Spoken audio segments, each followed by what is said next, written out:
Day one of the playoffs is in the books. Some unforgettable plays secured 2 teams a semi-final spot, but there are still 2 more up for grabs. Today, the French favorites Team Vitality face a tough test against Masters Santiago winners Nongshim Red Force. Then 100 Thieves and MIBR Los face off in an all-American clash that will see these 2 rivals push each other to the limit. Winners will take 1 more step towards the trophy. The losers will head home. The stakes have been raised. It's time for the quarterfinals.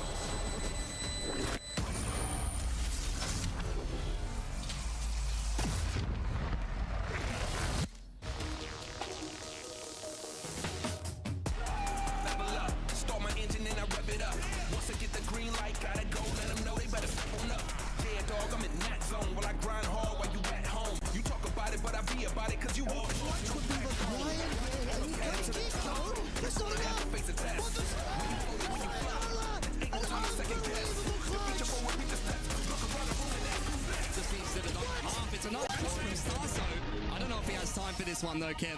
It's going to be very close. Oh, that is unbelievable. Also,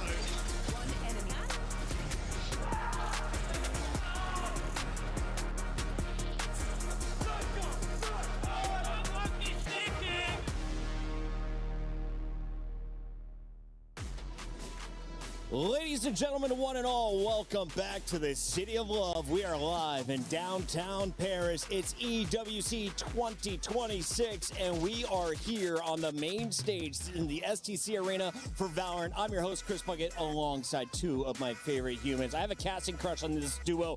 Kakuka, can you showcase your nails to the chat? Oh, you want me to show my nails? Yeah, I mean, look at these things. I think that this is it's a difficult one. But yeah, I collect them. I actually have a very long collection of nails. Okay. And this one's are for the finals. Yeah. I did not know that you collected nails. Yeah. That is a fantastic new piece of knowledge. Crazy thing to do. They look good. Big time. I know you're collecting paychecks here. Who do you expect to collect the most money, though, at EWC for Valorant? For Valorant, so that's who's going to win the tournament. Look, I picked Vitality, but I kind of hope I'm wrong today. If they go home today, look, I'm not mad about it. I'm going to stop you right there. You chose Vitality? I did choose Vitality. You had one job. You had one job. There had to be one person that was going to be rooting for Nongshim. That's Achilles. He went for it. He got that covered. Thank God that men like Seth exist. Don't cheer for the Pacific teams. Mitch was doing the same thing through groups. Let's take a look, though, at our brackets because Nongshim is the only hope of the Pacific left in our 8-team bracket. It's single elimination, and we've already sent 2 squads packing as the Heretics and Gentlemates were eliminated last night. So, Kakuka, walk me through what do we have in front of us today? So, for today, we have 100 Thieves versus MIBR Lost that battle in America's 2 teams. One of them being 100 Thieves that surprised us for the positive side. And then MIBR, I think that is what the team that everybody expects to do a little bit better, but somehow are not believing because of the results that they've shown, so I cannot blame the people. And then for the other one, the winner of EWC 2026 will be in that match. That is what I should have said. There we go. Yeah, I'm stealing. The winner of EWC will be in that match. I like this call out. Let's take a look here at yesterday's top performers, and I want to get your thoughts first, big time. Chat, let me know if you agree with him. Who was the day 1 MVP, and which team did they play for? Look, we had some crazy performances yesterday. I have to give full credit to NRG. They played in a hostile environment, but made it work. But when I'm talking about MVPs, I'm talking a guy who's the most valuable. I'm talking the guy who's the #1 in my eyes after yesterday, and that's LaRock. Full love and respect to that guy. Not only was he amazing in the server, he was amazing outside of the server. Best personality on the stage yesterday. The whole of day 1, he's my MVP. He's got it covered everywhere. For those that missed LaRock's statement that he made out of game, what did he happen to do at the end of that match, Kakuka? Well, whilst he was crushing Team Heretics Ski, the title defenders here in Valorant for EWC, he told the Gentlemates fans, by the way, were thousands here at the arena, that they should enjoy the day because NRG was going to send them home, and this was going to be the last time that they saw them. And he was right. He was pretty right. As we take a look at some of the other he wasn't, which was the funniest thing because mates were looking amazing and were making NRG look a little bit like fools. And then we had players like Kiko, players like Mata, even Ethan surprising in the duelist, just giving a different angle to that narrative. What did you like from the NRG boys? Was it Kiko popping off for you, or does Mata win the head of the MVP race for NRG? I think for me, look, I think Keiko was solid all day. Love Keiko, he's my guy. But ultimately, I think Mata was more impressive, especially when it got tight. It went across to that map 3. The pressure really starts to mount. But there's a saying, which is big-time players make big-time plays in big-time games. And I felt like Mata was a big-time player there. That's why you got that name? Just coincidence, pure coincidence. Yeah, pure coincidence. Big-time caster, big-time plays, big-time coaching, big-time paydays. We take a look here at the best plays from yesterday. Let us know which one of these 4 do you have as the front runner of MVP. That is day 1 in the books, and we still have 2 more matches to go. If anyone is watching at home, who are some of the squads that you're excited to see? Any players in particular, big time? Look, okay, now I gotta hype up my boys in Pacific. Okay, go. But today, it's all about Danby for me. If Nongshim gonna get it done, Danby will be the guy. He will be on that neon, almost certainly, where he's at home, where he won the MVP over in Santiago. If there's anyone who can make it work, it's him. Yeah, I think it must be very difficult for you to look at your team and be like, well, we have one superstar. Wow. Because on the side of Vitality, you have Sayonara, who has been the least of the rotten apples, turning 18 and actually performing the way that he was expected to. You have Chronicle. Does Chronicle even need an introduction? Is he good? Is he good? I think I've heard of him. Listen, you use Chronicle. trophies. You use Chronicle level to base if you're good or not. That is what you aim to be. You aim to be Chronicle. Got it. You have Durkin. Have you heard of Durkin Time? Who? Insane. Pretty solid guy for Fnatic in the past. In the meantime, I we see where got to this is check going in today. with one I of see our it. favorite co-casters. He was hosting the show yesterday. Right now, he's down on the floor with Vitality. Digon, what's going on out there? Hey everyone, I'm here with founder, heartbeat of Vitality. It is Neo at the Vitality booth here at EWC. Thanks for spending time with us. Thank you for having me.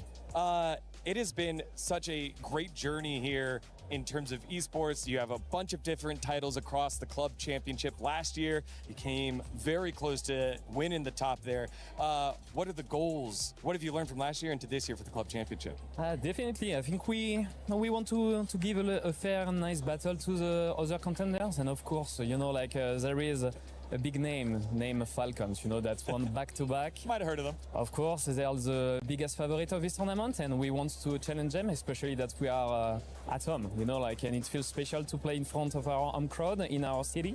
So I hope that EWC 2026 belongs to Vitality, but let's say that second place can make my life a bit better as well, but I think, let's dream bigger.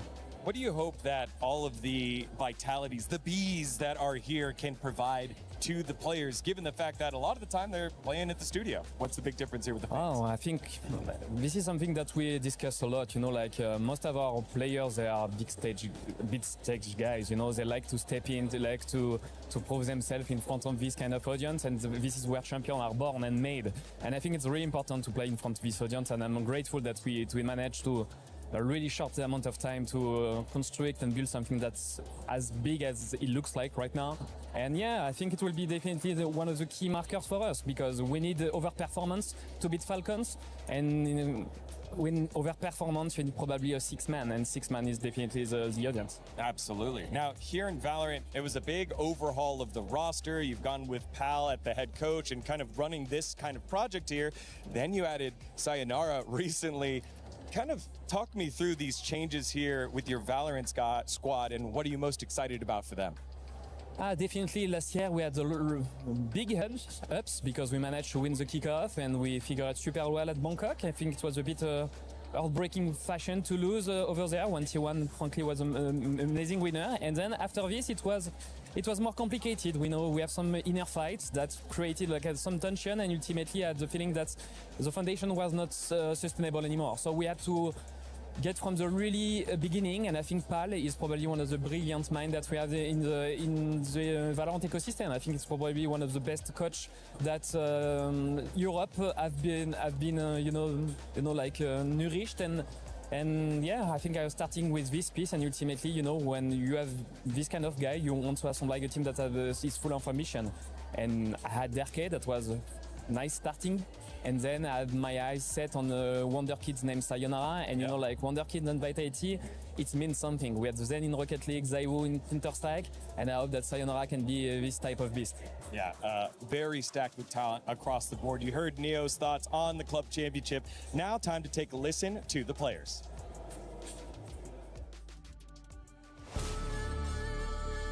We did the same last year. I think that's something that we try and aim to do. We're obviously, it's really important for us to progress in the club championship.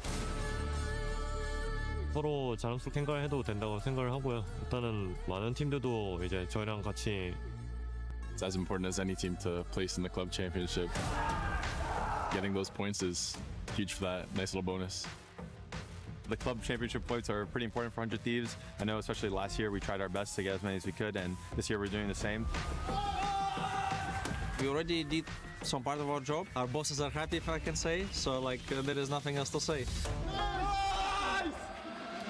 Vitality as an org, they might be the first one who actually will secure that championship, if not for example Falcons.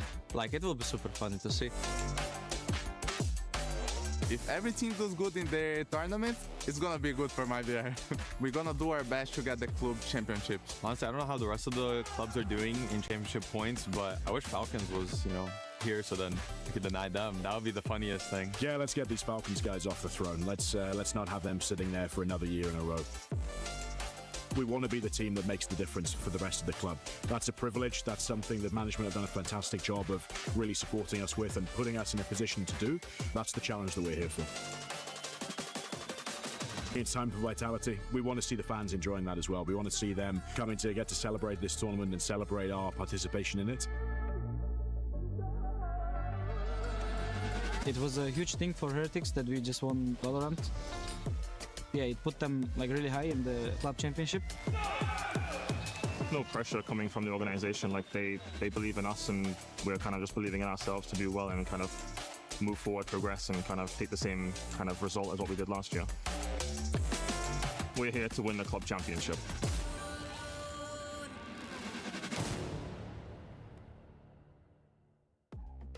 What's up, guys? We're here at the Vitality booth. Vitality is about to play in their quarterfinals matchup, so we're going to talk to some fans. Let's get in there. All right, joining us here is Tristan and Kashu, here, fans of Vitality. How do you feel about today's match against Nongshim Red Force? I think we're just gonna destroy them. Yeah, the same feeling. I think it will be a quick 2-0. What makes you so excited about Team Vitality? How'd you become a fan? So it's my brother, so I just introduced me to the esports on CSGO, and I just continue to follow them and just come to be a fan of Vitality. Kacha, you introduced him. How did you find Vitality? I'm an esports fan, so I watch not only Valorant, but a lot of games, and mainly Counter-Strike. Then I see Vitality, I become a fan, and I just watch them on every game. So here I'm for Valorant.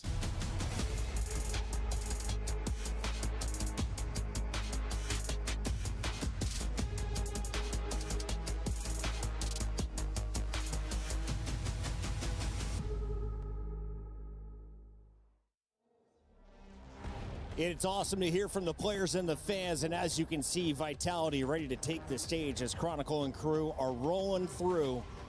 They're about to put it on for Europe. We've got big time here ready to talk about what's going on today, because as much as Vitality was expected to be here, there were a lot of questions about this team. Nongshim coming in, the only squad representing Pacific, and they could be our Crunchyroll story of the day. So big time, talk to me a little bit why you love the South Korean team and what are their expectations from here on out. The thing is, with the Pacific teams, we expect dominance. We've been on top as a region for the last couple years now. We seem to keep winning these trophies, and it's always looking good internationally. But here at EWC, we just haven't found that success. Nongshim Red Force, the only team to make it out of the groups, and they have had an incredibly up and down year. Started strong, kickoff undefeated. Santiago undefeated. They lift that trophy, but then their year dips because they have Danby, the greatest Neon player probably to ever exist, whoever will exist, and he's not on the Neon. They're trying to figure out these roles. They can't figure out the meta.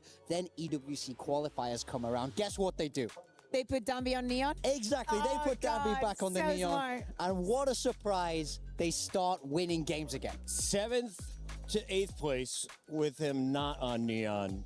Top 3 with him on Neon. Is he playing Neon all games today? I would hope so. If he doesn't play Neon, I will have a problem. Maybe I have to go on stage. Maybe I have to talk to them. Maybe I got to intervene here to keep Pacific alive. So can they win against a team that is not G2? Yes, they can. It's doable. Is it easy? No. Is it a walk in the park? No. Is it doable? Absolutely.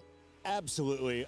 Big shout out there for our story of the day from Big Time. If it's not going to be just the Neon, Kakuka, how can Nongshim win this?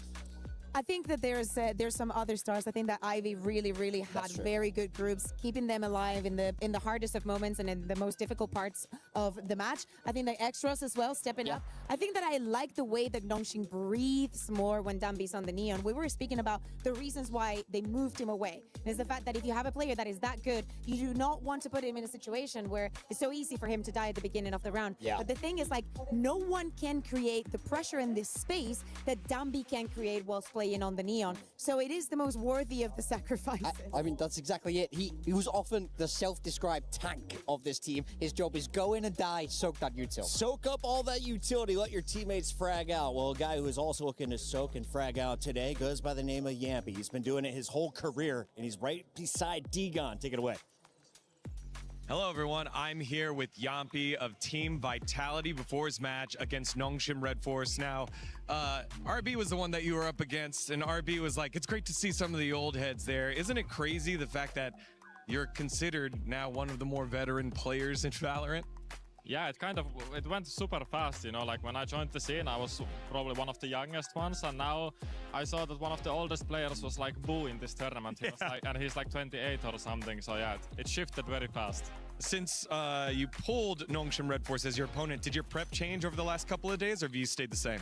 No, still always the same. We have a very clear system between me and the coaches, basically what everybody does, and we treat every opponent the same, so just normal. Of course, the time was a little bit different because normally in VCT you have like almost 1 week to prep. Now you just have a couple of days, so yeah. How great is it to now be here in Paris in front of these fans for Vitality who have just shown up here and given you a lot of support? Yeah, it's always fun, you know, like normally when we play on stages there is not so many fans, so yeah, it just means a lot for the Vitality as an org, so yeah, it's an honor to represent Vitality here. All right, Yampy, well, good luck today in your match against Nongshim Red Force. We'll send it back to y'all. Thank you so much. Awesome stuff there from Yampy. He, of course, will be the IGL in the game. Kakuka, if he is going to lead the lobby, though, in frags, he's done it in his career. What's his best agent? His best agent? Oh, that's such a funny question, because if you ask me, I would say Chamber, and if you know, you know. But seriously, Yampy's played everything. Yeah. The Killjoy, the Omen, the Jet. Like, you have to have been here to follow his entire journey. And to me, Yampy is not only about the things that he's done in Valorant, he has an entire career in esports.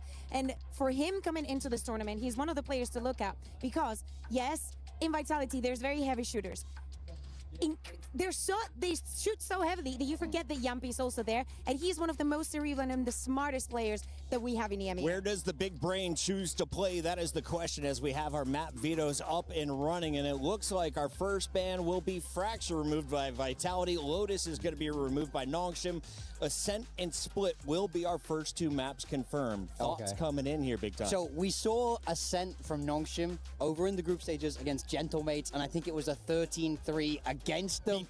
Not a strong look on the map for them. Neon isn't a natural fit there at all, so it makes a lot of sense for me to see Vitality target. It's okay, you can just say Vitality was very smart because Neon is not a good fit for Ascent. You can say it. It's okay if that is also truth. I was surprised because Vitality, of course, have the higher seed because they come in as the 2-0 team, and they decided to be Team A, right? With both of the teams having the possibility to ban that Fracture, they don't care about that. They want to make sure that they get the side select on the last one, and probably, you know, I like that kind of mind game. But yeah, I agree with you. Although I will say, for most of the matches that we've seen being incredibly dominant during the group stage, where they're like, oh, this is a weak map for someone, look at what happened to Heretics, what happened with that's NRG. true. Teams have been able to bounce back in maps that weren't good for them. We have the match ready in 15 seconds, so final predictions. I know you've got them in on EWC Play, but get it on air big time. Where are you going? Vitality 2-1. I'm sorry. Vitality 2-1. 2-0. Spain's playing later. We got to get out of here. Vitality. I represent APAC. Let's send it to the stage for Nongshim to walk away with the upset, shall we?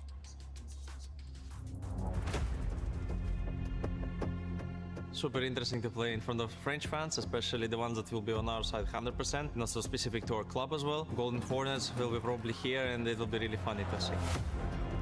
I think we are being very critical into the way how we play the game. We are always trying to seek improvement, and we are trying not to be stuck into, first of all, in the past. For us, it's always the efficiency mindset. That's something that helps us to play not only good on officials, but also on practices that like we are not setting too much expectations from ourselves. I mean, we are still confident. Without confidence, we will be never here. So for us, it's obviously very important to keep up the confidence and again, just pull through. 패자조 브라켓이 없는 상위조 브라켓밖에 없는 이제 대회이기도 한데 일단 부담스러운 거는 저는 당연하다고 생각을 하고 있고요. 그냥 앞에 있는 남은 3경기를 그냥 무조건 이겨야겠다는 생각밖에 안 할 것 같습니다. Against Nongshim, I think they might start running it down in some ways, like they will start using their set rounds that are always working in terms of punishing some specific playstyles or aggressive approaches from other teams, and that's where we should be just ready and be countering them in that regard. Nongshim, be ready, we'll really surprise you. 저희 입장에서는 바이탈리티가 유럽의 슈퍼팀이라고 그렇게 부르기도 하거든요. 워낙 멤버들이 다들 경험치가 많은 선수들도 많고 그런 멤버들이 많다 보니까 뭐 일단은 그렇게 깊게 생각할 거 필요 없이 일단은 저희가 상대 스타일을 보면서 어떻게든 이겨보려고 계속 생각해내면서 그렇게 이길 것 같습니다.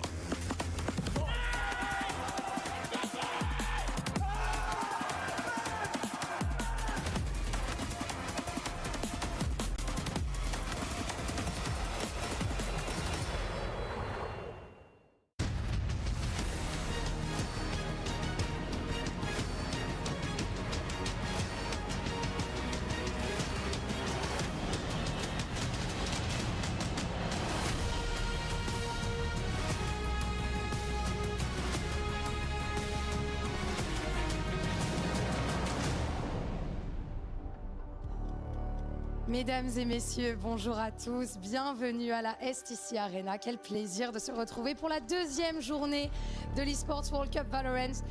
I am Lou, your host, and of course, with Ian Chambers. It's a pleasure to be here. Salut Paris!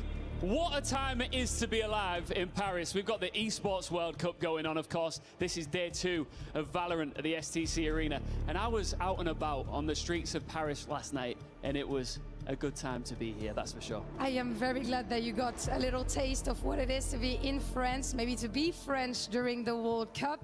Parce qu'effectivement, mesdames et messieurs, la France est en demi-finale de la Coupe du Monde. Allez les Bleus!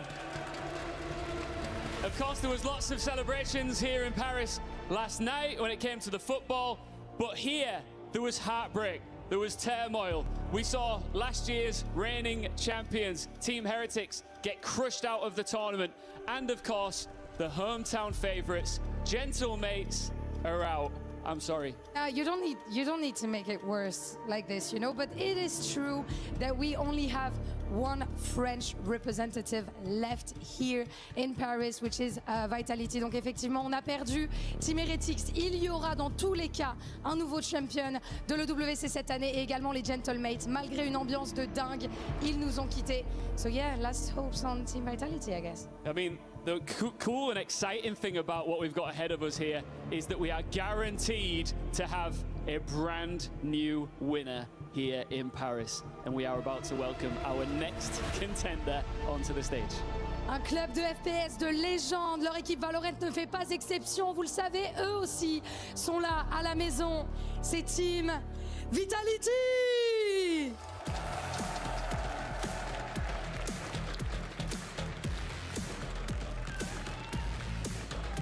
Black and yellow is about to storm the stage.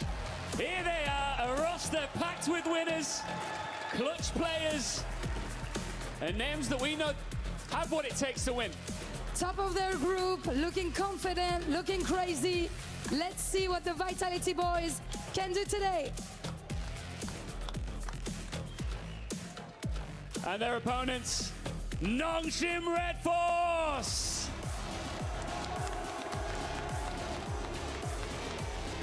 And they're getting booed while entering the stage, but they have the hopes of Korea, the hopes of an entire continent on their shoulders. Le dernier espoir pour la Corée du Sud, c'est Nongshim Red Force. Twice they were asked the same question by G2, twice they gave the same answer. Now they step into the quarterfinals as the last Pacific team left, carrying a region, a reset, and a warning for everyone still in the bracket. It's time to discover which one of their teams has what it takes to take the win on this quarterfinal. Allez, let's go!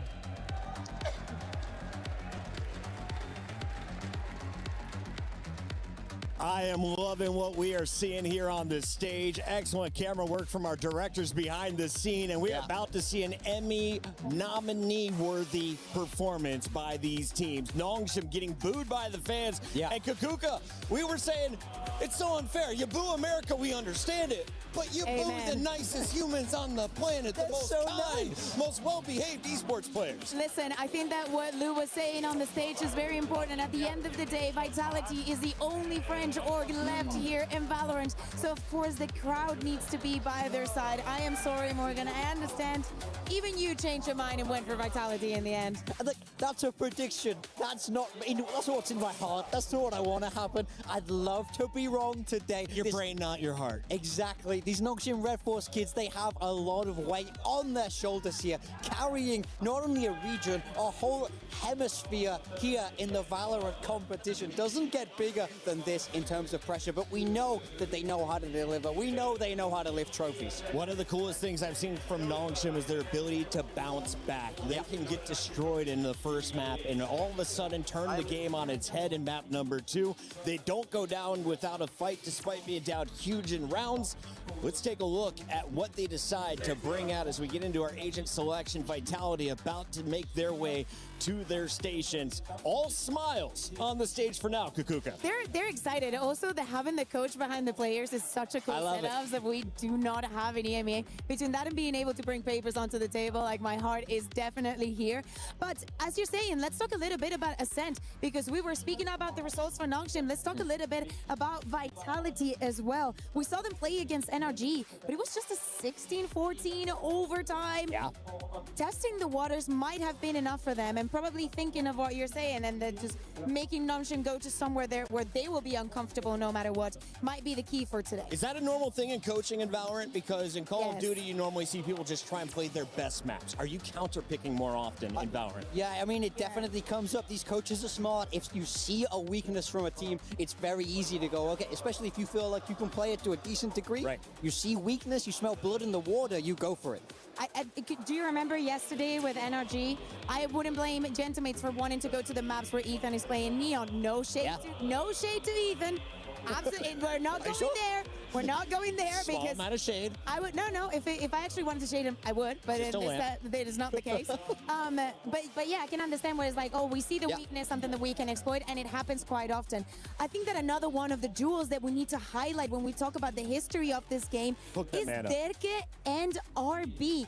Both of these players have been playing for the longest time, but they haven't been playing against each other since 2023 in Champs. And you guys remember how 2023 was for EMEA and especially Fnatic. Yeah, look, we talk about the experience on the side of Vitality. RB is bringing experience in droves to Nongshim. Cast your mind back, he's there on the original Vision Strikers. He's been there since the very start.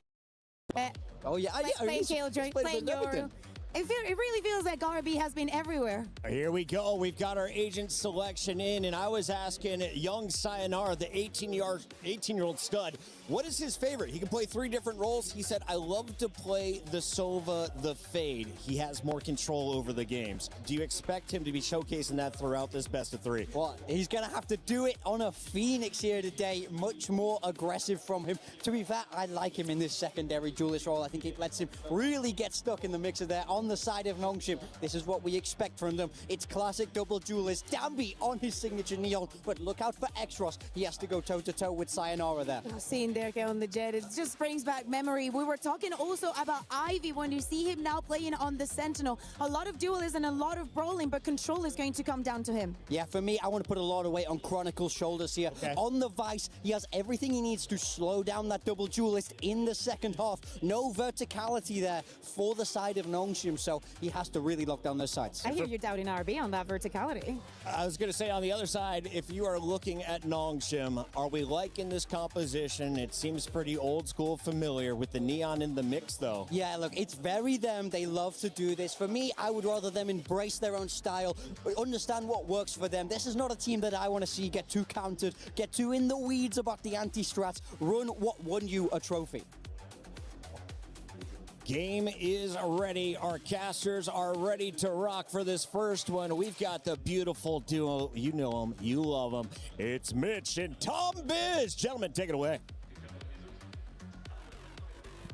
Well, it's always wonderful to hear from you, Puckett. It's good to see him over there on the desktop, but even better to see the Vitality fans in the stadium ready to root their team on up against Nongshim. This is far from an easy matchup. No, for sure. I think you come in with the Nongshim squad basically going back to what won them Santiago. Like, let's go back to our style. Let's put Dambi into that role where he can just show unmeasurable amounts of flair. And then on the other side, it's the opposite. It's Durka going, I didn't like the Neon, but I'm going back to my jet now that everything is fixed. Who's right? Who knows? We'll have to wait and see. But an aggressive start on contact to the cam. The problem is, it was Sayonara to land that first shot, and the trades just didn't come through for the side of Nongshim. Yeah, they've lost themselves the opening pick. Vitality now happy to run back, play somewhere else on the map, but Nongshim are coming to meet them. The defense exploring mid, finding a lot of bodies there and a lot of bullets flying back in the other direction. That's going to be a 5v1. Ivy needing the start of dreams to even make a dent here. Cage triggered. Yeah, I can't say I'm much of a believer in this one. I like the plan initially, just have the cam for contact, flash off the back of it, and try and find the kill in A main. The problem is, they lost every single fight along the way. You can have the right idea, but that doesn't necessarily mean that it's going to work. Already, you can see that Sayonara's looking for those additional orbs, taking so much space, and also just the position of Profek. It almost seems like he forgot to leave the spawn. He's just watching. I will say, he's not really favored with a classic from this range, but maybe that won't matter too much. He's done damage, he's found info, and ultimately now will just be the cleanup in the end. Yeah, of course, he was the one that activated the trip on A that kept Ivy over there as the plant was coming down on the other side, so he didn't want to rotate through.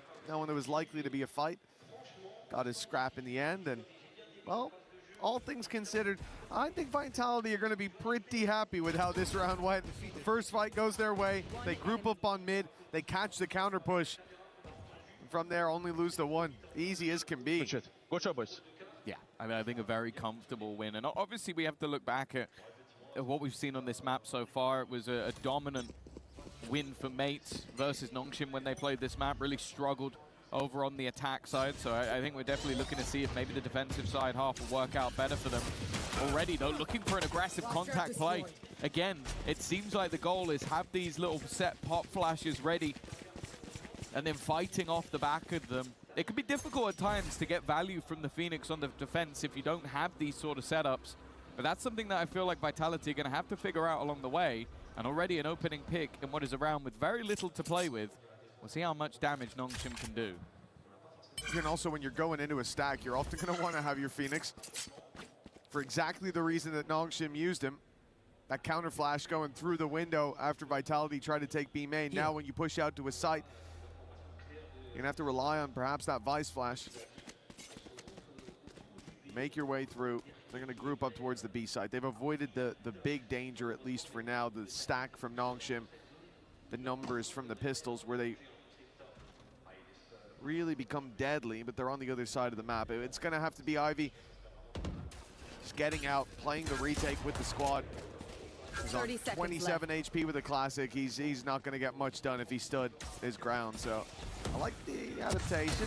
Chronicle, it doesn't do as well as he really needs to there. Luckily, that's just the pistol, but from here on out, there is a big chance for Nongshim to make this at least a costly round.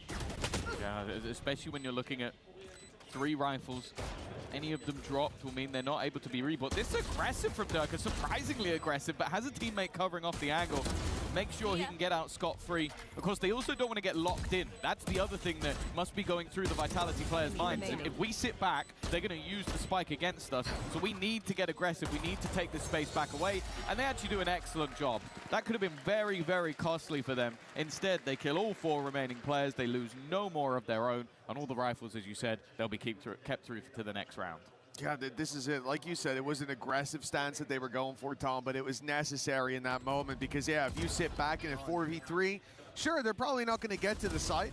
They're probably not going to defuse the spike, but what they will do is sit outside and wait for you to come rushing out. And then you're either going down to the spike or you've got a pretty uncomfortable fight. Elias, please don't. We'll never know. Please don't what? Elias Please is don't doing bark. something. Oh, I doubt he's asking that. Yeah, I would have been, if anybody is asking it, it's probably Dirk. I'm counter requesting. But no, that was no, that's Powell's counter. He's gonna take a pause and be like, we actually need more of that. It was a very promising round from Nongshim though. They're set up to start the round with that flash in main, waiting for contact. As soon as Vitality give it to them, they burst back with a trap of their own. And then at the end, the attempt to play the exits, but as we said, there was potential for it to get costly, but it ends up being a relatively comfortable round for Vitality once those warning signs went out of the way. As Degon would say, a submarine alarm was sounding, but luckily it was quieted just in time. It's weird, I don't know what a submarine alarm sounds like. I've never heard it in person, but I've heard an imitation, and it's quite alarming, I will say. You know what? I agree with that. I can imagine it would be. Nonetheless, 2-0, this is where we expect the response. So far, those contact plays have done a little bit of damage, having the flash ready, but this time it's almost just a double duelist crossfire. Normally, though, when you come into this sort of a bonus round, there's some vulnerabilities for the side that won the first 2 rounds, but for Vitality, that isn't the case. At worst, take flight. They have a Guardian. Okay, they didn't manage to build up any of their ultimates just yet, so that's not going to pad the gap, but you do look at Nongshim and go, okay, this round might be a little bit more difficult than you'd expect. Well, Vitality retreat from that mid position. I did think this would be an even more difficult round with that split towards the B site, but they're going exploring. And it's dangerous territory, difficult terrain in front of them. Good flash, but X-Ross! He fires back for 2! Vitality, it looked like it avoided the danger. We thought it was Danger Man Danby, but X-Ross crossing off names, and, well, okay, a 4v3 at least. Yumpy does well to pull that back. That pick could open up the site of the plant. Where the spike is on the other side of the map. There's 8 seconds left. 2 players to drop and no time. Certainly no chance left for Vitality. Guy, it looked like there was an opportunity for recovery, but when there's only 15 seconds left, that kill on the other side of the map was only meant to really be a backstab of rotations. And the other players, after losing that initial fight to X-Ross, just didn't really have an opportunity. This was wonderfully clean. Like, sure, they had an extra stun coming through just moments later, but it really became irrelevant in the end. And you see the reason we talk so much about the double duelist over on that Nongshim side, both of them getting a multi-frag in this round. As said, though, that was the bonus of sorts.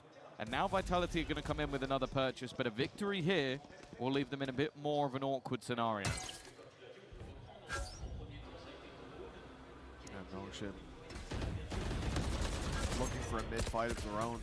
Not only the two players pushed down, but one on short as well. Paranoia being primed. They're hoping to spot someone on catwalk. If Vitality step in to fill that space, Nongshim will trigger a trap that's, well, looking very deadly, at least for the moment. There it is, but they're a little further back. Able to hide in the corner. In goes the Hot Hands, forced out into the open. And it will be Francis to claim the double. An immediate retreat called by Nongshim as well. Happy with the early skirmish. They'll get out of there with a man advantage. I love the way they're playing this. It almost reminds me of like an old school Xerxia, where the whole plan is to just have traps. Like you're just waiting with this sort of setup. And you look at teams that run a double duelist, especially on the defense, you go, how are you going to make this work other than just buy an op and hope you can hit a shot? But every single time, even in the rounds they've lost, they've had some sort of setup to give them an advantage. 30 seconds left. Again, the time now ticking for Vitality. 25 seconds to try and make a move in. Paranoia won't catch anything. Ivy is ready and waiting for the move to be made. That time ticking further down and no trade to be had. It leaves just Prophet remaining. And a stellar hold, a stellar setup. A great round overall from Nongshim. Yeah, the plan didn't even work as intended, right? With the Paranoia going, nobody pushed up deep on Cat. Vitality in a decent position to be able to tuck in down below. But the Hot Hands changes things. Francis is there firing from the side. But it's not just one player. It is the entire setup there. It's the fact that Dambi's on short, the fact that you've got Francis and X-Ross pushed all the way down mid. They've got that utility ready to fire out on the back of it. And how quickly Nongshim decided to just turn tail, get out of there, cash in the advantages that they've claimed. The same setup that we've seen before from Nongshim, this flash primed and ready. This time Vitality seemed like they knew it was coming. Still, they'll lose one to it. And the ult popped up by X-Ross, locks in the advantage. Francis as well, not expected to be filling in this space. Even when Vitality expect aggression, they don't expect this much aggression. Especially going up against a low buy round, you might think you'd have a little bit more space, maybe a chance to grab an orb and make this round a bit more interesting, but Yuppie's at least done well. Francis just hitting heads though.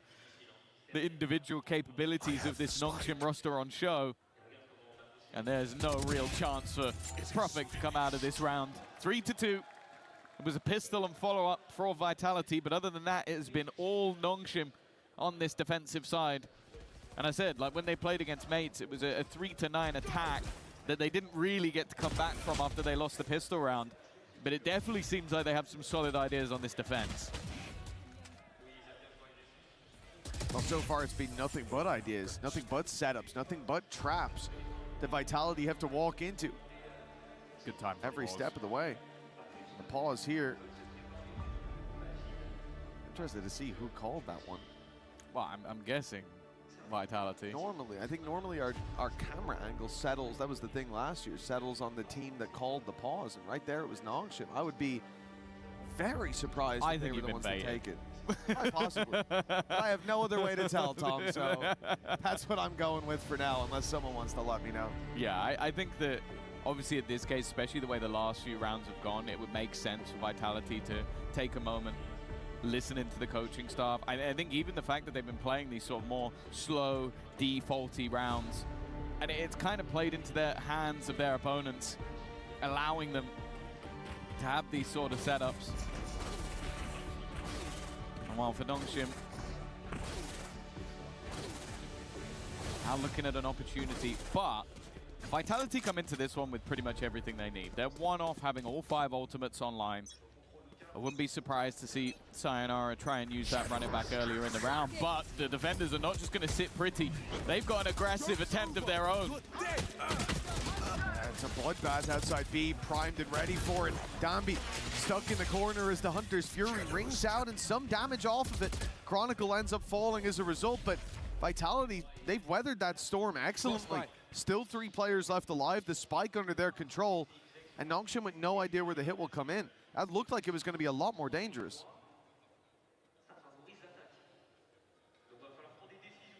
In the end, it's set up for a slower round for this defense. They have no info to fill in, and they decided to just stand here in this high-low setup. It's beautiful work for Nongshim. Down mid.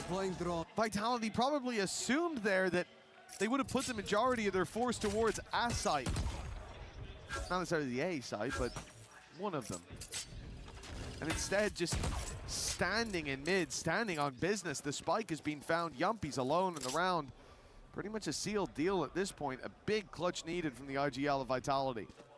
God, they're just all sat in a crossfire around 30 that spike seconds as well. There's too many angles left for him to clear. We need one of them instantly. Okay, there's the first. Second, an opportunity as well. And now running for the hills is Francis. The fact is, there is still time. He could cross towards that A site. It's going to be a running race, and it's one that Yumpy will be able to win. Left. Especially with the door closed. It's going to take a moment for Francis to break, and that should give him time to plant. Maybe pull the gun up, but not quite enough. Francis just hot enough on his heels. A nice attempt from Yumpy. But the attempt doesn't garner around. The full sprint from Francis. Lucky he went back to check market. He saw Yumpy crossing. Although here, he kind of hung his teammate out to dry. He's running away during this fight, by the way. They're having a three-man standoff, and he just legged it to market from having been right around that corner. I bet Ivy had some words to say to him there, but he probably has to bite his tongue because he won the clutch. A little bit close for comfort. But ultimately, again, it's the early round aggression. And I'm looking at this defensive side, and it doesn't look like they're going to shy away from this at all. Standing ahead. 3 players in mid, 1 player on shore. The B site currently completely open, only a singular trip in play. And the fact is, the goal of Vitality is to try and contact in and take their weapons away. They're going to take nobody's weapons away because there's nobody there. In fact, they've done a full execute with double ultimates, and because their opponents have completely abandoned the site, I was going to say they got nothing, but Durka gets a spam kill. Ivy's probably muttering under his breath. That's what you deserve. That's what you get for last round. Well, the hero of the previous has been deleted and dealt with right off rip. Nongshim, a man down on the way through. RB already tagged heavily, sporting some serious scars from that initial fight, and Danby tries his best to get them into the site, get them some control in main, but with him falling, Nongshim have given up.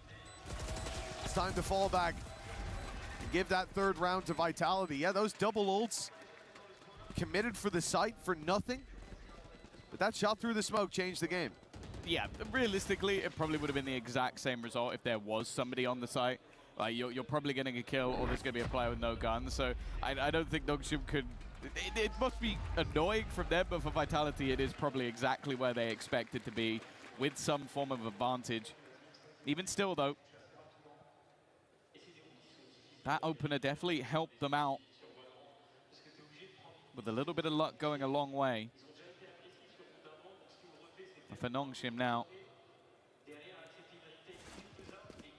looking to try and find a response. Of course, those ultimates have now faded from Vitality's side. They are also in a similar boat, though. It's only the Blade Storm for Durka that really holds too much of a threat. But will this be where Nongshim quell their aggression a little bit? Because that might change how things go for Vitality. When they've had to hit into the sites quite late, it's definitely been a bit more problematic. Right here on the attack, chipping away bit by bit. It's often what we want to see, that long road to the defensive side, and for Vitality, yeah, it came with the very, very hefty price tag in that previous round, although the ults might not have directly found the round. They had to commit them to get into a site. They felt like they did. Now we move back towards a more grounded round. They move to this B site, looking for the fight, almost punishing that main aggression, but Nongshim, they've got the information, and they've been able to dip out.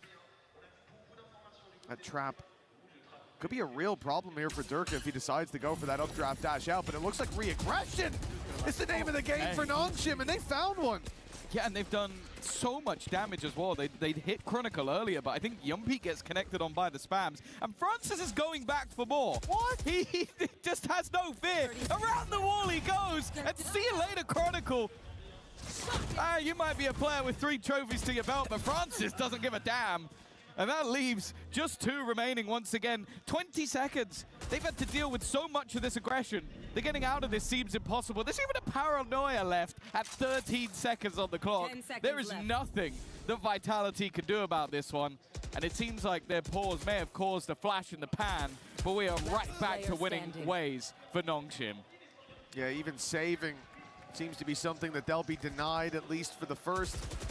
They'll be able to tuck in and carry that weapon forward, but that is a big blow for Vitality and the ever-winding road to the defensive side, now looking perilous as Nongshim have responses after responses. Their traps have been good. This one, though, was ridiculous.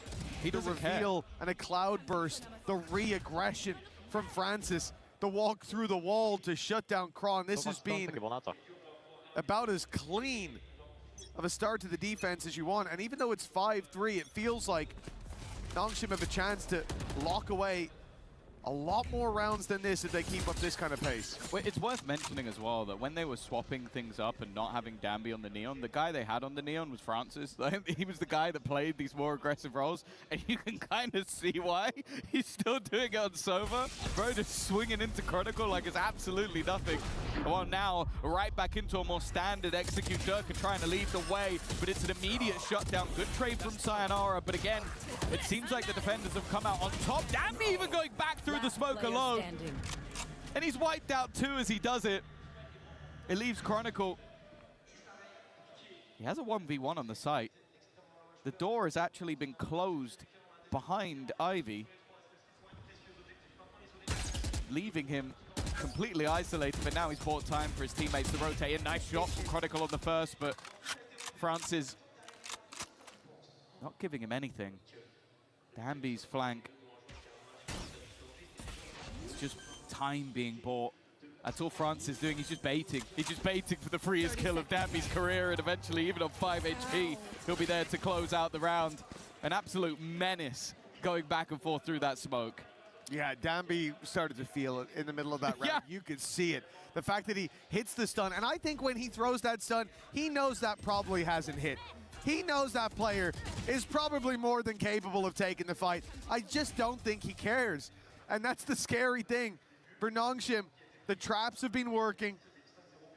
They allowed Vitality one since that second round and immediately fought back into it. And that was a round that Vitality dumped all of their ultimates into. And other than that, Nongshim now hitting a point where Francis in the round before, that one there for Danby, it looks like they're having fun. Oh, they're disrespecting them completely. They're just like, okay, if we can get away with anything until you shut us down, we're just going to continue to do it. In goes Durka, out goes Durka. Danby's just pushed through a smoke and headshot him with the sniper. And well, that was kind of the main crux of the round. That's been one of the major problems so far for Vitality is you have this Jet Phoenix on attack. The Phoenix has gone missing. And the Jet hasn't been getting the openers. And of course, just again, through the smoke goes Francis. He really does have zero fear. He's doing the same thing he did in prior rounds. They're even waiting for him at this point, but it's meaningless. 7-3. The Korean powerhouse are looking right back in their Santiago form. No, they really are. They came into this event. I guess they don't want to see NRG outlive them, one of the teams that they cut through on that Santiago run in playoffs. All of the other squads, well, they were here. You had Mates, you had G2, you had PaperX. None of them still sticking around for Nongshim.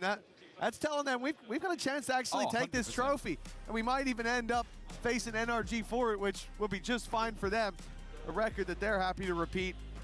For Vitality, on the other hand, the trophy's got to be out of their mind at this point. It looks like they're not even competing. Well, that is the fun thing with Lev not making it to this event through the qualifier. And you go on recency bias, and you should be looking at a team like Nongshim. The fact is, they just had such a poor stage one regionally that you kind of count them out already. But it's almost like they were baiting us. They go, okay, we're going to swap back to, the stuff we were doing back when we won the tournament, and everything just clicks again. Everything starts to look much better. And well, this is already the second tactical pause taken by Vitality in a singular half. Now, don't get me wrong. We saw this when they played versus NRG. The defensive side was by far the better. They struggled to get those attack side rounds. but I do feel like an 8-4 and a 9-3 are fairly different scenarios. And with how things have been going so far, other than a round where they walk into a site that was empty, use 2 ults and headshot someone through a smoke, I don't think any of these rounds have been close. Yeah, it did start off clean for Vitality in those first 2, but the pistol and follow-up, that's not really the meat and potatoes of the game. For Nongshim, 7 rounds. The Hunter's Fury from Francis. He's found the tag to start with. The third pulse going through as Sayonara hunts them down, but the running back finds nothing. A little bit of space, but a smoke pops up, and that space is all gone. In fact, Dambi is using it to walk through, and he'll get Yumpy! Dambi is playing one hell of a game. He stunned himself. He got out. And he still gets out, well, most of the way. Oh, well, he got out onto the site, but Durka was there to recover. It seems like Vitality are now just going to try and execute off of this. RB still here. Francis, of course. Where else would he be? Directly into the action. This is such an obscure angle. There's no way they're ready for this, but they are able to trade. Prophet with an impactful double. Finally, some life being seen in Vitality, but they haven't won the round just yet. Ivy is hot on their heels. It took Dambi stunning himself to give them a chance for Vitality. This can't be one that they let slip, and a double swing locks it in. 4 rounds guaranteed at the half at least. With a pistol round under their belt, you thought it would be a little earlier that we saw that on the board, but yeah, it comes in the nick of time again though. Look at the HP at the end. A close round, narrowly surviving for these players, and like I said, this comes off the back of Dambi stunning himself. If he doesn't, I don't think they win this round. Well, that's the 4th round. As said, I think a 7-5 for Vitality, it's not too bad. I think they'll be quite happy going into the defensive half. It's the manner in which we've got here. Nongshim have been in the driver's seat all the way through their defense. And that little bit of additional confidence might completely turn how their attack side goes. Like, they've still got the pieces for a good attack side. It was just that in recent form, that's where they've struggled. But it seems like they're not struggling with a lot so far in this map. Dambi for the first time bringing out the operator, a completely different look to what we've seen through this game so far. And no doubt we're seeing the drone used in early positioning. It almost has to be with how aggressive their opponents have been. They will at least clear that position, but not for long. One smoke goes up, and all of a sudden you think Dambi's gone into wine. Instead, he is looking for a pick in mid, finding it as well. Out for more, and it's a bit too much. Ooh, that has been spotted, but RB won the fight. I'm not even sure from where he was. He could have seen Profek before that. Got the jump on him. Despite the info being known of Vitality, 1 man down and Chronicle less than half. It's looking like an 8-4 half. And of course, the defensive side haven't stopped pushing. At this point, then you have to know that they could be anywhere, everywhere, all at once. And there we go, easy kill for RB. And this is the thing, you don't know what ground you've gained, you don't know what you've lost, because they have no respect for the positioning that you could have taken. Sayonara at least will be able to get one, but immediately RB is on that flank. He thought about TPing into the site. That would have been manic. Instead, though, his teammates are cleaning up the mess, leaving Yumpy again alone in a clutch. He came close earlier in the game. This time, the spike is ticking in his favor, but he's being slowly surrounded, slowly crunched in on, and needs to find a pick quickly, and he will not be able to. It's RB, the old boy on the Nongshim force, that have been able to take things home. 8-4, a very good defensive half.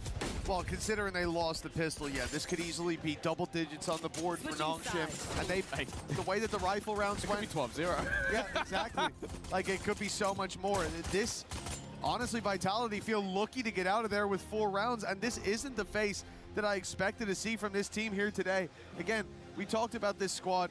When it comes to international experience, they've got some under their belt now. But they won't have played in front of a crowd like this, a crowd that's rooting for them and them alone. They heard their opponents mount the stage earlier on to a sea of boos. I think their opponents, the decibel level was louder, but there wasn't nobody cheering for them. And yet now they find themselves trailing. That's where you got to dig deep. Perhaps that crowd energy can help out. Speaking of which, let's send this one over to a good friend of mine That's right, it's Ian Chambers. Thanks, Mitch. That guy absolutely loves doing an impression of my accent, so thank you. Keep doing it, Mitch. I love it.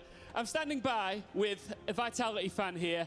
What I love about the Esports World Cup, I talk about it all the time. Fans travel from all over the world to witness a little piece of esports history. What's your name and where are you from? My name's Sam. I come from Hong Kong.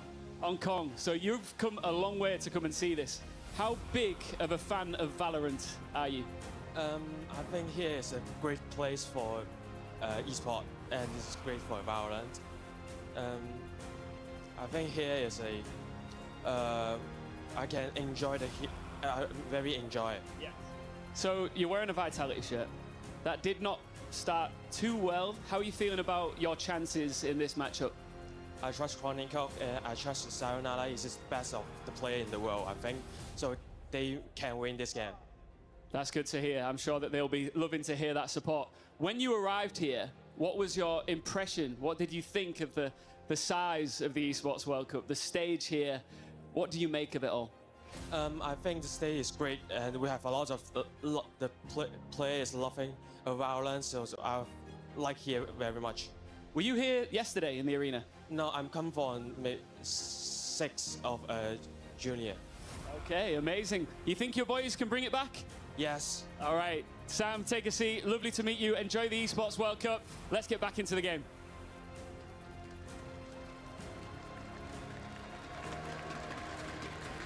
Thank you, Ian Chambers.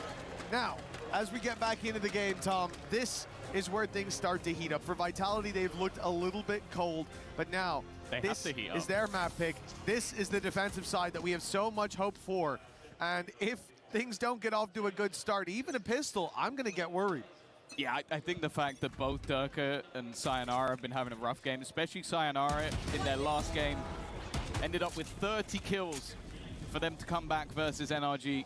I think they might need that once again. Nonetheless, it's a good start. Chronicle with the opener.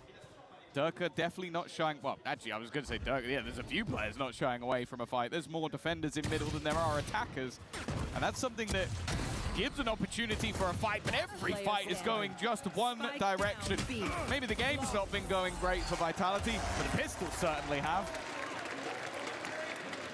That's definitely where they're doing their best work so far. And it was the same starting out the last half. Don't forget, the pistol was dominant. It looked like Vitality came to play, and Nongshim were getting left behind. But things took a turn after round number 2. For Vitality, this represents the way back in. The winding road grows a little less steep if they can connect this next one, especially. That's what I'm talking about! And you always know that no matter how far behind you are, man like Yumpy's always going to be getting loud. A round's a round to that guy. Doesn't matter the score. Okay, interesting. Danby's gone in with the Stinger and Light Shields. Now, I've seen hero buys before, but this is a unique one, and there it goes. Very quickly. Turns out, Light Shields don't save you from an Outlaw. So, unfortunately, that investment will go amiss, and I'm going to be intrigued to see what he now goes into the next round with, because he doesn't have the credits for it. Sayonara even managing to pick off another, and now for RB. Wow. If anything, he just wants to go the other way to make sure the orb he will give up doesn't go to that Phoenix. Well, an orb being claimed inside main. RB's got a target. And a close range fight as well. Not a bad pickup onto Chronicle. The plant can now be found. A little bit of extra credits, but more particularly, there is now a growing chance. RB's been good so far. I mean, he would have to exceed greatness to even come close, but... It's called Guardian. Recovered weapon. Well, never mind. Maybe we should just stop talking about the guns that they have. It seems to be the second you mention a weapon, that's where Durka just immediately eliminates them, so... There you go. Could have been a lot worse. Maybe I'll keep going. Pal has my PayPal. Ah, okay. I've actually heard he owns that company. He does. You need to pay it's PAL. Just a request, yeah. Pay PAL. Well, very important early rounds for Vitality. Connected. The job has been done, but now the difficult task remains. Nongshim come in with a full buy. And thinking about how aggressive Francis and Danby were in that first half, how successful they were with it. Now that they're on the attack,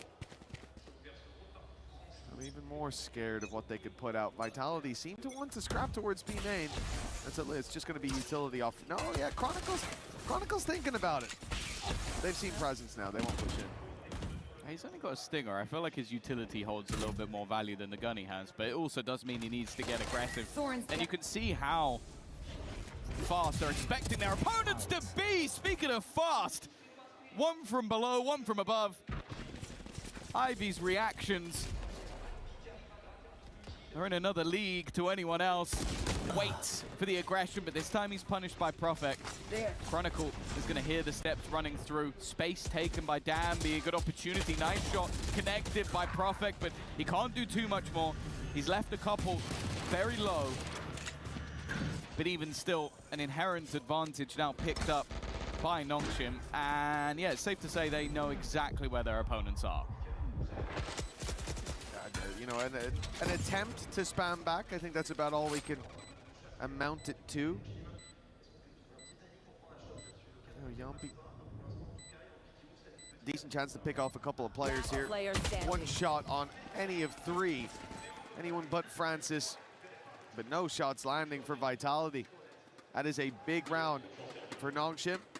As, again, we talk about the pistol. It's a coin flip at best at times.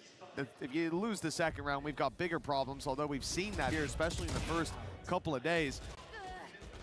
But this is Nongshim's chance to keep running away with it. They know that the momentum and the ball is still very much in their court. And the most concerning thing, as I said, is thinking about Danby, how confident he was towards the end, especially of that first half. Now on the attack, he's having a round like that. It's definitely alarm bells for Vitality, but this is a big buy for the defensive side.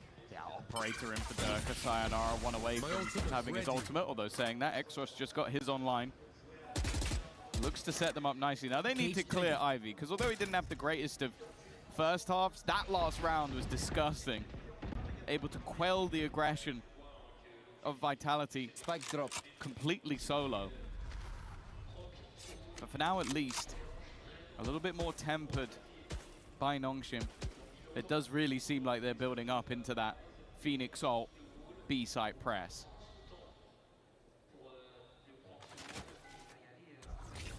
Well, this is what Vitality tried to do. So they're big full buy rounds where they dump their ults. There was no one home. This time it's a different story, but the Thorns waiting, the op firing to slow the push. They pump the brakes, the spike still, it's in the hands of RB. They are going to the B site, but they're in danger. That spike's being dropped towards the stairs, a double invade from Vitality. Wasn't even needed as Chronicle picks up scalp after scalp. 30 seconds left. Ross and Francis, a lot of work to do, and it's left to just one. As good as he's been, there's no way back into this round.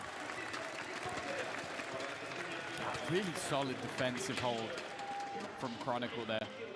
That was one where as well, it seemed like not only did they get so tunnel visioned in on the Nongshim side, I think either 2 or 3 players got pinged twice by the reveal, which is madness that nobody shot that when it was fired over the top. So that gave all information over to the opponents, but also then when you send through the Phoenix ult, it just activate the wall. Nobody else was through on the other side, so they got staggered. Nice, it meant the rotation could come in. Became quite easy for Dirk to make sure that ult didn't go anywhere. And well, with quite a lot thrown into this round, Vitality came out smelling of roses. Well, that's it. They were very much on standby for this exact play. They had 2 players in the spawn. One sat on site with turtled utility in the form of Chronicle. The second, the spike, makes it over to the stairs, and the rest of the squad is staggered behind because of the wall. Because I don't think it was just a Phoenix ult, right? RB went through as well with the spike. So I think maybe, yeah, it's like you're TP'd through. So now the ult fades. You've got one dude in the middle of the open with the spike on his own.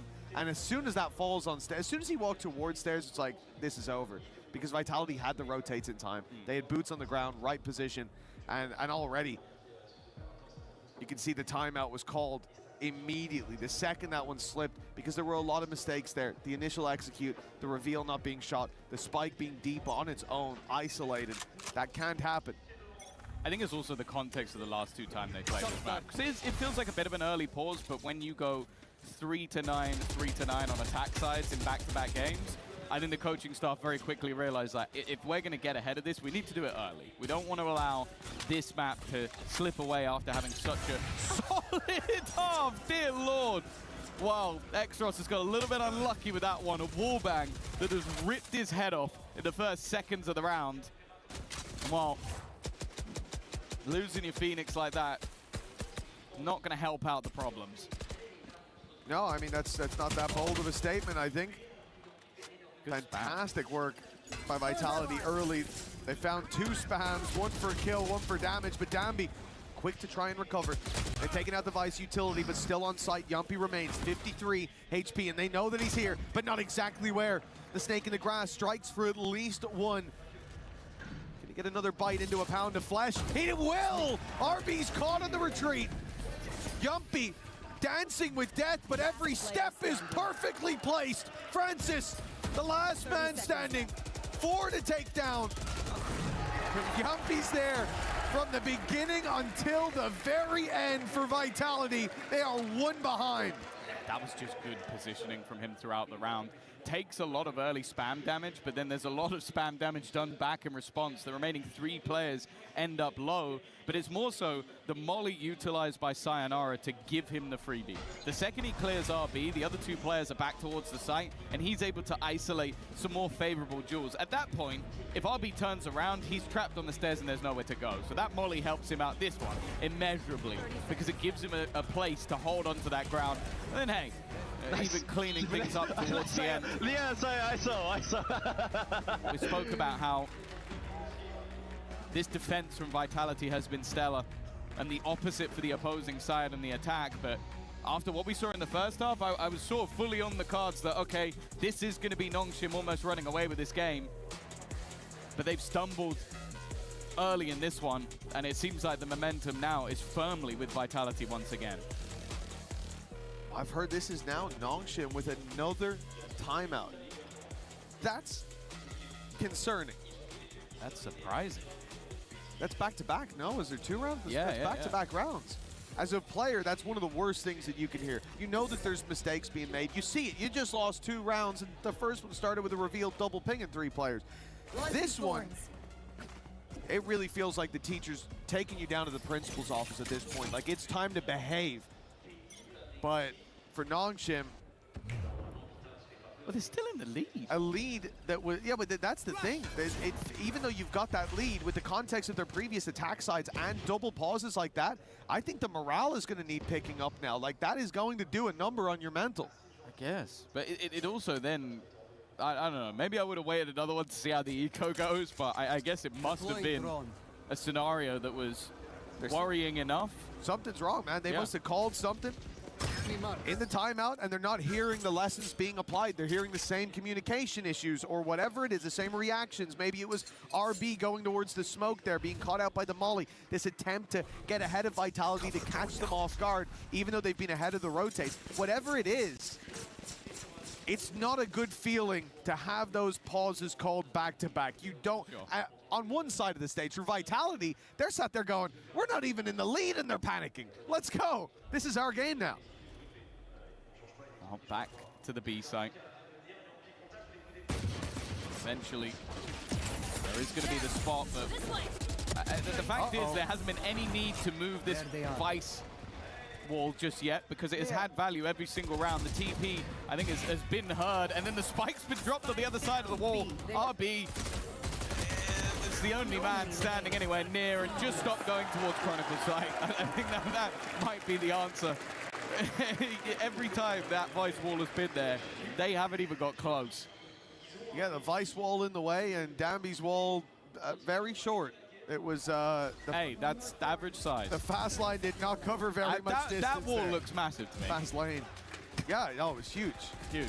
He got off to a flying start. He speeded down the fast lane and then hit the end of it immediately.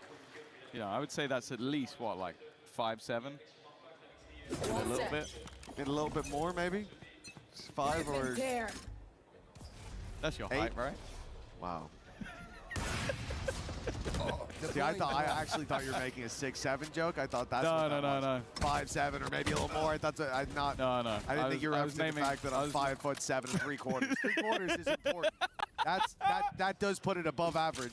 Okay. 3/4, which is an important thing. Anyways, what is important is speaking about being slightly above the average. The average rounds here, 9. Each team, I've added them up divided by 2. I did that quickly as well, Tom. He's never been rage bait, by the way. Just now this is I chose to go. All right, listen. So double digits is what they're looking for here for Vitality. Defensive side starts out slowly. They're such. And for Nongshim on the attack, it's slow as well. They're looking for a little bit of mid control, looking for a fight. Understandable, they were picked off by shots through walls and spams in the previous round. It was just a low buy, but you don't want this one to slip away in the same fashion. Vitality. Shadows traveling. Not going for any aggression. You know, it's almost like Nongshim are countering themselves. Let's wait for them to push, boys. What, they're not pushing? They've got a passive operator 30 seconds in play as well. Dirk has sat back. Danby looking to take the space. That does mean that re-aggression comes in. There's Durka again with that operator. He's able to just deal death from above. Still yet to be taken out, but at least one comes through. Durka with another shot already. His third kill of the round, and he's diving in for more. Durka's taken over this one. You go one side, you meet Chronicle, you go to the other side, you meet Durka, and while Perfect has to close the round, but it felt like that could have easily been an ace for Durka. What a round from him. Oh, him getting the ace only came down to if they wanted to risk him having it. I think I might have just seen him at the end there saying, give it to me. He wanted the ace, but the round comes above all. Double digits now for Vitality, a team that outside of the pistol and follow-up for the majority of the first half looked deactivated and looked like they had disappeared. Yet now rematerializing right at the finish line, right when their opponents were there. No timeouts anymore for Nongshim. Yeah. They have to keep rolling with the punches, but every blow is landing for Vitality. Right here. Well, yeah, all the players that were missing have now woken up. I think Durka was 7 and 9 in the first half, and he was just diving in head first to get shot, so you kind of understand it. But now, given that operator, he truly is a different beast on this defensive side. Already lead extended. And while you thought that you could dodge Chronicle by going away from that B side, well, now they have swapped the setup. I think realizing that there has been no success towards B, they're going to try to go back to A once again. Already getting completely denied. Even as the comeback was underway, the crowd was quiet, but I've heard the chants begin. They're starting to believe. They waited for the lead to be taken. It's an opportunity. Nongshim losing Francis, losing Ivy. This was the thing. Vitality knew where these players were. You can see it from the get-go. Kron here to finish the deal. Okay, never mind. And instead it's going to be Dirk. Instead it's going to be Sayonara to close it out for Vitality. 11-9 now. The lead stolen from their opponents. 8-4 at the half. Now it's a commanding lead for Vitality. And with the wind in their sails, there's not much more distance to go. Wow, completely blinded. He still manages to get the kill, and I think then even not knowing that Durka was in that. Couple of consolation frags for RB, but this has been a game of two halves, and somehow Vitality are looking like they might be even more dominant than their opponents were. Right back to basics. Faster take towards this ace. Although saying that, 2 players are in. The rest of them are a little bit further behind. They're looking to try and take the weaponry away, and they're just losing fights. This is so disjointed. Finally, though, RB has just managed to strike back with 2. It looked like this was going to be a mess, but he might have just saved them. Still a Hunter's Fury online for Vitality, but might not get a chance to use it. Nongshim sending numbers in the other direction. They think that the full rotates come in. The spike is going solo towards B-Main. I have to hope that they are going to delay this a little bit. I have to hope that they don't think that this side is wide open. There's no drone. There's no reveal there for Francis. He's slowing his roll a little bit. He's clearing main. He's being cautious, but they've lost a lot of space. 2 players sat inside A main. Spike outside B, 1 in mid. This is a crazy round from Nongshim. I don't mean crazy in a good way, but it's certainly something that Vitality is finding it hard to predict. It looked like they were going to late hit towards the A site, but I think they've ended up working out because of the aggression of the defense. 30 the two players left. caught by RB, and then the third planted. after they go looking. And he might just close it. No, never mind. Chronicle's at least been able to pick him off. Now, that Hunter's Fury is still available, but it's finding a position that would bring them value. Maybe as a disruption, or maybe it just won't be utilized at all. Two players underneath that balcony. Knows there's at least one down there. Chronicle's going to have to be the danger man, though. X-Ross already shooting back at him. Will be able to help his teammate out, and now it's left down to one. Nongshim have their response. There's definitely a bit of a fisticuffs, brawly style round. But it's a round, and that's all that will matter to them. Yeah, at this stage, a slip up would probably mean letting the map go if Nongshim weren't able to take this one across the line. They do remarkably well, and I think from Vitality's perspective, they still have a timeout if I'm not mistaken. I think so, yeah. But using it would give Nongshim the opportunity to reassess. They'll approach this, just sending the op out for the pick. But the thing is, as time ticks away, Nongshim closing the distance on short. There is now some danger there for Durka.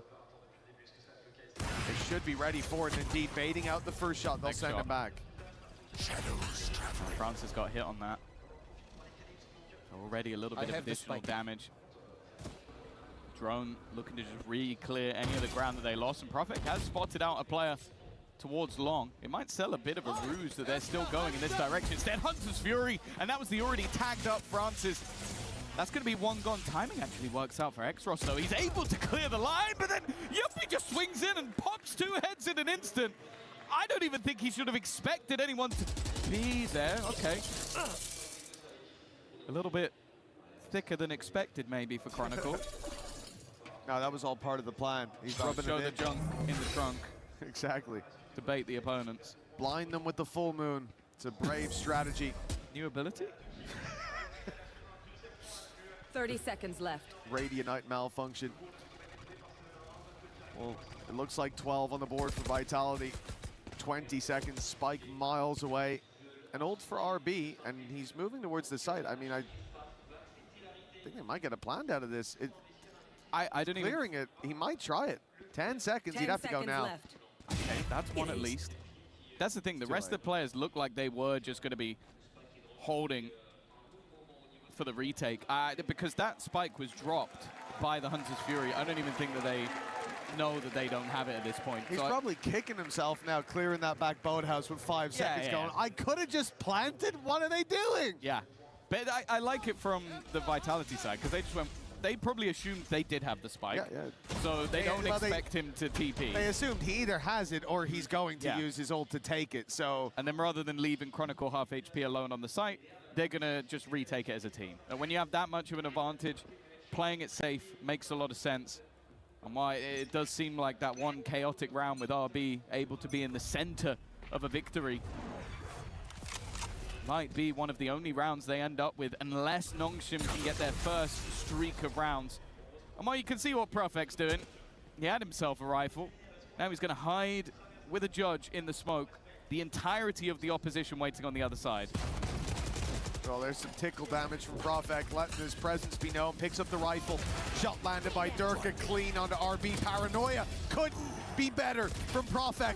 And they've seen Danby in the corner, left him on a sliver of health. Now it's only Ivy. 50 up against 5. And a flash coming his way. He's got to run. Dodge it to start with. A kill found, but a formality surely. He has a minute to take down the entirety of Vitality as the home crowd roars. 50 seconds. And then I bet the rest of the squad's already wondering what comp they're running on Split. Yeah, there's absolutely no hope in this round. The spike still dropped on the other side. It would have to be an era of cataclysmic 30 seconds left. proportions, although Yumpy's given him 25 seconds. They all know exactly where he is. He now knows exactly where they are, but I think he could have had an educated guess of that anyway, and Durka homed in on the angle. Okay, got a little bit spicy for a second, but in the end, Vitality will get the job done. From a first half that looked like a pretty worrying deficit, their defense was almost flawless. But for a round for RB, of course it is the map choice of Vitality, but now they'll look to head in towards Split and see if they can take this in a 2-0 fashion. It is a map that Vitality chose, but for Nongshim, it's gotta hurt. Feeling like they had it within their grasp, and yet a magic trick pulled. They opened their palm to find it bare, stepping in to the rest of this series without a map. A reverse sweep needed for Nongshim. Vitality have stepped up in a big way, feeding off that energy from the crowd. And now, one of the next two will be enough to send Nongshim home. With how this started, that's a damn sight better than what it looked like this day would end as. For now though, folks, that is all the time we've got on the caster desk. Let's send this over to my pal, Bucket. Into the breakdown here, we welcome in Athena at big time to the studio. And Athena, I want to start with you. 8-4. Nongshim on defense is making a statement. They silenced this crowd out of the gates. How did they get the early lead? It's crazy because they looked so good on that defensive side. They were really proactive, making sure they're going for a lot of these fights and setting themselves up for success. I think, Morgan, you talked a little bit about something in the green room, something about trap. Yeah, I feel like the defensive game plan here from Nongshim was rock solid. We've got some replays we can take a look through in just a little bit, but it reminded me a lot of what Leviathan were doing over in London. I think they had a great blueprint, great game plan. Then you get onto that second half and they just can't attack. Durka gets the up rolling. Chronicles there with device util in the perfect places, and Nongshim just begin to struggle. They rely so much on pace, and when they get stopped, that mid-rounding just doesn't seem to be there. I gotta say, Francis may be my favorite player on that stage. Always poking out on the defense. Didn't work so well on the attack, but let's take a look at where it was working on the defense. Nongshim had a plan. It is to lay the traps, and it was working perfectly. Walk me through some great examples. Yeah, this was a really nice mid trap here. You can see that setup doubled up towards mid. They knew that Vitality were walking up.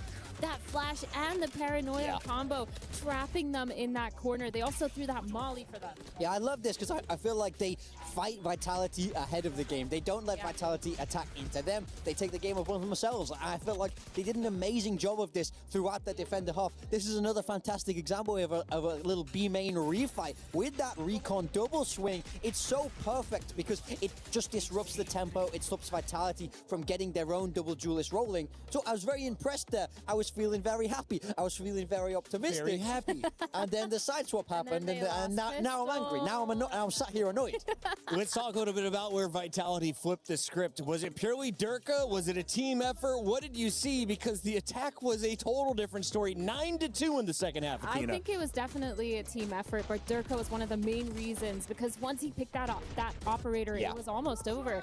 They were so proactive. When you look even on their pistol side, they just pushed all the way down mid with Sheriffs, and it actually worked out in their favor. But then overall, just pushing, being aggressive on their attack side, it's been really good, but they just moved onto that defense and had so much more map control. And this hold here, Durka with the 3K, just shutting down so much of these entries. It seemed like Nongshim didn't have a choice. He's a fantastic player with the operator. We all know it, but I also think he gets so much impact even when he isn't the one landing these kills. Think about the amount of times he's getting aggressive in the mains, and he just baits out a lot of the utility that Nongshim have. Running double duelist, you're not drowning in util. You need every single piece of it. So he's having huge impact, even if it's not him getting the kills. So very, very impressed by him. Credit to the coaching staff as well. This defender side game plan to disrupt and destroy a double duelist was rock solid. For those who are tuning into EWC and Valorant for the first time, who is Durka and how deep is this man into his career, Athena? Oh my God, he is the GOAT. I think he's won what is it? He's won a Masters before. Him and Chronicle, oh my God, I can't speak. With Fnatic, they've won before as well. And they've just been phenomenal. Durka, though, he's been such a good player. Getting into that duelist role, he's been super aggressive for his team. He's been playing for at least 5 years at this point, I'm gonna say. Like beginning of Valorant type beat. And he's just been so good and had such a full career. Well, the real question I have for both of you is why did you predict Durka to lose? If we take a look at your EWC Play predictions, I have the tablet here. I've got all of the statistics, and you guys are 0 for 2 after yesterday. There was no way. 0 for 1 in maps to start the day. This is gaslight. Wait, did Degon select Nongshim 2-0? He selected, let's scroll down. No, we Nongshim specifically said 2-0, no. ladies and gentlemen. Look at that right side of the screen. MIBR 2-0, Nongshim 2-0. He just picked the opposite of what we said. said. Yesterday, they went Gentlemates and Heretics. You guys are 0 for 4 potentially. Someone find Degon in this arena. Strong words. He's actually scammed us. This is called gaslighting. Yeah. And that's what's happening. Wow. Reminder, guys, you can get on EWC Play as well. It's on the Esports World Cup website. You can check out not just Valorant, all of the games, including Fatal Fury and more, as this is week 1, and we are very much in the thick of the games. Before we kick off this game number 2, we're going to see Nongshim on the defense. It is an attack chosen once again by Vitality. Does Nongshim have an advantage on their map pick? I think they'll be feeling great about this. Split is always a good map for them. Game is ready. Let's go to the casters.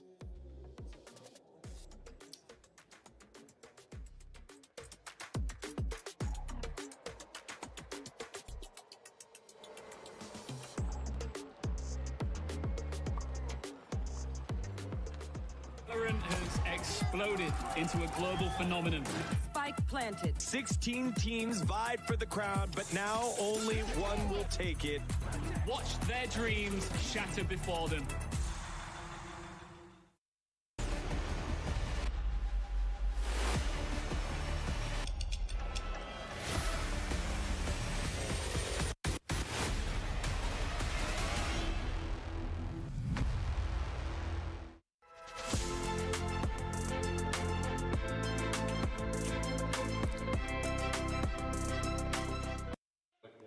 Welcome to the Lenovo Legion stage. I'm joined with SVG to give us a bit of an update on what's going on over here at Dota 2. A very interesting group stage so far. We are seeing a return to dominance for a lot of the European squads. All right. You know, they had a little bit of a mixed year, but now they're topping the group 1s and 2s, dropping barely any games here. We have Falcons dominant as ever. Classic. They really want the win in Dota, because if they get the win in Dota, then it's like smooth sailing for that club championship. But I think they're gonna have some tough competition. Aurora look really good. Spirit looked pretty good, and a fan favorite, Enigma Galaxy, back this year. They are back. That's good to hear, but do you have your own favorite in terms of a Dota 2 champion that we're going to be crowning here? Well, the comms in the backstage are that Yandex are our favorite right now, and I think they do look really solid. They have very smart players. I think that tends to like give you the edge in Dota. You know? Yeah, sometimes, you know, if you're smart. Like, Exactly. yeah. It's a smart person game. You got to get those brains working. So I'm big on Yandex, but I do like Enigma Galaxy. And one of my old boys, Sumail, on it. They're cooking. They're in form. Good vibes. I'm rooting for them. All right, I'm looking forward to that. Thank you so much for the check-in. Yeah, That's it from us. Back to you guys.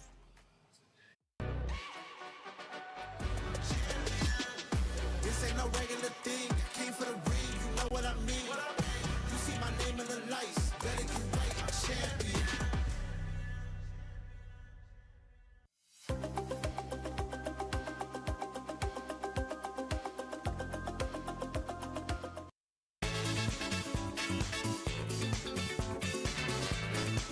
Welcome to the Spike site. We've got 45 seconds on the clock and a lot of tasks to do. Yumpy and Profek are going to be taking turns, and whoever's still doing a task, when the timer hits 0, loses. It's best of 3. Are you ready?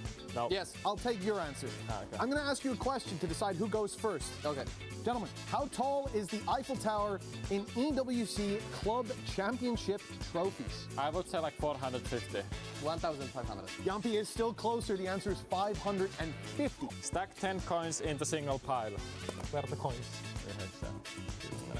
Okay, hold on. 1, 2, 3, 4, 5, 6, 7. Is that 11? 1-0. You're gonna have to go again. Okay. Continue. Draw. 6, 7. Put your timer. Okay. The adjudicator's coming in. Please. 10. Nice. Your next card, your next task. You want to get this to 2 meters. You're not allowed to attach it to anything. It has to be just like this. In the like straight line, yeah? But without breaking. Go. Oh, he's not using me. Oh. 4, 3, 2, 1. I lost. Yes. No. That's that one out of the way. 1-0 to Yumpy. Oh yeah, it's best of 3. Till a banana. What the hell? Let's move on to the next one. Perfect. Write Valorant mirrored on whiteboard.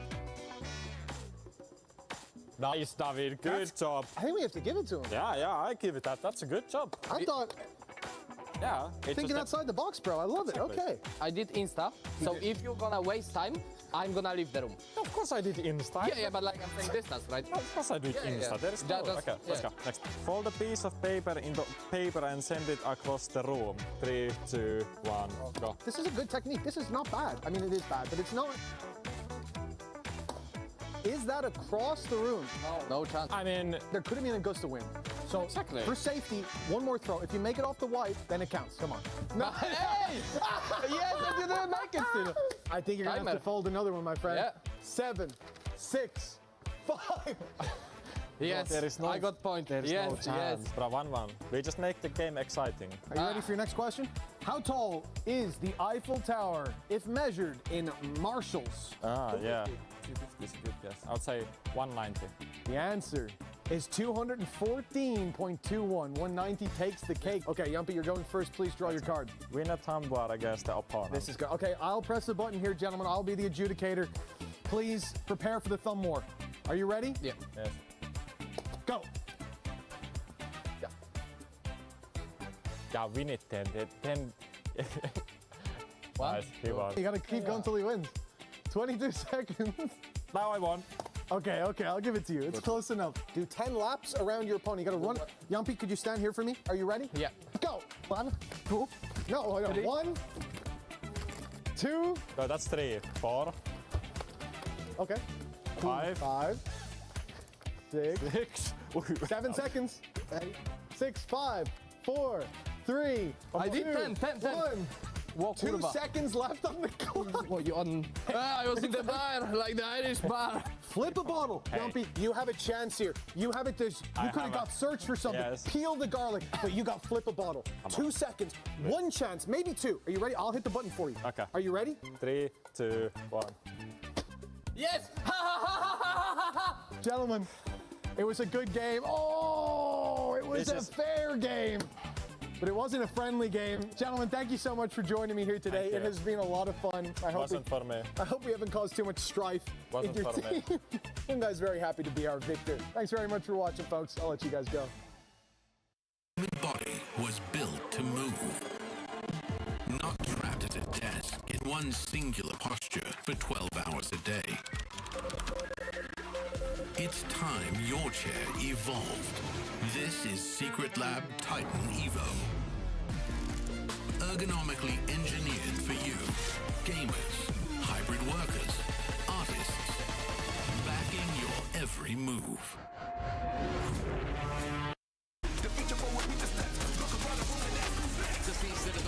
It's a nice shot from Starso. I don't know if he has time for this one though, Kev. It's going to be very close. Oh, that is unbelievable. Also,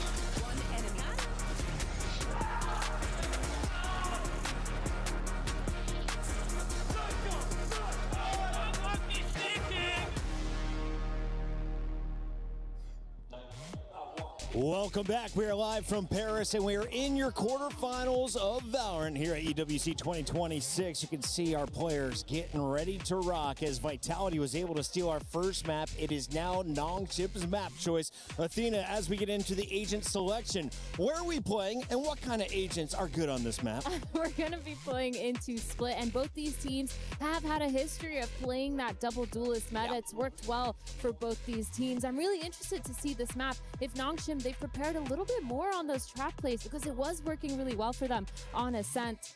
And I'm just interested to see if they're just going to keep those same comps because honestly, both these teams are pretty consistently doing well on a map like Split, both above that 50% win rate. So it feels pretty good going into it. Just interested to see what they're going to cook up. Top 8 teams on the planet right now. They're proving it in front of this live audience. Big time, though. Is there a regional difference in play styles? Look, Pacific has always been known as the aggressive region. They were playing double duelist before it was cool, before the rest of the world got on the train. Same with these Nongshim guys. They love it. They love to be fast. They love to be aggressive. That's how we coin it over here in Pacific. And when we take a look at the agent select, nothing different on the side of Nongshim here. It's that pattern of double duelist. Neon with the Phoenix running in behind it. This is what they do best. Yeah, what do you think of the Sky? I'm curious because I have my own personal thoughts, but I want to hear yours first. I like the Sky if you're a very strong, capable mid-rounder. It gives you a lot of information. Yeah. You also have that drone to work with in the dog. So I think if you can understand how to use that information correctly, you want to play with pace, you can support your duelist quite well. I don't hate it. You ready for a bold prediction? Sayonara flexing to Raze is going to lead the lobby. I respect. That's very valid. His raise is good. That's a very valid. His raise is good. I see an argument, but let me one-up you. He's not going to lead the lobby because X-Ross is going to lead the lobby. X-Ross! Here on the We're going to a game 3? Yeah, we're going to you, third you map, think we're not going to a game 3 here in Paris? Agents are locked in, as are our casters. Let's get into game number 2. I'm getting real sick of hearing this big-time guy talk a lot of smack every time there's an EMEA team up for discussion. I'm keeping tabs on you, Morgan. It's time to get into the game, baby. Nongshim versus Vitality. It was certainly a sad first map for big time, watching that from the sidelines. It looked like Nongshim had the read on Vitality, but the second half was a completely different game. Now 1-0. Does Vitality step in to Nongshim's pick? Yeah, as we all know, Tyler is better. Definitely when it comes at to almost coaching. everything. But nonetheless, into the pistol we go. 4 players ready and waiting from the defensive side. Right place, right time. Maybe that's been noted by the opposing side. Sayonara getting the bucket seal of approval, which obviously means a lot. And the defense already on a mass rotation back to the other side of the map. But you can see the attack have left themselves an implant. They have put Chronicle in place, but he doesn't manage to catch the rotator. Makes sense that he'd like Raze. Reminds him of the Call of Duty days, but this is where X-Ross's duty calls to him, delivering in a big way, a double under his belt already. Sayonara and Profect left very low indeed. And a spam from RB is enough to take the ladder. Now, 30 seconds left. Big task for Chronicle and Sayo, one of which holding on for dear life, and the other's just being delivered to the afterlife. It's 1-0. Nongshim in with a convincing pistol. Yeah, unfortunately, it seems like Morgan might have got something right. X-Ross off to a flyer. I wouldn't get ahead of yourself just yet. One 3 lucky kills round already for the Phoenix. And that's the thing. That's the difference between these two. Like, having that additional option for flashes. Doesn't need it on the initiator quite as much. But also, if he can keep farming up that Phoenix ultimate, definitely make things that little bit more awkward for the attack side. Of course, we've seen this already in the previous map from Vitality. The struggles that they can have on the attack side. This map's normally a little better. That double dive can cause problems. And actually, well, it looked like Durka for a second was going to dive in alone. The tap of the orb almost loses him his life. He's managed to get quite far. Now I'm getting a little bit nervous. RB is going to be nearsighted as well, trading at the paranoias, but the swing onto the back, not as clean as it could be, yet still, it's even trades for the side of Vitality. About as good a start as they could hope for. That was the pick they needed, though. That was the pick that would have gotten the spike to a site. Now instead, they're trailing behind. Dambi's filled in the space, he's caught the spike, and it looks like Nongshim have stabilized. It wasn't even the fear of losing the round. It was the fear of this becoming more and more costly. But Dambi has put that fear to rest. Yeah, I think that's a singular weapon dropped, which still maybe a little bit more cost than they'd like, but definitely not the end of the world. And especially with Durka able to walk in and get 2 kills. I'm starting to get a little bit nervous for them, but in the end, it comes out quite comfortable.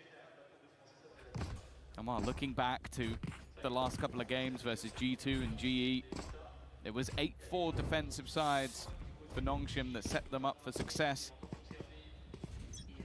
On the other side of things, the last time that we saw Vitality play this map was versus Leviathan, where they got blasted 13-4. So maybe a few learnings to take away from that matchup. But the time before that, it was a strong attack side half. So arguably both teams starting on their favored side. to this map. So this round may end up being quite important for Vitality. Well, it should do. The early starts what kept that first map alive. Nongshim. The weaknesses aren't really that present. Like you said, the Bandit for RB, one of the weaker fronts. A lack of information later into the round. X-Ross goes looking, even uses the hot hands in the corners, desperately wanting that damage, and Dambi is ready to pounce on the back of it. I mean, they've spotted now 2 players outside this A side.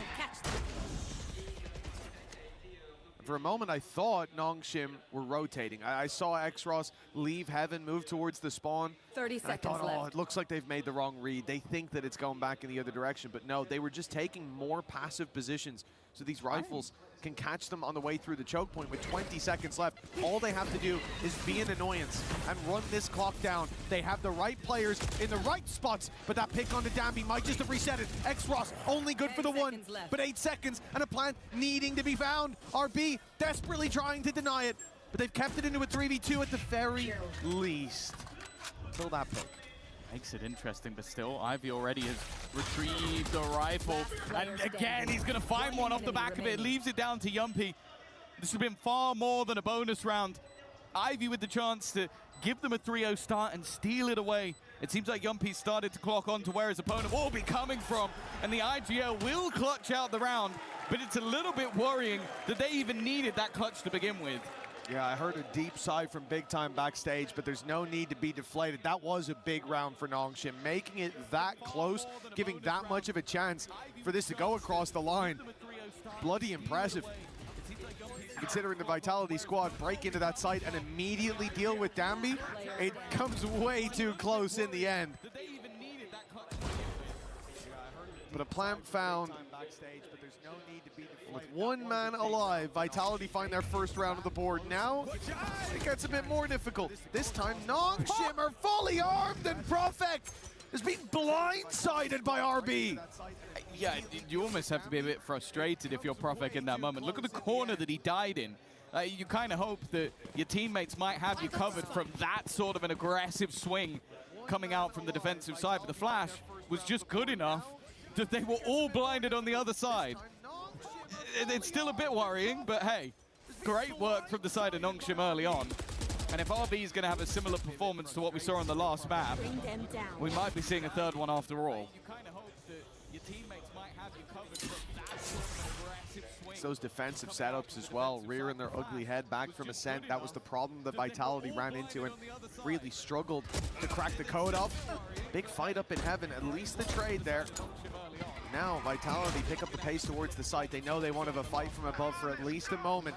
But Francis still needs to be rooted out from that site. X-Ross's ultimate dealt with Francis taking a tag. He's still standing his ground. He looked unfazed, but 30 seconds left. now the showstopper should send the rest scurrying. Man advantage, possibly even off the back of it. It was Durka to deliver 3. RB all alone with the same task at hand. It looked like this was another stellar round in the early, but the recovery has looked good. RB with the chance for a freebie, but he's looking for a little bit more. He's hoping that Sayonara never looks up, just keeping an eye on him constantly. There's the jump down. Allows him to cross towards the site. Smoke on towards the spike as well, just to create some danger that the opponents have to deal with. Already looking for the half, but he's so desperately low, and Yumpy was quick to hand. A huge round from Durka, almost using that showstopper as a distraction. But his triple is what gives them an even score. Oh yeah, he saved the day on the Heaven fight. Onto Dambi. I mean, the second one. Oh yeah, no, the showstopper did go too far. So yeah, that wasn't. I thought he got the kill ahead of the rocket, but no. No. He got the kill instead of the rocket. No, the rocket was not close. That was actually much further than it looked when he was clicking on my screen. But a little flick of the wrist, unlucky. 2-2. Vitality now face off against Pistols. Their reward starts out with an easy pickup from Durka and a spray onto the wall. An excitement. Well, then I see him step really close to a smoke. versus an eco with an outlaw, and I'll be honest, I start to get a little bit worried, but I'm sure he won't go much further than this. You know, it is Durka, a chance to farm, and already another one picked up. The trap play, looking to try and put the pressure on, but he has the support of Sayonara. The last showstopper might have ended up as a fake flash, but if he can build up to the next one in quick succession, he's not going to worry too much. A flawless round. And although this is not the most damning of starts for Nongshim, the thing that worries me is how Durka is playing. Because you mentioned that was aggressive, that was hyper aggressive. But think back to that last map. A 7-9 first half.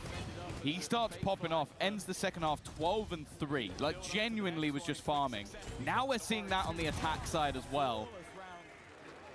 That's scary. Because rounds like that, they're the kind of thing that will probably make your coaching staff very nervous. Like, those are skill check rounds, and if you miss the skill check, things go very, very badly, very, very quickly. Sayo's a little late getting the kill. They hit a headshot with a sheriff onto him. There's a rifle there. You've got an outlaw stuck in the corner. Probably 2 picks and 2 big weapons picked up. Get punished, don't you? I do. It kind of frustrates me when it works. Can't keep getting away with this. When you've got the players who can take those risks and it pays off the majority of the time, and if you don't get Durka hitting the shot, you've got someone like Sayonara to pick up the pieces, then yeah, sometimes you can play a looser game just because you can back it up. You don't want to see every team do it, but for Vitality, they might need a risk here in the 4v4, but Xross is the one surrounded and looking the wrong way in heavy traffic. No idea. He had absolutely no idea how much ground had been taken, and it seems like it's falling into 1v1 picks. The TP was stuck! What? I don't even think Sayonara realized that RB dare stick that TP, and well, I thought for a second he was going to be just some sort of cloak and dagger that managed to sneak his way through the round, but eventually he's dealt with. That looked like he was invisible for a moment there. There's 2 team, 1 ultimate taken, no one pays any mind, and then he TPs on the site, fires 3 bullets, and they're still looking the other way. What the hell? Well, as much as he might have gotten a few chances, none capitalized on. And for Vitality, this is a fantastic round. The ability to walk up behind like that in heaven, crunch on an Xross who, yeah, he looked there a moment ago, and he looked there a moment too late, but he left the gap, and that gap was filled in by Vitality immediately. That doesn't feel nice from the side of Nongshim. Round loss like that, well, no surprise to see a timeout. Yeah, I think we're already starting to get the alarm bells that happened on Ascent. Back-to-back rounds there. This is now your map choice. The defender side is where they've done their best work over the last couple of maps, and you could see that a lot of these almost feel like it's momentum. Like you're having Durka get more and more aggressive. That was him running through B Heaven with a Blade Storm, getting an opener. And although you look at that 1-for-1 trade and you go, well, yeah, that didn't matter that much. It's the space they got. Like everybody else had to almost fall back in fear and even pull rotations. And in the meantime, the rest of the attackers go through vents and backstab your Phoenix. Like that's too much ground being lost. And this is, of course, now elimination on the line. The playoffs bracket here at EWC is a brutal one. It is one and done. No second chances. You lose here, you are out.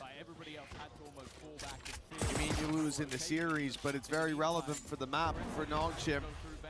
They've made their mistake. They have faltered already. There is no more room for failure on that defensive side. 4-2. It is one and done. No second chance. Nongshim starting with pistols means already a healthy amount of rounds likely online for Vitality. That said, Nongshim have done some work in rounds like this. A Nightfall there if needed for retakes, but they will need an upper hand to be claimed before they think about putting that through. At least I'd imagine so. Yeah, you never quite know with Nongshim, but I do agree. Ready. Contact into middle. Abby being left with a gap, trying to set him up to thrive. The flash has left him blinded. I do like their attempt to pre-fire on the Prowler with the Marshal. That was nice and relatively close. Time to hunt. 30 you find nothing left. with that. Vitality fill in that mid space, take it for free. Now what do you rely on? Well, the reposition of the Marshal. A good tag. That was a collateral tag as well. Makes it much easier for the rest of the squad to finish off these kills. Xross straight in with a headshot. Another delivered on the Sheriff. and they're hungry for more. Exros, he's got 3 under his belt. 6 seconds left. The plant needs to be started now. There's no time to delay. It has to be stuck, and Exros has won the round alone. Really impressive stuff. The Nightfall helping out towards the end, but it was the couple that he got. Catching Sayonara at the spike just seemed to put this round into turmoil. A domino effect that forced them into the fights of this man once again, and he just was not missing. It took the final man on Vitality to take him down, and by that point, the round was already won. Really impressive stuff. A huge step up as well. You can see the excitement from his teammates. 4-3. A breakback, a response, a huge boost to the economy, and while a man who was terrorizing them early dealt with, and so is Profek. I like the pace from Vitality. They want to get right into Nongshim's face. They lost the round. They want to get right back on the horse. But Nongshim, they stand and greet them in every single battle, bar one. They come out with a flawless victory. That is huge from Nongshim. You win one round, it's a flash in the pan, but then you shut them down immediately right after. The pressure is on to Vitality all of a sudden. Yeah, oh, it looked like there was a world where the momentum of the last map, the streak of rounds from the attack was just going to give them an immense half, and then some individual brilliance from Exros. And Nongshim are right back in the game again. This time the operator in the hands of Francis, so expectation is that maybe Danby will look to try and challenge the walk-up, the paranoia setup. We've already seen Profek get caught by this before. In fact, in the exact same corner he was standing in. If there's any sound made, any movement on that side, he may just be dead to rights. You can see Danby is certainly on his marks and ready to go. All they need is that sound cue. In goes the Tiger, clearing out mids.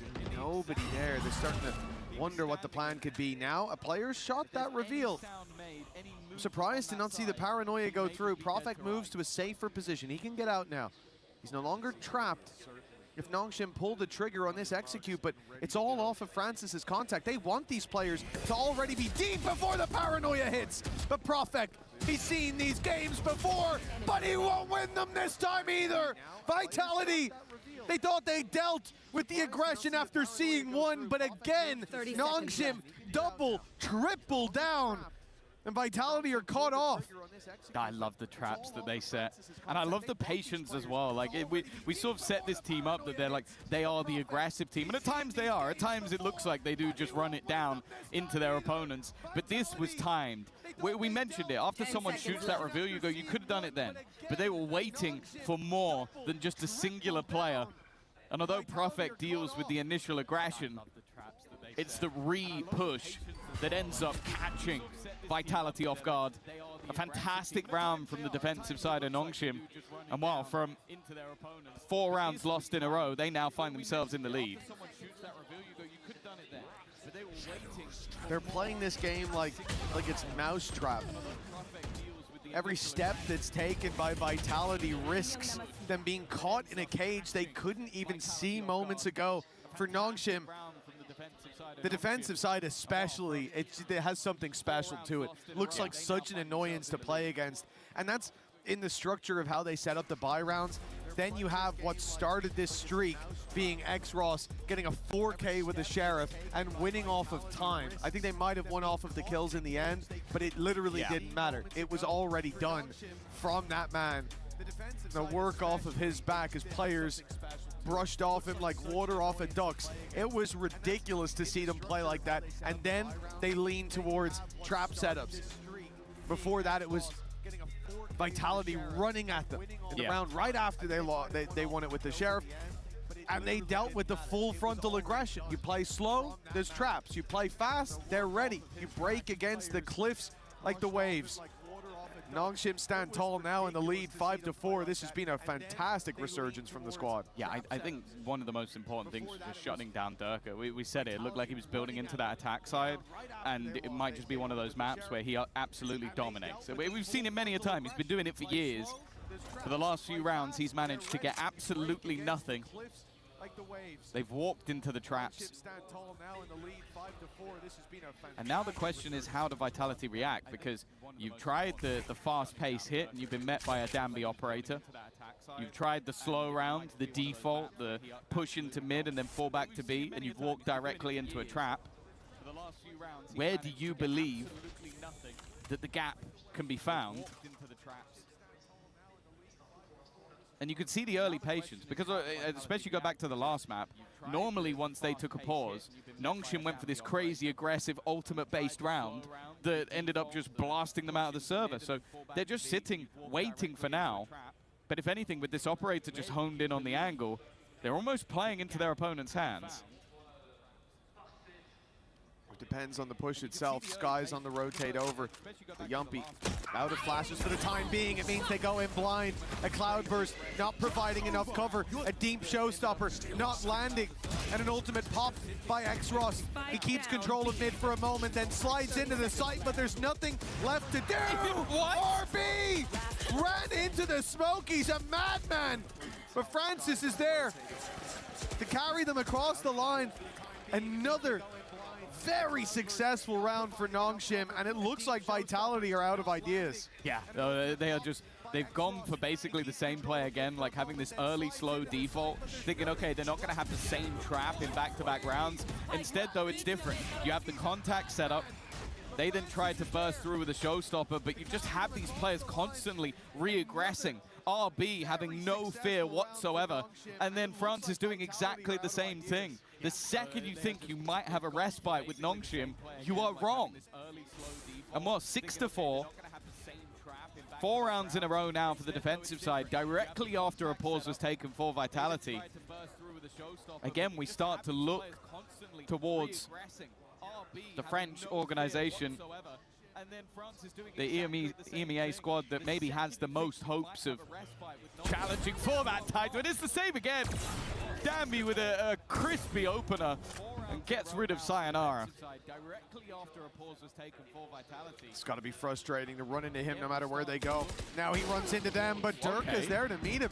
And Marshall winning the fight out. Giving a chance perhaps to Vitality still. There's so many players here on the rotate. Ivy not caught by either flashes. Primed for that push out, and he's catching them all. It's Ivy with 3 that quells any hope from Vitality in this round. They remain on 4, while Nongshim now have a chance for an 8-4 half. Yeah, I think when we were sat there with them 4-2 down and they took a pause, I wasn't massively believing they'd be able to turn it into maybe even a half victory. But now they're potentially going to walk in with an incredibly comfortable one. I don't know what was said by the coaching staff, but evidently it's worked out. And sure, I think credit needs to be given to Ekros, that spark, that flame that seemed to just turn them around. I think it was Danby just screaming his heart out the second that they won that round. And he's now been devastating ever since. But this round was all about Ivy. An ultimate even committed in the last round in the form of the Seekers. The round before they used a showstopper, both to no effect. Not even space was taken in that moment. And now you look at the defense, they haven't had to use their ultimates. They have 4 ready for this round. Big pickup by Durka.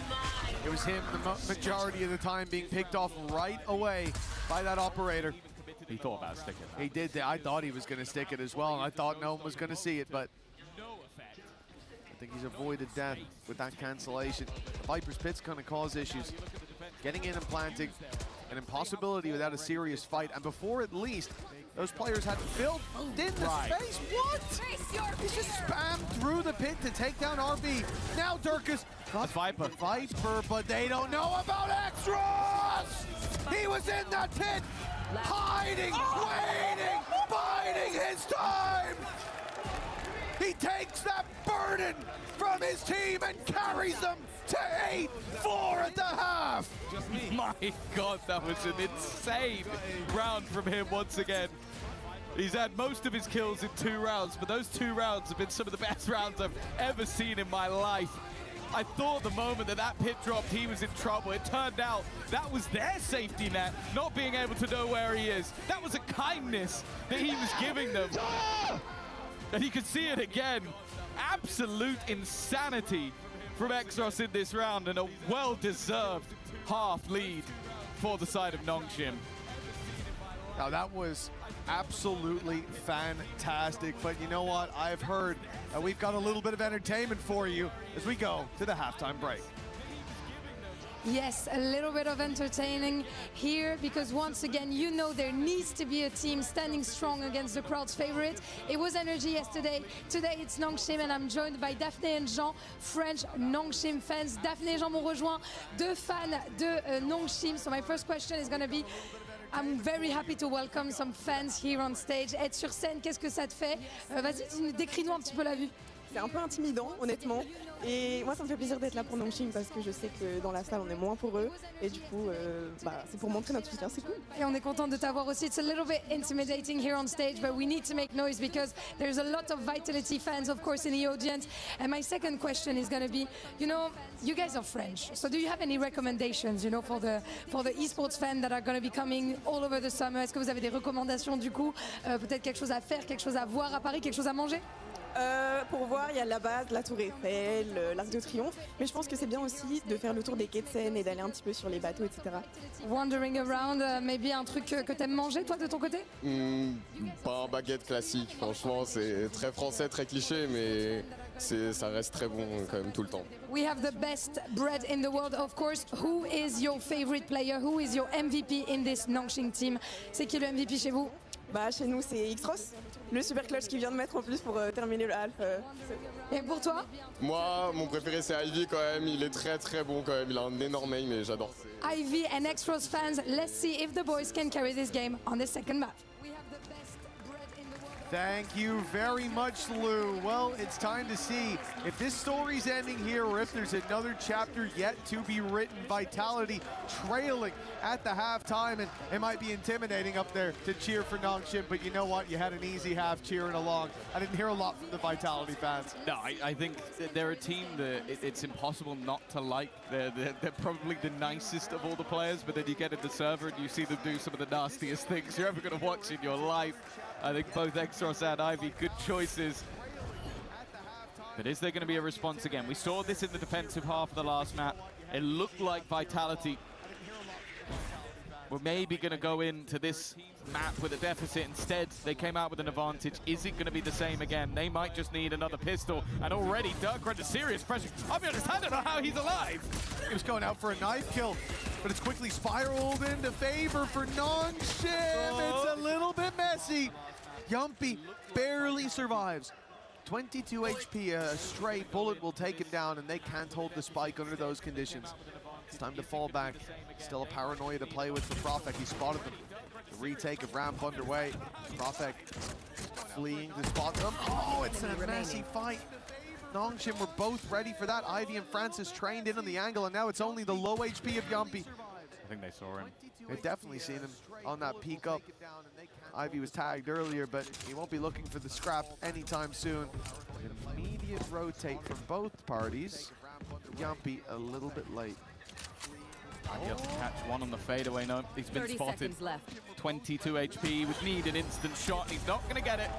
It's the pistol now under the belts of Nongshim, and they do look like they're running away with this now. They were so quick with that as well. Ivy jumped onto the rope and then jumped off it, so he hears both hit it and thinks, well, they've both dropped. Okay, even peeking in, looking down below for that little head peek angle, and then surprise, that guy's standing up on top waiting. Nice work by Yumpy in a decent attempt, but grouping up for Nongshim gave them the upper hand. The reposition was perfect. That's another pistol under their belt, and I'll tell you, as I said, the crowd had been quiet. I heard them start the chant again for the second half in favor of Vitality, but once again, the quiet comes over the venue.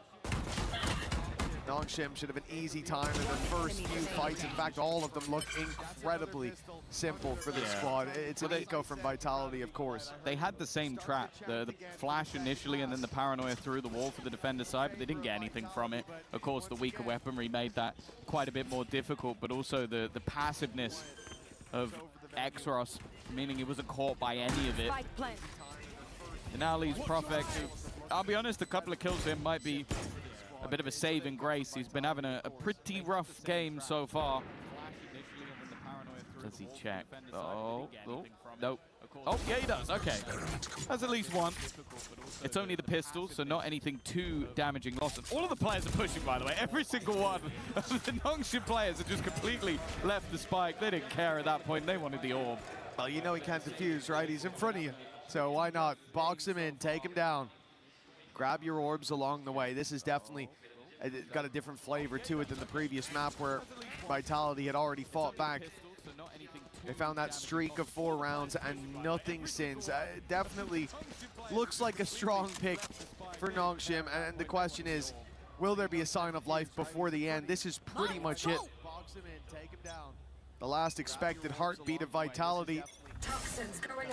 It starts to falter here. Vitality had already fought back.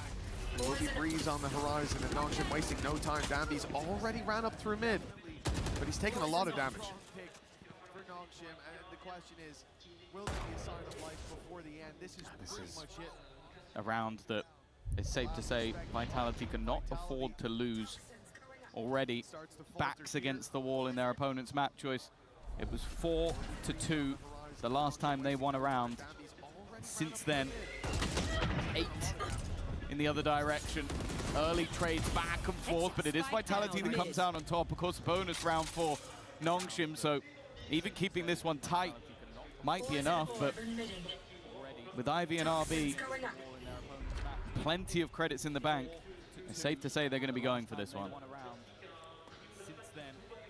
Certainly with how the rounds have gone for them so far, they give them a decent chance. The pressure put onto RB, good paranoia. They'll use it to TP as well, and I'm not sure they will have heard that. I think so. I think Profek was hit by the paranoia as well. 30 seconds left. They definitely know about him now, a little bit late on the spam, but all the while he is just buying time. 20 seconds for that flank to come all the way around. Running out of time, running out of chances to get this across the line. It's got to be a more aggressive play, and well, that certainly was aggressive from RB. They know where Ivy is. He's got no time to connect these kills, and you can see Durka just flees, realizing he can win it off time alone. But Profek will at least secure Vitality a 5th round. A chance here, but a long road ahead of them. Yeah, I think that even in that moment, the goal was to just try and take weapons away. I think they knew at that point they'd already lost the round just off the back of losing the spike in this scenario, but even still was a bonus, getting rid of 3 guns. And if they'd won that fight, it would have been a 4th. Still feels like a mountain to climb for the Vitality side, and just looking at Exros, unfortunately there's going to be a very smug Morgan when we get back to the desk, because he has been incredible, and he has the running back online. Yeah, that's the scary thing about this round for Vitality. Credits all put on the line for Nongshim. They have ultimates to throw at it as well. They've looked good when it comes to the buy rounds. They've got the majority of the defenders towards the A site, which means Profek stands alone. He's isolated, but he's isolated a duel to start. Down B. Not bad. Now teammates coming to help out. The spike recovered by Dambi, but he's going back in. They're not giving up on Nongshim. They know there's numbers here. They are not deterred, and perhaps they should be. RB TPing to the site's being hard, but he gets the jump on Chronicle. Looks back to Durka. He's dancing around that pillar, but has no idea that death is right above him. Durka's adjusted. He detected Ivy, I don't know how. And he's left RB all alone. The spike in Durka's possession. Yumpy at his back as well. They're now together. The high-low in play. A firing squad whose only job is to execute this omen. When he steps into their sight line, the smoke will cover him for now, but into the fight he goes, and out of the round. Vitality, another lifeline delivered, but many more needed. I think good initial work by Profek to slow them down. I think especially just finding an angle where he couldn't be spotted by that running back. But then it is Durka. It's Durka just sort of flipping back to the player above that turns this round in his head. It looked like for a moment that was going to slip away from them. But once they get into that 2v1, solid positioning to make sure it was incredibly difficult for RB to isolate any of the angles. I also don't think his smoke helped him out too much. I understand what he was trying to do, but I think it kind of boxed him in with no angles to fight. Aggressive stuff from the defense, though, and wow, versus a low buy, this might end up being a problem. It's an immediate stun by Danby, and the flash that came out from X-Ross. That is what gave them the upper hand, but oh, push comes to shove. Somehow they're still holding on. This looked like Vitality were falling, or sorry, we're crushing them, but they've fallen behind. Sayonara is desperately low, but he survives the spam of the Guardian, and indeed survives the round. Vitality, 7-10. I'm starting to believe it's possible. A 3-round gap is where this game changes. Yeah, we've seen this already in the last map. Desperately far behind. They then manage a mass streak of rounds, and although some of these have been a little bit tighter, I'm wondering if we might see that pause coming out once again. I think the Nongshim coaching staff have been incredibly proactive. Even in the last game, it was the same, where they were in the lead and they slow things down a little. Clearly not feeling the burn just yet, but I'm looking at that operator into Durka's hand. It was a game changer on the defensive side of Ascent. On this side, it seems like he'll be on the wrong side of the map. This is looking like an A hit for Nongshim. Well, it's looking like they don't have much of a choice, Tom. There's no coverage outside B with full control there for Vitality. The only thing is the defense is waiting for that fight on middle, not knowing it's coming in the other direction. Yumpy taken out of the round, and the team P cancelled from Profek. Danby single-handedly got them this site, got them the plant. Wow, gotten them a huge advantage and probably forced Vitality to save because he spammed through a pit and a smoke. That part's a little bit BS. The rest of it was impressive. The last bit, more frustrating than impressive. But got to be incredibly frustrating for Vitality to now see that round drop like that. Yeah, this is the Danby effect. I thought they were going to build in and potentially use some of the ultimates. It's only the Viper's Pit that ends up being utilized in this moment, but a more direct hit and finding the isolated man. The fact is there's at least been some delay for the defensive side so far. I think Profek, the last round, he was able to hold the line for rotations to come in. This time, it's so quick that they get rid of Yumpy that no one has an opportunity to get in to support him. There's no way anybody could have found some sort of trade without, well, the same BS spam that we saw from Danby. It's going to be another round onto the board. The pause clearly not needed just yet, and for Vitality now, with that streak coming to an end, they now have to pick themselves up again, 4 rounds behind, and their opponents only 2 from taking us to Breeze. It's going to be another round onto the board. Toxins going up. Oh, for Vitality, as you said last round, the isolated man found the one without delay. This time, they're going to leave Profek towards the A side. A man who can escape at least, perhaps delay with the paranoia, but not from where he is. Again, the idea from Vitality is to look for the mid-fight and to leave Durka embedded where he is. He's going to have a challenge. He was seen. There. This doesn't seem worth it anymore. I was about to say, when you've been spotted through the gap in the smoke, the value of this diminishes massively. An expected mid-push almost feels like a death sentence. Instead, though, they seem very ready for Durka's positioning. They were. Danby able to bait the shot, and he's looking to try and do the same again. He's just looking to try and fight him alone. And while he's lost his life because of it, no trade to be had just yet.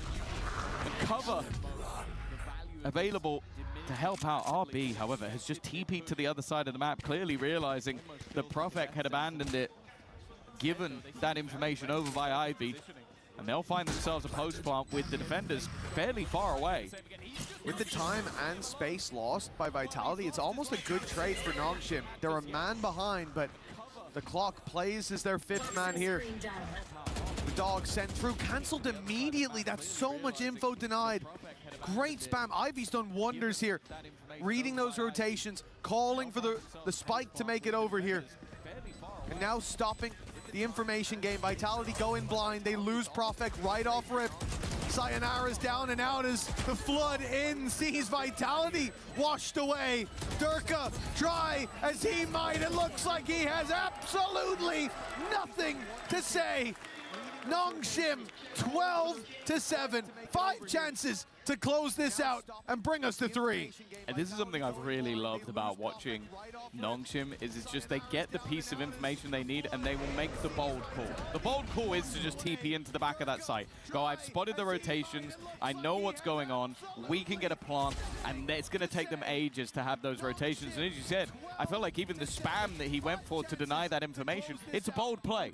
If somebody swings him, takes him out, that's a problem. Instead, he's able to slow down the push, enable their own crossfire back towards the ramp, and then the players within the site are able to just bide their time. A 4v5 that looked like Nongshim had the advantage throughout, and now a last-ditch effort from the coaching staff of Vitality to try and save this map and stop them having to go to Breeze. Yeah, this is one of the more difficult ones. 5 rounds in a row, no room for error for this squad so far, and it is starting to look like on the other side of the stage, Nongshim are on a form that just cannot be broken. Seeing Danby have this level of success, and yes, big time, I see you with your headset on, your in-ear in. X-Ross playing the way that he is. He's doing a great job. Who? I hate Big Time or X-Ross? X-Ross, oh, of okay. course. Big Time got lucky once. Smug look in his face. Well, smug look on Nongshim's face as well. 5 chances to close this out. Vitality definitely looking more deactivated than the last map. You can see this again. This is something that we've seen regularly from Nongshim. You take a pause and we're going to be right in your face, right down your throat. The second these rounds begin, they send Danby up mid, but this was all just to try and pincer. We saw this in the last half, and now Dirk is the one under pressure, but they've kind of bypassed him already. The site is firmly under their control. In the meantime, Sayonara has popped a showstopper that's achieved nothing, and although Dirk managed to get a free chance of success, he's completely missed the beat. 2 players already down. Sayonara desperately low, has to flee. And with time against them, now a 6th man it seems, this is looking done. Breeze will be map number 3. It seems like we're going all the way there. 13-7. A resounding defeat dealt to Vitality in front of the home crowd. There might not be many Nongshim fans in there, but they've earned the right to get loud. This was a masterclass on Split, and it's not over yet. No, very, very comfortable from, I want to say, like round 6 onwards. They took a pause. It looked like they were under some pressure, and then they went on a streak of, I think it was like 8 rounds in a row before we finally saw Vitality break back into the map.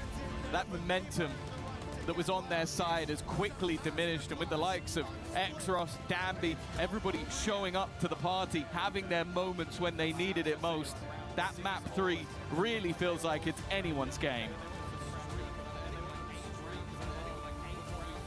Great cast there and an excellent performance from Nongshim. We saw it. We heard the call from Big Time. Keep your eyes on X-Ross. Well, that man delivered, and he was not alone. Everybody chiming in for Nongshim. And we take a look at some of the numbers here. X-Rox's performance, 22-10. ACS is over 300 and 11 first kills. How do you have a bigger impact than that on a Phoenix? I don't think you can do it. I mean, look, he's rock solid on this agent. Since, you know, they changed around with the roles, there was an experiment. It was Francis before. X-Ross was on the initiator. They make these changes. They let X-Ross be more aggressive. They let him be the one to get these trades, and he lit up. I love Split for this team. I feel like it suits them down to the ground here much more than it does the side of Vitality. So very happy with how they played this. Yeah, this round right here that you're looking at on the screen, it was actually a thrifty for them. X-Ross, being one of the main reasons why they won it out. And that thrifty actually catapulted them to end that half 8-4. And then after that, they won 8 rounds in a row here for Nongshim. That really started the momentum shift for them. And I really like to see how that kind of changed their mindset as well to just be a lot more aggressive in the server, mainly X-Ross. Shout out to all the French fans. We have a jam-packed house, but that's all on the Vitality side of the stage. Our side of the stage is the Nongshim side, and it was about 50% full. They're starting to file in, and I feel like as this series is going on, Nongshim's starting to gain a little bit more fandom here in the crowd. Look, I'm feeling good. Show me French tears. That's what I want. Zoom in because they're going home today. You know what? I predicted Vitality. I reluctantly predicted Vitality. That was stupid. That was the old me. I'm back. Nongshim win this now. We call him Lil Rock Jr. here. As we take a look at some of the best rounds, you called it. It was the Thrifty that set them off on a big run. Let's take a look back at how they pulled that off. And is it all the Phoenix moving forward? What does X-Ross play in our next game? Yeah, I mean, I think we have to wait and see for that. They do love that double duelist over there. But on Split, this was the round that made the magic happen. I think Vitality made a big mistake here. I think they were far too slow against the eco. They worked the map too much, really, and they didn't give themselves enough time to hit into a stacked site here. Yeah, you can see on the clock, 4 seconds left. They can't even get that spike down. X-Ross peeking, getting that pick, a 4K for him. But yes, just playing that map really, really well by Nongshim, and it feels like just over and over again after those first few rounds that they started winning out. X-Ross also was on top of that, but so was RB. Everyone was starting to perform slowly, and they just racked up a lot of those. Did Vitality make a mistake giving Nongshim defense early? I mean, I think potentially yes, because I think they're very strong on it. I think Split is, you know, most naturally being very defender-sided. But now since the double duelist meta has come along, we see a lot more teams choosing to go for that attack to set their own tempo because it has balanced out a little bit. Ultimately, I think Nongshim very well prepared. I think the map suits their double duelist so well because it's very contained. They can bombard you with util, dominate that space. And Vitality, they couldn't get the up rolling. It's not big enough. They couldn't make that work. Athena, as we get ready for map number 3, we want to remind the audience we're going to Breeze. If you're watching group stages, this was in every best of 3. Seems all of the squads are comfortable squaring up on this map. So talk to me. Is it offense? Is it defense? Because if you're looking at the attack, Vitality chooses to attack for a 3rd time in a row. I mean, this is one of those maps that's pretty 50-50, but I like to think it's attack-sided. The reason being is because you can set yourself up for success with that utility. I think Breeze is more of a deathmatch kind of map, so you take the fights that you want to take. And I think for both these teams, too, they've performed recently pretty well on this map. Both of them having pretty good win rates on this. They both understand how they want to play it. Nongshim usually sticking towards that double duelist, and then on the other side, we have the double controller, the double innie coming in from Vitality. So I think this map is really going to come down to a lot of that firepower, which Nongshim, they have the momentum going forward, and for Vitality, if they can just come back from that. Do I still run the Neon if I'm Dambi here on this next map? Absolutely. He doesn't slow down on this. You will see Nongshim when they get onto that attacker half. They love that A site. That's where they want to end time and time again. Honestly, they're wholly disappointing when they go B. That doesn't work for them. That doesn't work for them. Go A. Nongshim, can you hear me? Go A. Big time. I've seen you sad one time the entire time we've worked together, and that was when they went into a game without a Viper. Will there be Vipers on both sides of Breeze? As a Breeze, it's a Viper must-have. I think we'll see Harbors on both sides. That's something, as the meta is developed now, you want to be able to slice up that side. And I think for Vitality, they also love that A retake. I think this is something that we might see a lot of. Nongshim want to hit A, Vitality want to retake A. It's who's going to upset the script here and have the kind of the mix-ups required to get one over on their opponents. Athena, final time to switch your prediction if you'd like to. The fans had 76% of them choosing Vitality to win this best of 3. Okay, I'm going to go purely based off what I know from comps, and I'm still picking Vitality. I'm still going Vitality, big time. I'm so sorry. Yeah. Nongshim. No, listen. I've changed. We're back. It's Nongshim time. Nongshim's on defense, 3 maps in a row. Can they seal the deal and move into our Final 4? We find out after the break. Hey guys, we're here at the STC Arena. I'm here with Tomas, and Tomas is going to tell me what a Gentlemates fan is doing here today on day 2 because they played yesterday. Why are you guys still here? To be honest, this is an association, the Gentle Suit, and when we come on an event, we just want to support our player, but when players are eliminated or something else. We just never let seats. Yeah, so we just bring back, see the game, watch Vitality or the teams. So we just came back and enjoy about the event. What was yesterday had so many fans that were here and it was such a great environment. What was your favorite part about yesterday? Yesterday it was really insane, to be honest. I did not expect that, for sure. When Prox 1v4 was really insane, as was like all the arena, the atmosphere was very insane, so it was a pleasure. Well, the mates are always great. Thank you so much for being here and enjoy the rest of the tournament. Gentle! Gentle! Gentle, gentle, gentle! Play is in our DNA. Whenever we let it out, it becomes our superpower. Now imagine an entire city being built to supercharge it. Kadir City, powered by Play. Play is in our DNA. I think his attention to detail is very, very high. In the smallest things that most people won't notice, he will be all over it. He will learn everything from it, so I think that's one of his best traits. Durka is just genuinely one of the nicest guys in the world. Even though he's a guy that has won many things, that has been right at the top of this game, and is known for being Durka, super humble, super chill, and really nice to get along with. When he gets the ball rolling, he is unstoppable. Once you just flick that confidence switch in his head, because he gets, as we would call it, an icebreaker into the game, he is able to just start picking things off, making decisions based on intuition. And Brock now is just going to rip away, Prophet can rip away the rest of the opportunity. Durka would have to clutch here. Chronicle's still around somewhere. He needs to come in and help out. Oh my God! He's the best smart confidence player that I've ever seen.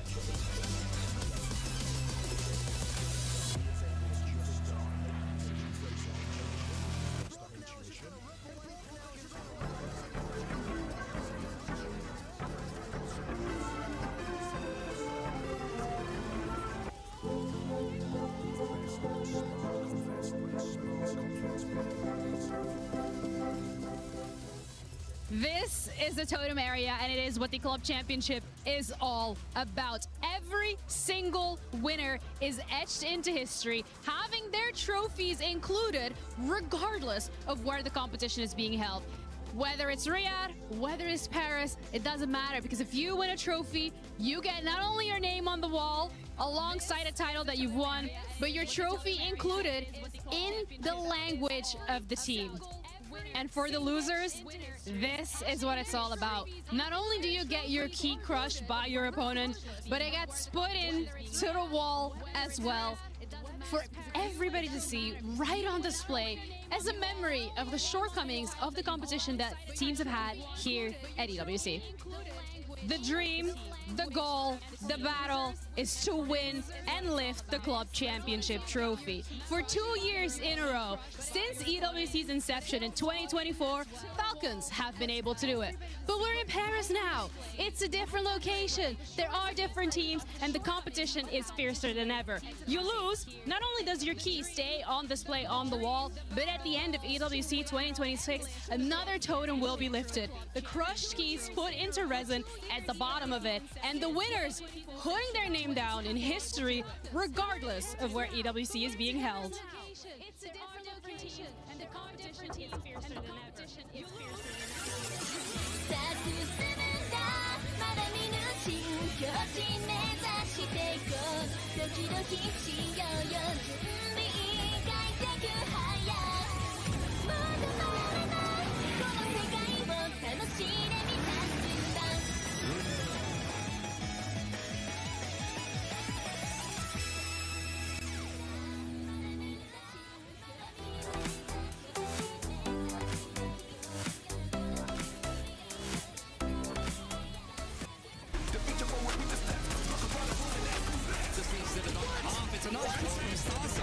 I don't know if he has time for this one though, Kev. It's going to be very close. Oh, that is unbelievable.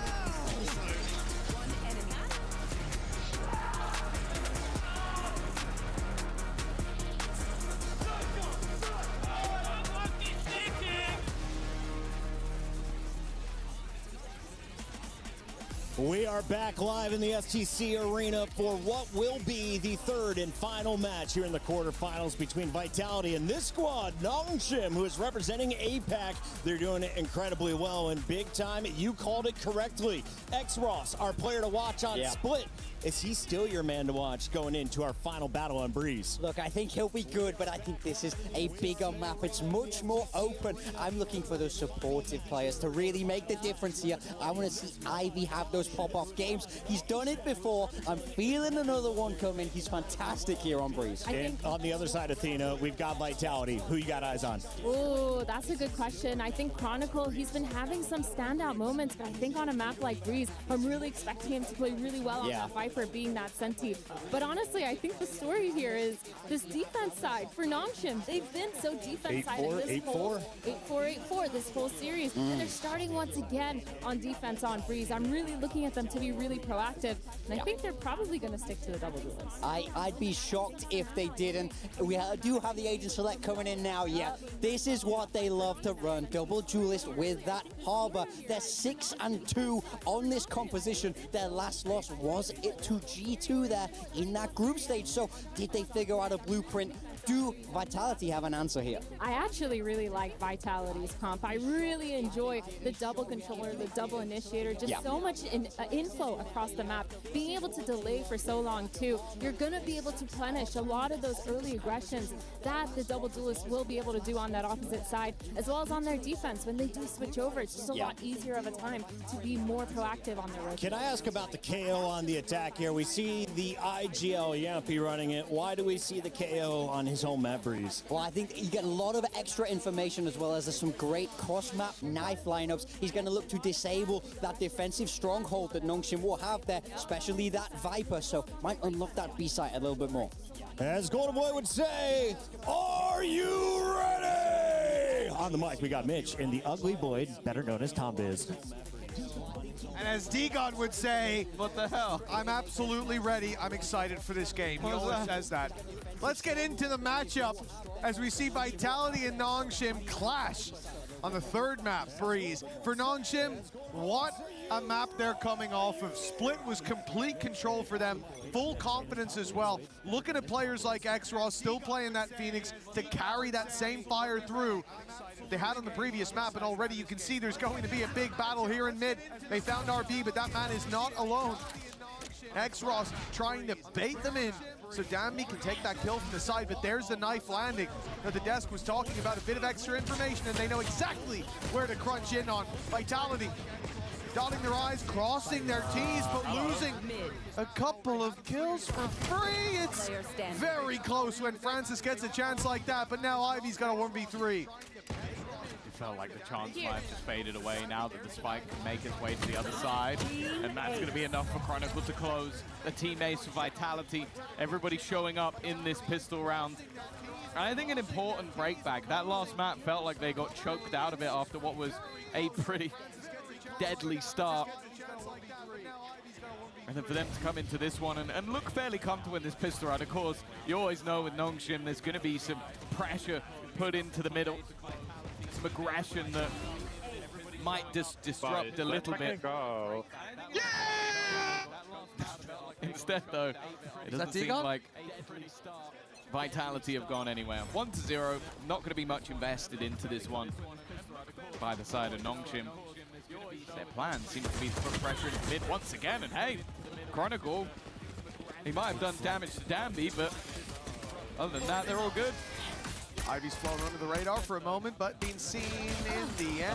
Still, they end up with a pick. Fish in a barrel on the fire through RB.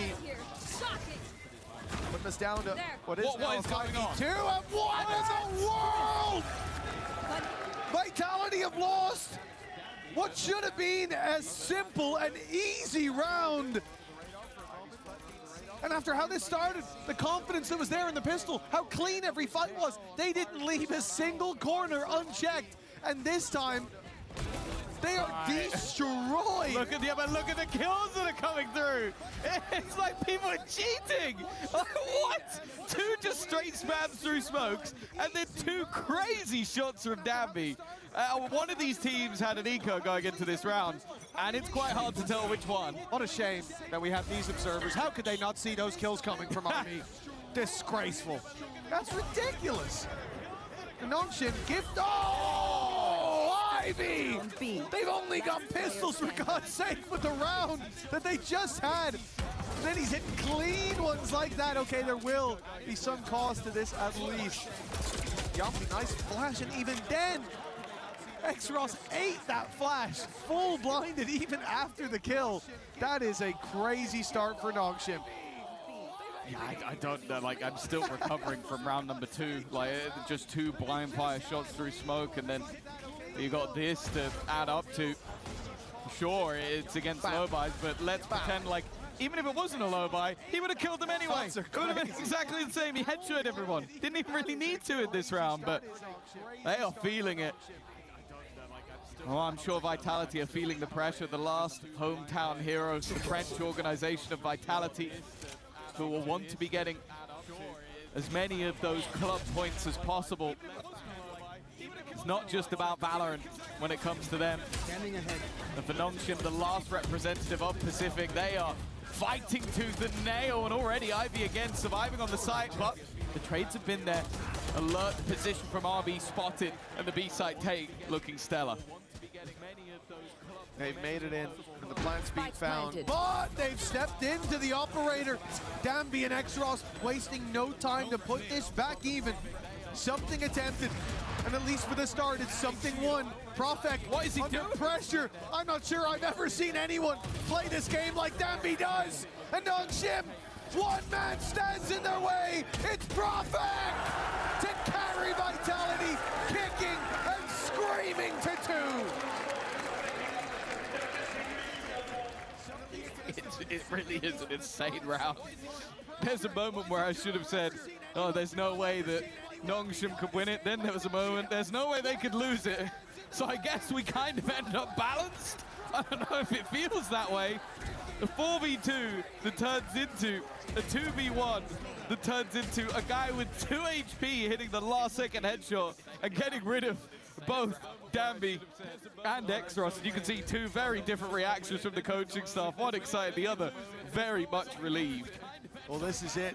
A best of 1, essentially, that comes down to whether you proceed at EWC, whether your flights home are being booked in the next hour for Nongshim.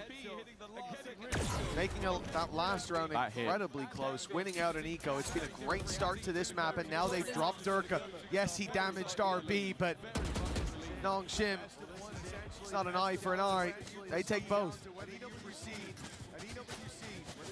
It's been a bit of a rough start for Durka. He was lights out in the first few rounds of the last map. In map number 1, it took him some time to get going. Should be a very clear connection of the drone, but doesn't look like Danby gives it. Damn, okay, at least it was Yumpy. He will live to tell the tale. If that was anybody else, they were dead to rights even still. They looked to scurry away, maybe not. Yumpy clearly felt like he'd hard done his opponent. Gave him another bite of the cherry. Profik again. Sayonara as well. And now Danby goes running back in. Ultimate pop, but I don't even know if he's going to use it. Has the operator still in hand. The B site open for business. And a couple of high-impact ultimates available for this attack side, but caught using utility. That leaves Sayonara alone. He hasn't been having the best day so far, but damn, we know he can clutch. Well, Profek died for this plant.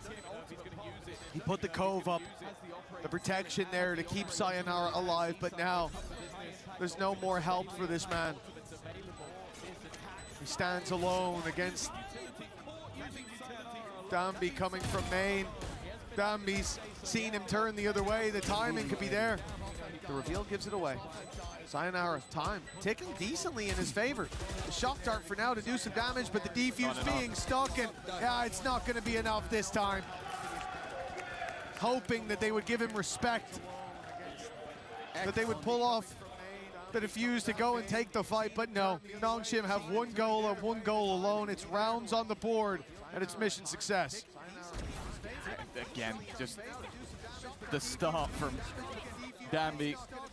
He's ridiculous. The timing of Francis's peak as well was unfortunate for Profek, and then, yeah, as you said, they just didn't give him anything. They forced him into a position where he'd have to fight two of them at once. Again, what looked like an opportunity for a good early start for Vitality now sees them with next to nothing to play with Durka on a hero rifle. But other than that, it's only pistols. Only. Shot from Danby, who's surprised. He's the one to open this up. Durka down, and he's got a wall bang onto Yumpy. They put 6 feet of concrete between them, and they still can't get away from Danby in this early round. Ivy's gone pushing. It's an eco. But they don't give a damn. They're flashing through the bloody wall. Nongshim playing a confident game right now as Vitality fall behind. It genuinely does just feel like the second this team has any level of confidence, yeah, you do. Oh, come on! Oh, that's insanity. Things like that. We should be checking his computer. Like, genuinely, admin, get up there. Start having a look through the files that have been opened, because that is absolute madness. I was losing my mind seeing that on the mini-map. I thought maybe it was like a corner shot. No. all the way over into the he got middle him of the wall. in the bloody tunnel. They were running for their lives, and it's still not enough. Now Ivy walks into his own pit. Usually you send someone else, because if you die, it falls, but no. They have no respect left. That would mean showing fear. What if I die? What if I die to these guys? That's what Ivy says. A 4 versus 5 seconds into the round. And of course, Nongshim are reinforcing the A site. They have a pit now to defend this B site. They've got a man advantage already. And although Ivy's used his snake bite for that extra bit of safety and security, if you go walking through that, the utility is the least of your fears. Yeah. I think the only choice is to go towards A for Vitality, and to be honest, it even looks like they're saving. I don't think they are, but they're waiting now for more aggression, because Nongshim have always pushed. The crazy thing as well is Ivy has been full dipping Durka throughout this game so far. Yeah. Like, it doesn't seem to matter what decision Durka makes, it's the wrong decision. Like, be it holding an angle with an operator, 30 seconds left. Trying to challenge a pit that's forming. It's irrelevant. And now they're in the right place at the right time. A missed shot. Danby clearly is human after all, but 15 seconds left and 3 players here. Yumpy trying to pad the gap, and he's done so, but there's still another player at the backside they have to deal with, and they do. That gives them a chance with the plant, but the spike has been dropped, has to be retrieved, has to be stuck. Here and now, Hunter's Fury coming through, and does he get it down? No, he does not. Francis from a distance has denied the round. A perfectly timed ultimate. And what Ivy, well, he almost had the chance to kill him off at the end. It is 5-2. They are running away with this game. Unreal. Ending the round with a Hunter's Fury. They've got the cove and they think they're safe inside, but not even close. Could protect you from a fisherman, not the Hunter. Tracks his prey all the way to the side, and that's it there. This burst. 0.4 of a second left. And Francis steals the round away. For Vitality, it has to feel like a wave crashing against that cliff. We said it earlier, and Nongshim, since that moment, they stood tall. It would take years to erode them at this pace. A timeout needed, as this game, this series, and their life in this tournament is slipping away. You look back to their road to the top 4 in London. They went through DRG, they went through EMEA teams, but they had 2 stumbles. One to the champion and one to the only Pacific team they faced throughout. But bear in mind, be it their first defeat in this tournament would be the one that sends them home, and it would be Pacific again. There's no doubt that Pacific has had their fair share of trophies over the last few years, but Nongshim might be looking to try and get 2 in 1 year. A much quicker start. Ultimate used immediately, looking to try and basically just flood this round with ultimates, and that's a great start. Push out from Francis, though. He has found a gap, and that gap has given him the spike. Now, Nongshim on their way, flooding back into the site as a wave comes plowing forward. They're using that as a gap. They're going to push through it themselves and look for the fight. X-Ross is shut down, and Francis trying to spur on and defend that spike. Puts us back to even territory, but for how long? With Danby still floating around, a sliver of health is all he has.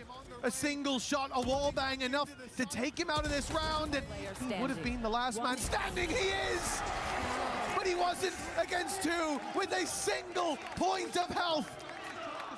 Danby saves the day, and for Vitality, this is a round lost in a more conventional way, but their route to this deficit, RB spans through the smoke, Danby's up through the wall. Francis saving with the ult at the last second. It's felt like so many of these rounds have been stolen from them, and this one is taken right out of their hands. I think the more damning thing as well is that this was the round where they go, okay, let's spam our ultimates.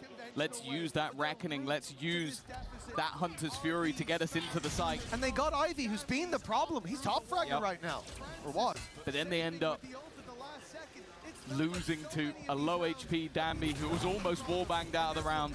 Even still, though, they have a little bit to play with in this one. Well, their Reaper is back from the dead. Death looking to take them down to the depths of hell. As that's where Vitality sit right now. A plant within the A site, a Viper's Pit used. You can see how much these rounds are important to them. The other ult in play is that Blade Storm, and Durka is being surrounded. He still holds on to life. Needs more, though. The rest of his teammates don't have much to play with. It's Sayonara lurking with the rifle. If he wins this fight, they have hope, and he does. That's a big kill. Spams in the smoke have been huge for Nongshim so far. Vitality going through it? Just need to survive this onslaught. And Chronicle, well, hold on! X-Ross got them both! That plant is not good for this position. Sayonara, he has to run at them! And he thought the shock darts would be enough. But X-Ross, he took those bruises. His head may be bloodied, but unbowed in the end as Nongshim continue to streak these rounds together. The unfortunate truth is if that pit had done enough decay, and by the time he got there, they were still decayed, those shock darts would have been enough. But he was on the wraparound, so by the time he gets there, all of that decay has faded away. X-Ross with another massive round for the team. And that's all the ultimates. All 5 used in the last couple of rounds for Vitality. Looking to try and pad the gap. And instead, they found themselves further and further behind. And their opponents are unrelenting in the force that they use, but this time they are punished. Another couple of kills coming up for Sayonara. He's trying his best. 10 already. But they now have to deal with the op in other hands. That's the thing. It's not like we're looking at the Danby show here. 2 players spam the wall and Yumpy goes down. It's been the story of Vitality's game so far, but this wrap from Prophet could be everything. He's blindsided one. He doesn't know exactly where Francis is. And with RB holding the wrap around, that's the spike down. It's in the hands of Nongshim now. The position of Prophet may not matter as he moves towards the elbow, but look at the reposition from RB. This is actually disgusting. If Prophet suspects this, he's looking across the stage. He can see his opponent's screen because you would never expect RB to be there that quickly. An instant rotate. And Nongshim, they cannot seem to put a foot wrong. The crazy thing about this round is you have 2 sides of the coin. You have this with just a prediction, and then you have this from RB, where it is just all about placement. It genuinely didn't matter if he connected every single shot in that moment because he was so well placed to deal with them that there was no way they'd have the expectation of him being there. Deflated on the Vitality side. And Nongshim, well, you can see by the way they're playing, they feel unstoppable. When I play against a team who gets 10% as lucky as this squad, I get an RR refund. This is ridiculous. Nongshim playing a game that shouldn't even be allowed. Dambi meets the first leg of this aggression, and Extros cuts off the other two. It's Nongshim again in the lead. A commanding position to play from. It seems like 9 rounds are locked in, and we're not even finished the half yet. With barely a bruise. They stand strong in the joke. They take down every single one of the Vitality players without breaking a sweat. Oh, they look crushed, and they're getting crushed in the same form. Their key may survive for now, but it feels like it's soon to be heading to the back of the stage where the Crusher awaits. And going into the playoffs, we spoke about the amount of EMEA teams that were heading deep with an opportunity. Heretics, the defending title holder, fell. The hometown hero of Mates went next. BBL may be the only one left by the end of today, as Vitality have a mountain to climb, and Nongshim flying that flag of Pacific look to do it with pride. That's another opener for Dambi. Make no mistake, it's a packed house here, but it's quiet in this arena as pick after pick after pick goes to Nongshim. A sea of red as Vitality's blood spilled on the stage. Nongshim, 10 rounds at the half. We thought that Split was a dominant display, but this is desecration. This is, well, I think that's all you need to see. A calm, and maybe the fear in the eyes of Vitality. It seemed like no matter what they did, they were caught, and just the raw skill on display from Nongshim, moving as a pact on this defense, but they are just not missing a single shot, predicting the movement of opponents, every spam paying off. But there is no doubt that the form we saw in Santiago is back. Anyway, we're off for the halftime. Tom mentioned there the fear in the eyes. I think we can see a little bit of fear here in Danny Engel's eyes, one of the big bosses at Team Vitality. Danny, what's going on here? Are you panicking? Yeah, you got your fans over there. Are you panicking at all? Not quite yet. I think it's only over when it's over, right? And we have seen crazy comebacks happening, and I guess the guys can definitely make it happen. So let's believe, and let's definitely cheer loud over there. You, more than anyone, know how important it is to get off to a strong start at the Esports World Cup. Of course, we talk a lot about each individual trophy. They all matter because collectively, every single great performance you put in across all of the titles over the 7 weeks here at Esports World Cup give you points towards the Club Championship. You came so close last year. Falcons took the title. That's why you're so nervous here, isn't it? Absolutely, and this is only week 1, right? And I'm already super happy that the boys at least secured 200 points for now. We obviously dream of 1,000 to begin with, but it's a marathon, not a sprint. So let's take it day by day, match by match, and this is one of many, many, many Vitality matches. When we look back at the points total that you had last year, what sort of number are you aiming for this year that you think could potentially win the thing? Well, I guess whatever helps beating the Falcons, I guess. But honestly speaking, I think we are looking towards like 5,000 points in total, which is so much. But yeah, any point on the way helps. Every win counts for us. And yeah, I'm still hoping that we can win today. Sure you are. Thank you very much, Danny. Let's keep moving. Well, there was talk after Santiago that their time in the sun might be done, but Nongshim have come back in today. They might not need it. They brought their own light, and they are shining bright down on that stage for Vitality. 2 rounds in the first half. This, the last map of the series. Often we talk about that as the middle ground. This has been anything but. Yeah, right now it looks like the Golden Hornets have met the Fly Swatter of Nongshim Red Force. And they need to try and fight back, and that's the worst start they could have had. Ivy already dropping a couple. Chronicle at least able to respond with one, but the A site is under their control, and Ivy is still just looking to hold the line. Chronicle, the man with so many trophies to his name, has given them a chance in this pistol round, and Yumpy's found one, but the response immediate, and there is no stopping the Nongshim Red Force train. A pistol round that might have just ended the game. Buried beneath round after round, but this pistol feels like the heaviest load. For Vitality, they are now trailing, not just in the map and the series, but this half as well. A half that could be just a few rounds. And it certainly seems to be, if Nongshim have their way. A painful loss in the pistol round. We talk about it as a coin flip. And for Vitality, they'll know the answer next time they're asked what's the most they've lost on a coin flip, because they are close to losing everything. We saw this Masters London. They went out with a whimper. They started map 1 with showing their resilience after going down, but in map 2 that dissipated, and in map 3, oh, we're yet to see them show up.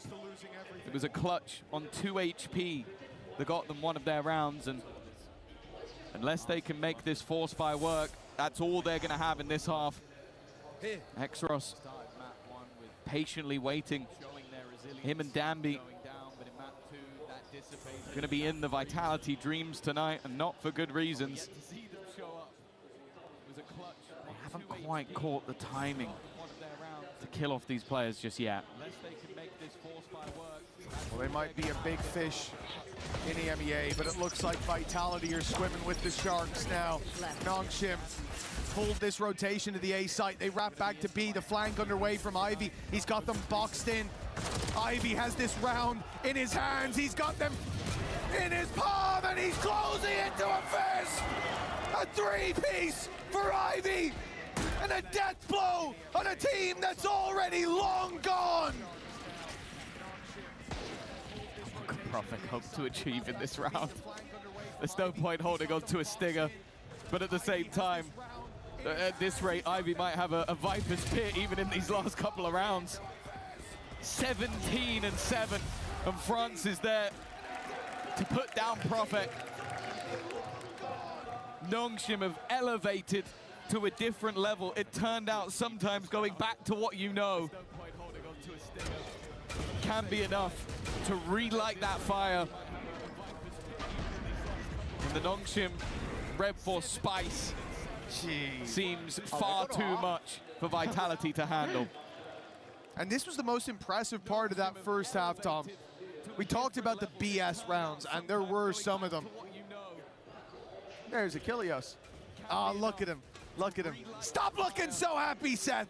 I mean, we're here. We just love to see teams do well and have fun. That's what we're here for. But it was RB with his spams through the smokes. Danby's up in the wall. Francis winning with the ult. And all the while these players were stepping up, and yes, I think, I didn't actually look at the score line in terms of the kills, but I think Danby probably has overtaken him by now. But there was a point throughout that first half where Ivy was the shining light for this squad. He's definitely putting up numbers. And in a game where everyone else is having these flashy rounds here and there, he was the consistent factor throughout them all. That's the scary thing for Vitality right now. It's why I don't believe in this comeback, even beginning, because they don't just need to beat one guy. They don't need that. Look, Ivy 17-7. Yeah. Look at the game Danby's had. He's still trailing. I thought he must have overtaken because he'd so many early up kills, but that's how bloody good Ivy's been. So what if Danby starts missing? So what if X-Ross flashes himself? You're still gonna have to deal with Ivy and the rest of the. Oh, Jesus! Oh my God! Relax, Ivy! They're already dead! This man has no chill. But you're right. Even if by some miracle for the Vitality fans someone went missing, there has been levels to Nongshim in this match. And Vitality, well, they need a miracle. They need multiple miracles. They need 10 miracles in a row if they're going to survive in this tournament. And it seems like their journey here in Paris has come to an end, whereas the Nongshim journey looks to be beginning. A semi-final spot, all but guaranteed, as Danby looks to finish the job he started. Sayonara, the one to fall, and a 13-2 destruction, embarrassment of Vitality sends them to the semi-finals. They may be Pacific's last hope, but they might be the best hope overall. Well, they might not have been the majority, but by God, they sound like it now. The Nongshim fans going wild here in Paris as a quieted Vitality crowd watches their key soon to be crushed by this squad. Vitality, no doubt, are a big fish when it comes to EMEA, but they're swimming in a much bigger pond now. Nongshim, the sharks of the day, and they've eaten well. I wouldn't want to face this team now. It seemed like the second they made those switches back, put Danby back on the Neon once again, have Exros onto that Phoenix, it really just feels like everything clicks for this roster. And the second they smell weakness, the second they sense that you are afraid, you've already lost. Like, you could see it the moment it clicked in their brain. Aggressive pushes, dominant rounds, and even when you think that maybe you've quelled them even for a second, they're right back behind you once again. It truly was an insane performance on that third map. And well, I truly believe that they may be the favorites at this point onwards if they keep up that level of form. Well, the Nongshim dish most certainly was too spicy for Vitality this time around. Let's send this over to the stage and get the key crushing underway.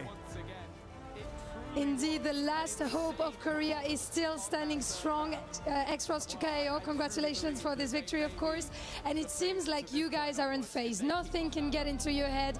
Even though the crowd was massively for Vitality today, you guys managed to win. So how are you handling this, you know, having the pressure and the public against you? 일단 엑스로 선수 승리 축하드리고요. 정말 누구도 지금 멈출 수 없는 기세인 것 같습니다. 정말 바이탈리티라는 강적을 꺾고 또 홈 관중들을 뚫으면서 이렇게 승리하게 되셨는데 승리한 소감이 좀 어떠시고 그리고 이 관중들 뚫고 이기신 좀 원동력이 어떤지 궁금합니다. 모두가 평가하기로는 이제 바이탈리티를 슈퍼팀이라고 하는데 슈퍼팀인가 싶긴 하지만 슈퍼팀을 좀 꺾어가지고 기분이 좋고 다음 경기 잘 준비하도록 하겠습니다. Yeah, I feel so good to beat the so-called super team here. Honestly, I had my doubts, but yeah, I feel so great to beat the super team here. I just want to give a big thank you to Maddox as well, our incredible translator. It's always good to have him here, Maddox. And listen, you said that super team. You're so proud of what you've achieved here. You showed such incredible maturity for such a young roster. How proud are you of the resilience you've shown so far in the tournament? 사실 로스터가 나이가 굉장히 어림에도 불구하고 좀 멘탈적으로 굉장히 좀 단단하고 되게 성숙한 모습을 좀 많이 보여주시는 것 같은데 좀 그런 점은 좀 어떻게 만들어진 것 같은가요? 이제 2024년 어센션 때 이제 엄청나게 힘든 큰 고비를 넘겼다 보니까 이제 이런 세계 대회쯤은 이제 좀 견딜만한 것 같습니다. 이제. Yeah, honestly, getting through my first ascension in 2024 made me resilient. So yeah, this international land, piece of cake. Congrats. Amazing. And last but not least, a lot of people have been calling you a one-trick Neon team, yet the agent was nerfed since then, and you guys still managed to be winning. So what makes you guys an insane team, and what do you want to say to the doubters? 이제 농심이 뭐 네온 원툴이다 뭐 이런 정말 여러 가지 목소리가 많았는데 사실 네온이 너프 당했음에도 불구하고 계속해서 또 네온을 통해서 좋은 모습 보여주시잖아요. 그런 또 팀워크와 팀합 그리고 이런 좋은 경기력에는 좀 어떤 것이 있을지 그리고 아직까지 농심을 의심하는 사람들에게 좀 어떤 말을 해줄 수 있을지 궁금합니다. 네온 원툴 팀이라고 하긴 하지만 상대 팀에는 이제 담비가 없잖아요. 그래가지고 아마 그 차이인 것 같습니다. Well, you know, you said Niren's nerf, Niren's bad, but you don't have Dambi in our team. I mean, you don't have Dambi in your team, you know? Yeah, that's the difference. Can I just say, we've got so many languages on this stage. Just little bit of French, just to say what we've heard here. So to sum up this interview, donc pour résumer un petit peu l'interview, on lui a d'abord demandé comment ils avaient géré le public, parce que c'est vrai qu'il y avait beaucoup plus de gens qui criaient pour Vitality. Il a dit je suis trop content d'arriver ici en France et d'arriver à battre votre fameuse super team Vitality derrière. On a développé de la résilience depuis 2024, des loses et des défaites, c'est ça qui fait qu'on devient derrière un grand joueur. Et enfin, on nous appelle les One Trick Neon, etc. Le perso s'est fait nerf, mais tout simplement parce que vous n'avez pas la chance d'avoir Dambi dans votre équipe et c'est ça qui fait la différence. Well, as you can see behind us, it is being revealed once again, the key crusher for the first time on this play day. It's time to destroy another key. Are you ready? Let's go. 갑시다. Kapshida, let's go. So the second key, the second French key is gonna get broken here by the Nongshim Red first player X-Ross. Here in Paris, you're gonna have to press exactly just this, and we're gonna have to witness the Vitality key getting crushed here in their home in Paris by the Korean squad. Waving goodbye. As you're gonna see, congratulations, we're gonna head back to the stage, and I'm gonna get your first impressions. How does it feel in Paris to break the key of a French organization? 이렇게 마지막 남은 프랑스 팀의 키를 부셨습니다. 지금 기분이 어떠십니까? 이제 프랑스 팀이 다 탈락했으니까 이제 모두가 이제 저희를 응원해 주셨으면 좋겠습니다. Yeah, well, the last French team is gone, but that being said, we were the conquerors, so I hope you guys cheer for us in our journey to championship. I think you gained the heart of many French supporters. Thank you very much. Congratulations again. Kamsahamnida. Thank you so much. And stay with us because we're going to head next to 100 Thieves versus MIBR. See you there. Thank you very much, Lou, as we put a cap on this one. 13-2 dominance. Only one person in this venue saw it coming. His name is Ivy. Big time. You actually kind of had an inkling this might happen, though. So talk to me about the player. You called him to pop off. He did it all. He's so good on this map. He's so good on the Viper. He's so good in those big game moments, and especially on this defender side of Breeze.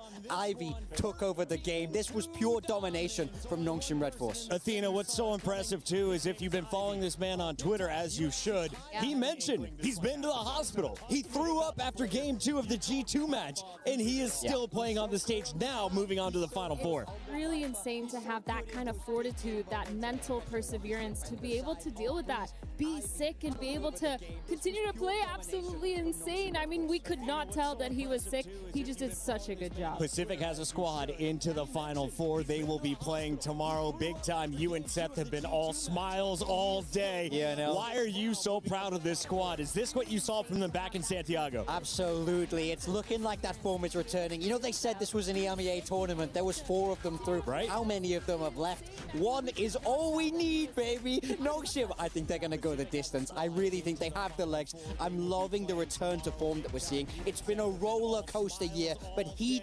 at EWC, I really feel like they're recapturing that magic. On the other side, of course, we say goodbye to Yampy and Vitality. The second time they go out top 8, this time with about $30,000 more.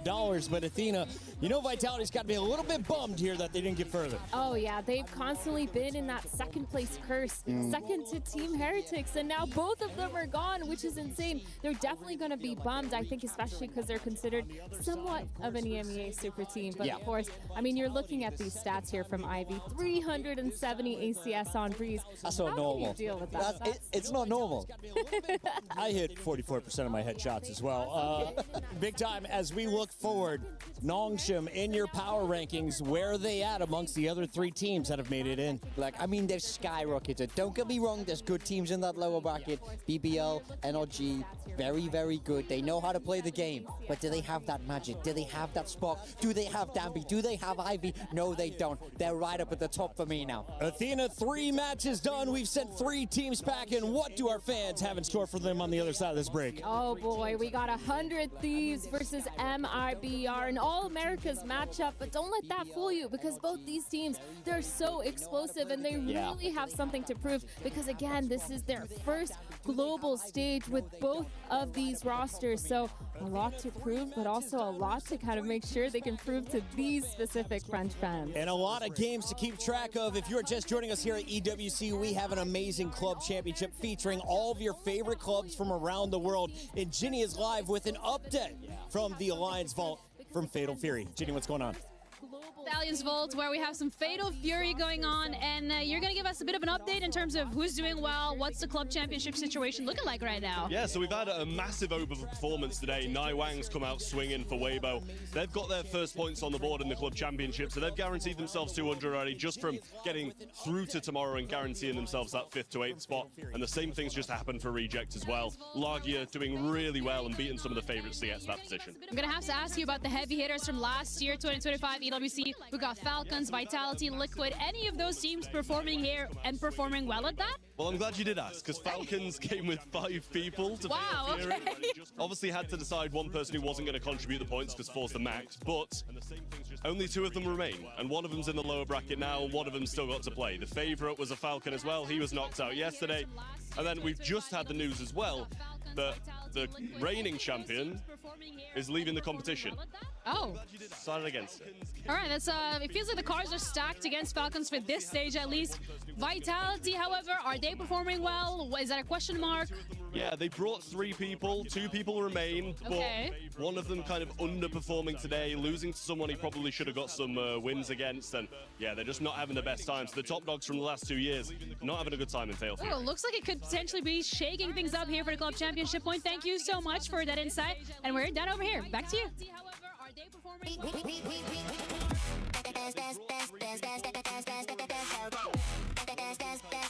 book Esports World Cup.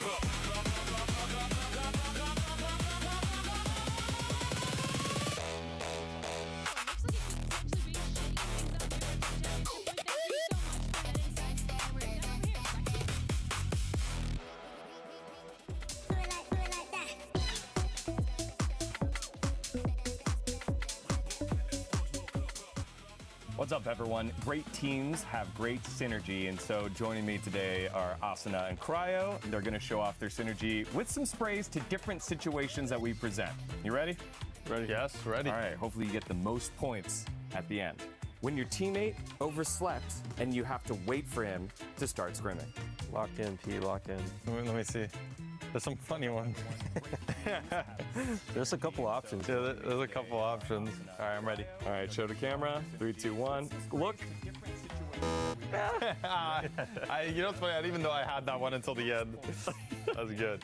When you are that teammate that overslept, which spray would you use? I think this one. Depends on your mood, no? All right, 3, 2, 1. Yeah, no, I knew that was like chill vibes. It's chill vibes, yeah. For some people, it's not that big of a deal. When the team loses every scrim block of the day. I have one that's just really stands out. 3, 2, 1. Show the camera and look. I was gonna do that one. That was one of my 2. Yeah. When you win a 1v4 clutch and clutch it out. Oh, I mean, it's gotta be this. All right, show camera. Go ahead. No, you had it, man. I had it. You had it. You said that comment. That Sean uses that one. Yeah, someone on our team uses this one, so I've seen it after a clutch. I swear. Describe your IGL. Are you ready? Yeah, I can be real funny with this. No, we gotta get a point. There's a good one. All right. Yeah. We gotta give him. We're on the board. We're on the board. When you found out that Neon is nerfed. I like fun. Okay. I think you picked a funny one. All right, let's go. All right. For the camera? Yeah. 3, 2, 1. Look. It's just like the first one. Man, this is hard. When Sage resurrects you directly in line of sight of multiple opponents. I'm ready. Please tell me.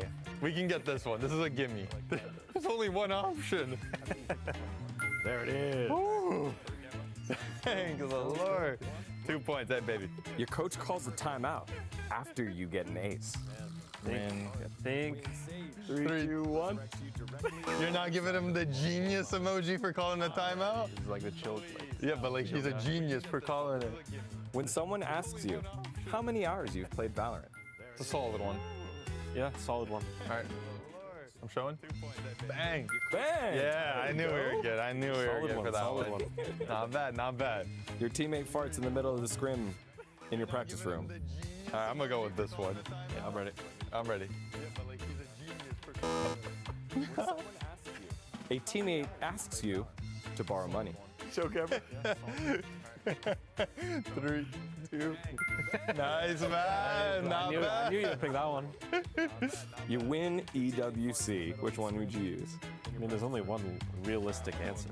3, 2, 1. You guys tried to read each other. I'm trying to read you. That was good, no? That was a game. Yeah. You guys played? That was a game. Got a couple. Yeah, we got more than probably you expected. All right, there you have it. All right. Thanks, guys.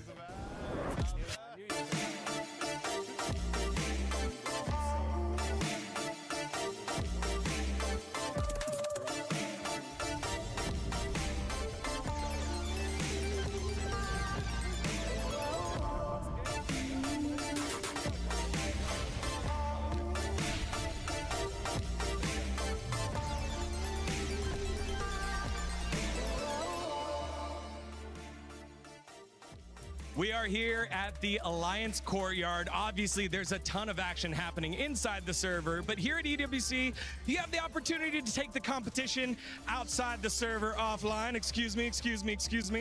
As here in France, we have two of the best athletes in the world in basketball and football, and what better way to meet other friends than through competition and sport. Back to you guys. Inside the server, but here at EWC, we have the opportunity to take the competition outside the server offline. Excuse me. As here in France, the best athletes in the world in basketball and football, and what better way to meet other friends than through competition and sport.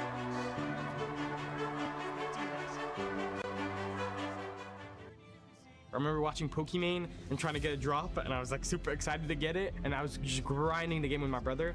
I started like really playing the game when I was like 14. Then by like 15, I realized that there is some potential here that could be done in this game. I started winning some tournaments, like local lands, and at some point I was like, maybe I could like go far. I think he brings a lot to the team, his communication, his flexibility on the duelist role. He's funny, making jokes, and at the same time he's like very serious and hardworking.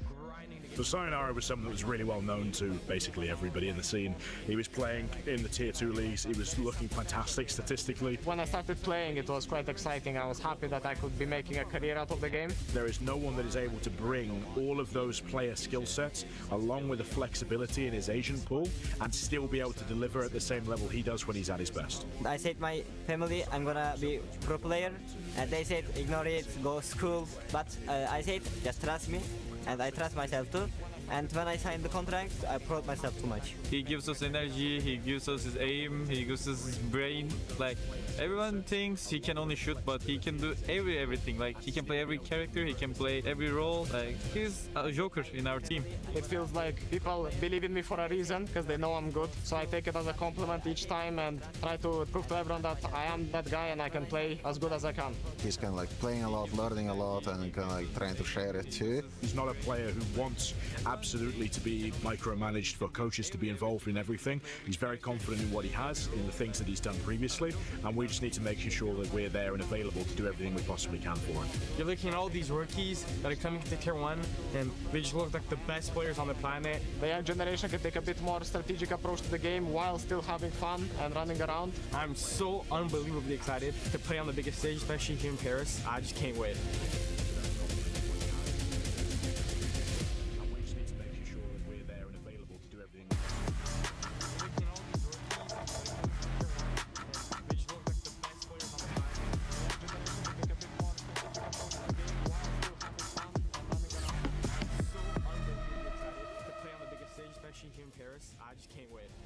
Welcome back, one and all, as we see our players arriving here at the STC Arena, getting ready for another round of action at EWC 2026. What's on the line this time? Well, a spot in the Final Four and a familiar foe on the other side of the stage. MIBR was able to power through groups. They've made it here today. Can they pull off an upset? That is the question in the crowd. We welcome everyone into the arena. I'm your host, Chris Puckett, alongside the lovely ladies. We got Athena and Kakuka. And Kakuka, I want to start with you. It's because I wasn't here throughout, saying goodbye to Vitality. Yeah. You want to say goodbye right now? I will say goodbye, and I would love to say great job, but honestly, that last map, it wasn't good. we will be having a conversation At about least that. It's a short VOD study, right? Yes, the last map. The other two, I can understand a couple of things split, but the last map, something else. Luckily, as we're saying, we need to have the teams that we got for playoffs. We already said goodbye to 3. No more French orgs here in Paris, but of course, one of the Americas teams. We'll make it through today. So that's one America's team already through. Another one about to be through. We have 2, and you have how many? Listen, Athena, let's keep this up. Yeah, honestly, I'm down for this. I'm down for this. You know what? It's not been good, but I'm ready to take the punches. America See you in the final. is somehow overperforming, according to our EMEA experts. But Athena, you saw this coming. Talk to me a little bit about the squads we're about to see. How has the road been for MIBR and, of course, 100 Thieves? Oh, for both these teams, it's been a rocky road. They've both been struggling a little bit, actually, back in Americas. They've both been kind of cursed with that 4th or 5th place seed, and neither of them have made a qualification to a global event at all this year. Both these rosters, they're very well built. One of them considered a super team on the side of MIBR, but for 100 Thieves, you can see it here. 5th in America's kickoff. Did not make Santiago. Did not make London. They've just been struggling. But of course, that America's qualifier win for EWC, that's how they got it. And Kakuka, they were the first team into the playoff bracket. 100 Thieves out of Group A was steamrolling. Absolutely, and they were one of the bigger surprises because the rest of the teams in Americas were struggling a lot. But it was not the story for 100 Thieves. And it's crazy to think that they're going to go up against a roster that had everything, or was supposed to be everything that Vitality was to be in EMEA, a super team.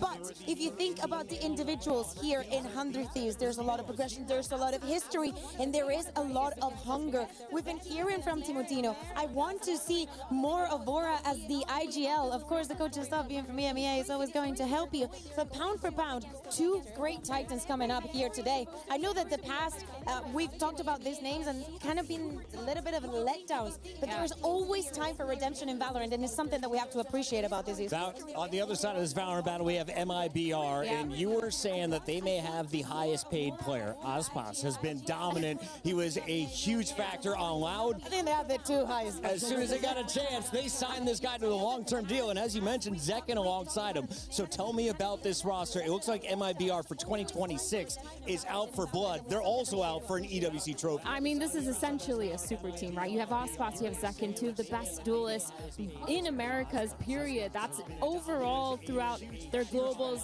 everything that they've played, as well as just in the region. And then you're looking at players like Tex, who's just been phenomenal as that Senti, Mazzino, who's also been really good when he was previously on that crew roster, and then of course the IGL. Bruno, he's been doing such a good job. He's been so aggressive as well with his playstyle. As an IGL, he's been top fragging, I think he has some of the highest ACS when it comes to this stage, but you need to ask Deegan about that. Deegan is keeping track of the ACS. We gave him that task. So very good at it. We see, of course, first and second in the qualifier, but as you mentioned, you've missed out on both global competitions. Yep. So is this a win already for MIBR to get into the top 8? Absolutely not. Absolutely not. No. To me, when I first heard of this roster, I was like, they're going to dominate the region, and they should have. And I know that there's many others, very big names in Americas and very good teams that have been having a great performance.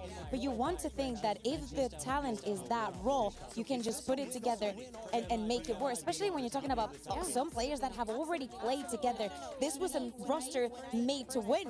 So making it to here, I'd say bare minimum. Made to win. Paid to win. Can they pull it off? Athena, you've watched more teams from Americas than anyone else in the green room. So give me kind of the lowdown. Historically, who has the deeper map pool? Who would you give the edge to when it comes to the picks and bans, especially knowing that as we get to the grand finals, this is going to be some long series? Personally, I'm going to say 100 Thieves for that one. They've had a really good map pool so far. I think they've only not played Sunset, I think, so far this tournament. They've been really good, and the thing for me for 100 Thieves that solidifies this idea is their comps are so creative. They're actually one of the first teams to start playing Sage when it came to Americas. They introduced that to Americas, so it's good to see them playing, and I think their creativity is what really pulls them over the edge for me. One final best of 3 here in our quarterfinals. We're about to kick this one off, but first we got to find out where we're going to play.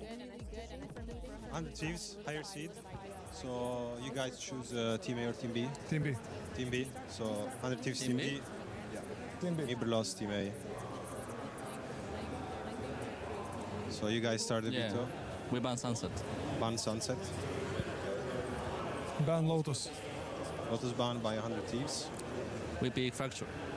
Fracture pick. Attack on Fracture. Attack. Pick Breeze. Breeze pick, second map. Attack on Breeze. Attack on Breeze, okay. And we ban Split. Split ban. Ban Ascent. Ascent ban, so the decider will be Heaven. We'll go Attack. Attack? Okay, Attack on Heaven. Thank you guys. Right. Fracture Breeze. Best of luck. Good luck. Good luck. Good luck. Shout out to the gamers who know the one in the white hoodie. He goes by the name of Fraud, one of the original esports goats, now playing with MIBR. Let's take a look here at where we are going. Fracture, Breeze, and Haven will be our 3 maps. Do we get to a map 3? Hopefully, yes. Yeah, We've been every to a single map match through that every we've time. had here in playoffs has gone to the 3rd map. This people cannot be any different. Yeah, I feel like when I'm looking at these maps, Fracture is a really big question mark because both these teams have played it, but it's so 50-50 right now for me. It's just essentially who's having a better day, who's shooting back in the server, and that's what I think when I'm looking at that Fracture. It's a little bit of a curveball, right? Because it's a map that is going out of the map pool after this tournament and into VCT. Definitely, you're trying to surprise your opponent because, as Athena is saying, it's not like, oh, this team is incredibly good on Fracture. They for sure will have the edge over the other. No, I think that when you come into, as we're saying, a competition that is so different, like the one here in EWC, you gotta get all your guns out and sometimes go to somewhere that your opponent is not going to expect. But, you know, I want to feel like when they were doing the map veto, I looked at Doombers, I looked at Eric, and he got like a smirk when they picked the Fracture, and MBS, oh yeah, and we picked Breeze. And they were like, okay, are you expecting this? Okay, fine. That's their little plan right there. Not upset with it. Can I ask about why the teams are choosing to play attack on both sides? So your opponent chooses the map, you get to choose attack or defend. Not every team. Why do you want to be attacking? Dude, for a map like Fracture, you set the tone. The tempo on that map is super important. When you start out really fast, you force the other team to play at your speed. And I think on a map like Fracture, it's super important because that map in general can be played extremely, extremely fast when you want it to be. And you just pull a lot of those rotations. Make sure the defenders are kind of scared, shaking in their boots a little bit. I think that there could be many reasons for like choosing a side on a map. You can choose to start on your weaker side because you feel like today you need a little bit more of a warm-up against your opponent because you expect changes in their composition. Whatever is easier for you to react to and think about the long term. Everybody knows that Valorant is decided in the second half. Of course, the first half has the same weight technically in the rounds, but when you get to that second half, you need to have the momentum, you need to have the mental, you need to understand the game plan of your opponent, and that will push you to the win. Well, it is time to check in on your predictions. You and Degon went through these yesterday. Let's see how you performed. You hated Degon's pick earlier. How are we feeling about it now, Athena? You got 100 points, 200 points here for the non-shim Just so win. you know, Kakuka, Yeah, I wasn't here. I'm like confused. 2-1 for Vitality, but we came back and Degon had selected 2-0 for non-shim. He actually gaslit us. Kakuka, we've got a 53-47 decider, though. The fans are going with 100 Thieves. Are you feeling the MIBR selection from Degon? I kind of have to go with 100 Thieves because they have Eric and they have MBS, so it's technically MEA. So yeah, I'm gonna go with 100 Thieves. She's riding with 100 Thieves, so am I. It's time to get to the stage. Let's get this one going.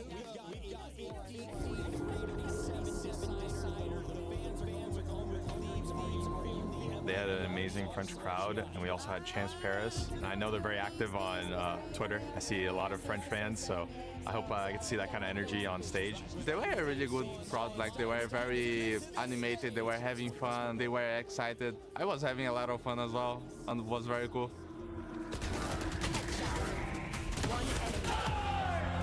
I'm very confident. I'm always confident in myself. I think confidence is something very important in this game, and if you are not confident, you're probably not going to play well. So I'm very confident in myself.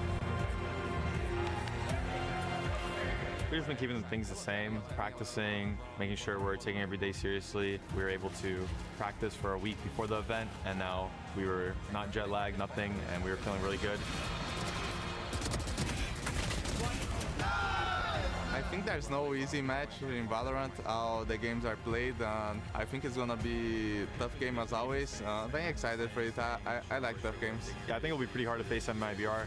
You know, last time we played them, it was back and forth affair, and fortunately I had a really good game, so feeling very confident going into the match and hoping to replicate what I did a couple months ago, and yeah, just hope things go our way. Good luck, guys. It's gonna be a fun game. It's gonna be a rematch. You're not gonna get your revenge.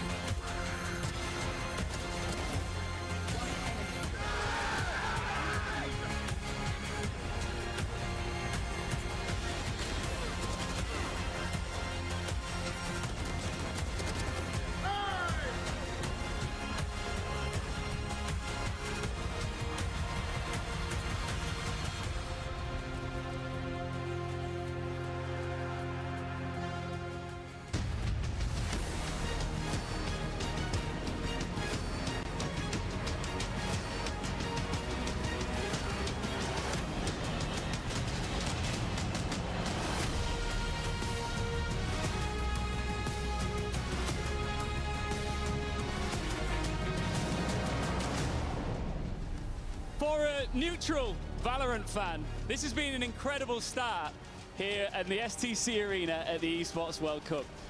But for the fans here in the building, not so much. Out of the 3 keys that we have seen crushed so far, 2 of them were French. Again, he's ruining the mood. Indeed, en effet, 2 des 3 clés qui ont déjà été cassées sur Valorant sont françaises, vous le savez. Team Vitality, Gentlemates are not part of the game anymore, but there's plenty more teams still looking for that trophy, especially, you know, that last quarterfinal. How is it sounding to you? It's going to be a banger. I've got a good feeling about this. Our final quarterfinal, our first team looking to steal the show, and eventually this trophy. Please welcome onto the stage, 100 Thieves!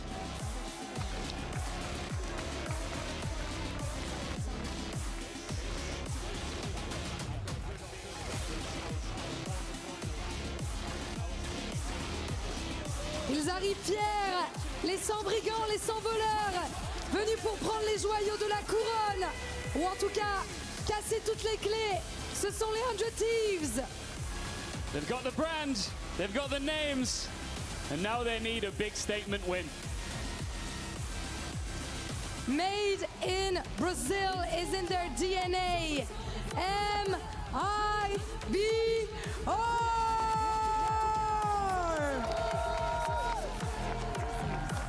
A nice reaction here from the local fans. We all know that MIBR can create something big instantly. They survived the group, now they arrive in the bracket with danger written all over them. S'il y a bien un pays qui est aussi passionné que la France en FPS, c'est le Brésil. Ian, team seems ready. Oui, oui, c'est parti!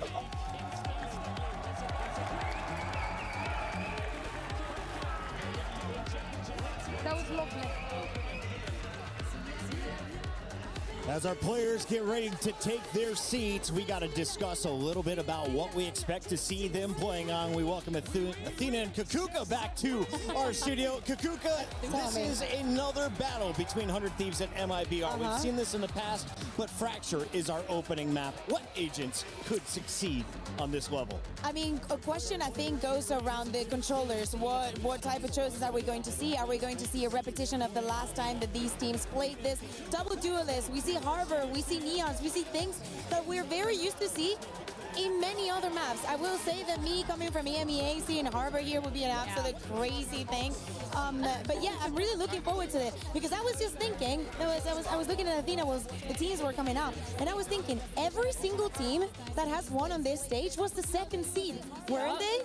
So that's true. Is the 100 Thieves about to lose now? Am I in the wrong if I back them? Because it's like there's Aspas and Zekin on the other side. Am I stupid, Athena? No, you're not stupid at all. The last time these teams faced off, and the 100 Thieves actually won that 2-0, and so I'm really looking at them to just keep that regional matchup going, and going into this map of Fracture, I'm really excited to see both these teams, what they pull out, because Double Duelist seems to be the name of the game here. We've seen it so often, but knowing 100 Thieves, they like to cook up some crazy stuff. 100 Thieves getting ready.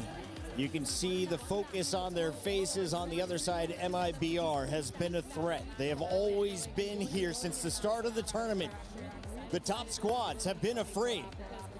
Should 100 Thieves be nervous at all, knowing this map? Honestly, I think this is the best case scenario for both these teams. Having to play in America's regional matchup to advance to semifinals. I mean, that's a team that you've played against so many times during that VCT America's Stage 1.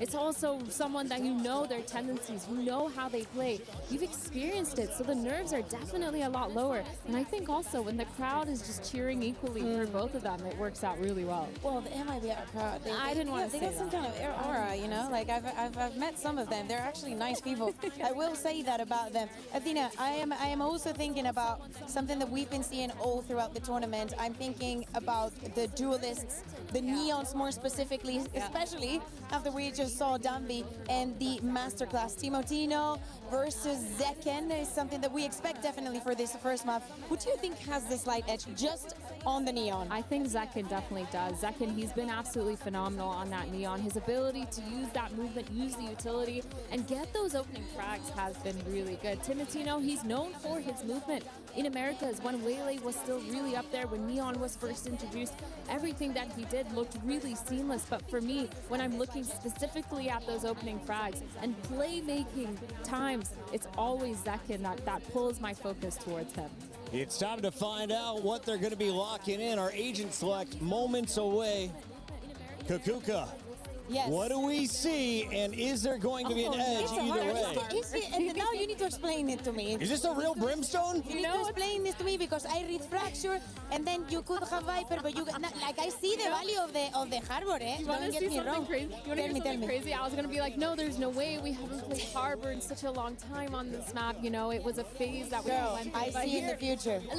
When you look at 100 Thieves, though, they make this stuff work. They were the ones that introduced Sage to Americas. They're the ones who keep bringing this Harbor out in so many different maps. But for me, what I'm really looking at is the Phoenix. Asuna on that Phoenix. He switched off that Raze. I thought Bora and Asuna had really good understanding playing together with the C's and the nades. It makes a lot of sense, right? You have the flashes, you have extra walls from both the Phoenix, from the Harbor, from the Neon. There's so many possible combos. Also with Bora, this is the smirk that Doombras had on his face. He knew exactly that there was something ready and cooked up for this. That's why he was laughing. And on the other side with MIBR, they're keeping that same comp, actually changing up Zekin onto the Raze, and Aspas is on the Jet. I think this makes a lot of sense. Vintage, isn't it? Yep, definitely vintage. Aspas, he's had such a good run on that Jet, using the operator so many times to set himself up for success. It's where we've seen him drive, whereas when he's on that Neon, he hasn't really been that successful. And even today, we have seen how successful you can be just with that operator, how annoying Danby was, and how bad of a job Vitality did at dealing with it. 100 Thieves has to be different if they want to win, because it is Aspas. Yeah, this team, creative for a reason, shutting down Aspas and Zekin, the two GOATs and duelists coming from Americas. Players are in the lobby. Casters are at the desk. It is time to begin game one in our best of three. Who's moving on to the semifinals? We find out with Achilles and Paper Thin. Thank you very much, Puckett. Yes, here we go. The last quarterfinal of EWC. That single elimination still staring both of these teams in the face. Lose here, the run comes to an end. We will have an America's team moving forward, guaranteed, obviously. Which one will it be? That is up for them to decide as we get into the action. Yeah, really interesting here that both teams making a little bit of adjustments as they go into this map. Maybe there was going to be a little bit more contact there, but Tex holding just a little bit further back, right in that fast lane, looking for a kill, gets one, can't find another. Timotino's got him down. Yeah, will just be a tiny little bit of damage there onto Asuna.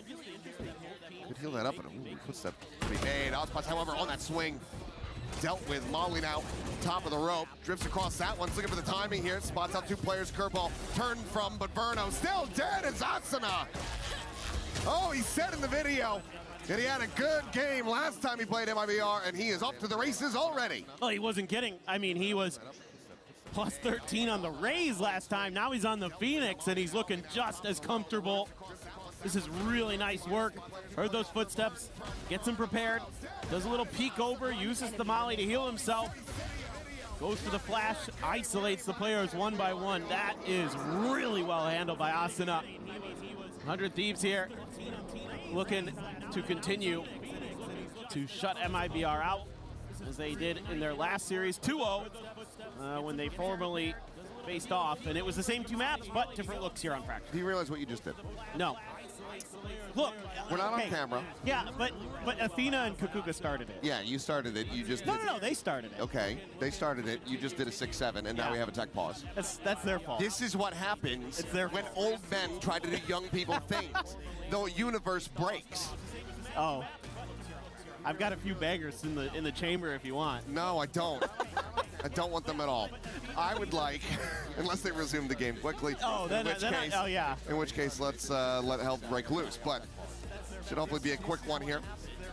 Seems to be on the flagged on the 100 Thieves side, so ultimately shouldn't be too concerning. So hopefully just one of those things. Okay, unplug the mouse, put it back in, make sure that everything's good.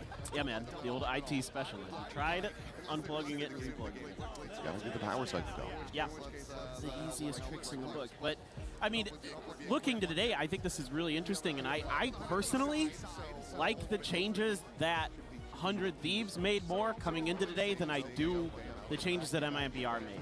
And, you know, having Aspas on Jet is always a threat, no matter what you're doing, so I totally get it. And from that angle, of course, like, he's always like want to just take over a game. It can definitely happen. But I think from like a bigger picture, if I saw these two teams and I didn't know who was playing what agents, I would like 100 Thieves' comp more out here on Fracture because of the Neon and the Harbor. I find to be really interesting and could be one of those kind of pocket picks that throws you off as an opponent that you didn't really prep for, that you don't have a lot of experience against, a lot of scrim time against.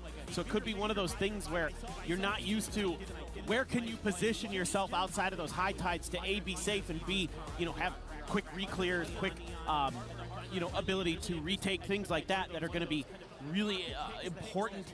And, you know, are you going to understand the timings of what your opponents are doing behind those high tides and that kind of stuff. So that's where I'm a bit worried here for MIBR. There's a lot to try to assess on the fly. But, I mean, I look at it, I'm like, yeah, this screams Doom Bros. For sure. This time all the way back. Back over in EMEA. Kuka's still trying to claim him and claim the team. They're still trying to claim NBS, too. Tom was doing that earlier backstage.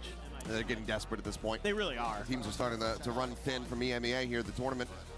They keep Pour thinking forward into the they, playoffs and only one remaining. Exactly. They keep thinking that because they do well in the group stages that, you know, yeah. Surely our region is back. Who's that guy? I don't know. Another bald guy? Yeah. Looks a bit like you. Yeah, he does a bit. That's me and... He looks like he's more well off. In better health. I would hope so. That should just be a couple minutes before we get back into the action. Do you think he'll sell Sentinels to me? The best I can do is 350. 350. Oh no, tree fitting. 350. You gotta do it right. But no, I don't think so. He seems somewhat passionate about the organization. He kind of is. So I think he's going to be holding on to that one. But maybe, you know, maybe down the line, if Rob decides to retire, he'll pass it over. Yeah. Sen must be owned by a bold That's man. correct. Yes, I will accept that. My first order of duty: fire Ewok. Oh, there you go. He's got to get back on the Pacific broadcast. There, That's perfect. Yep. Well, players taking a little bit of a rest here, but the seats getting back into the upright position as we get the ready checks through. So we should be underway here in just a brief little moment. But I mean, the desk was kind of talking about it a little bit. The entries here from the players, a bit more on the MIBR side. And I think that is somewhat to be expected. 100 Thieves, their first time on a stage here in Paris, whereas I heard this team right here, just in champs, not too long ago. And of course, when you have Aspas on your squad, you're gonna have some fans worldwide. For sure. I mean, when it comes to experience internationally and representation internationally, MIBR is definitely going to have the advantage there. No doubt about it. But, I mean, you know, you've got plenty of veteran players on 100 Thieves as well. Asuna, Cryo, Bang have been around for quite some time. Oh, yeah. So, you know, they're kind of been there, done that too. And, you know, the younger players, Mora and Timatino, they're fired up. 3 named. They were back over at Champs Istanbul as well. Not all clustered together, but 100 Thieves the next set. They have that experience, so looks like it's going to be a 4-player push out towards this north side. Camera is still situated as Cryo's going to be lingering in towards A. And as he doesn't see any opposition, he might end up calling 100 Thieves back into that site. Yeah, I think Quick crunch is going to be potentially here for, you know, either way they kind of split it, but it seems like MIBR starting to think that this is going to be leaning on that B side, but now getting the bad news is there's no scale forward to B. Cryo though, intercepting, looking to try to find this kill. The counter swing's going to be coming in though, and Mazzino will be able to take him down. It's still a good amount of damage dealt, but Mazzino has the heal. His Texas, interesting, quite literally at 1 HP. Plan to come in. Mazzino on taking point, just rushing forward. Tex will fall. Verno going to be gone as Timatino collects 2 of that Marshall. Look for a little bit more as stun goes through. Aspas and Zekin going to be cleaned up. And it's damn near flawless. 100 Thieves start things off 2-0. Yeah, but you really have to like the ideas here from the 100 Thieves in terms of, you know, gathering info, using that well, using it to make those safer rotations, funneling the orbs, passing the spike over to the Phoenix, using that to get the run it back online for this bonus. This is going to be a very potent bonus that MIBR Los is going to have to face. They're not going to have any ults in cycle, most likely. Something really strange happens with Mazzino, but with Asuna already having run it back in play and the Phantom to back it up, it's a very scary round. Kiketa confirmed there for Mazzino. Aspas and Zekin have to deal with this, and they do. Quick touch on that, now the spot out, Mazzino will spray, and Brady gets rewarded with a second. Asuna dead as well. Meanwhile, once that approach coming through, they're going to try to split their way through this spawn, but Verno looks to try to hold the line. Sit on that stun.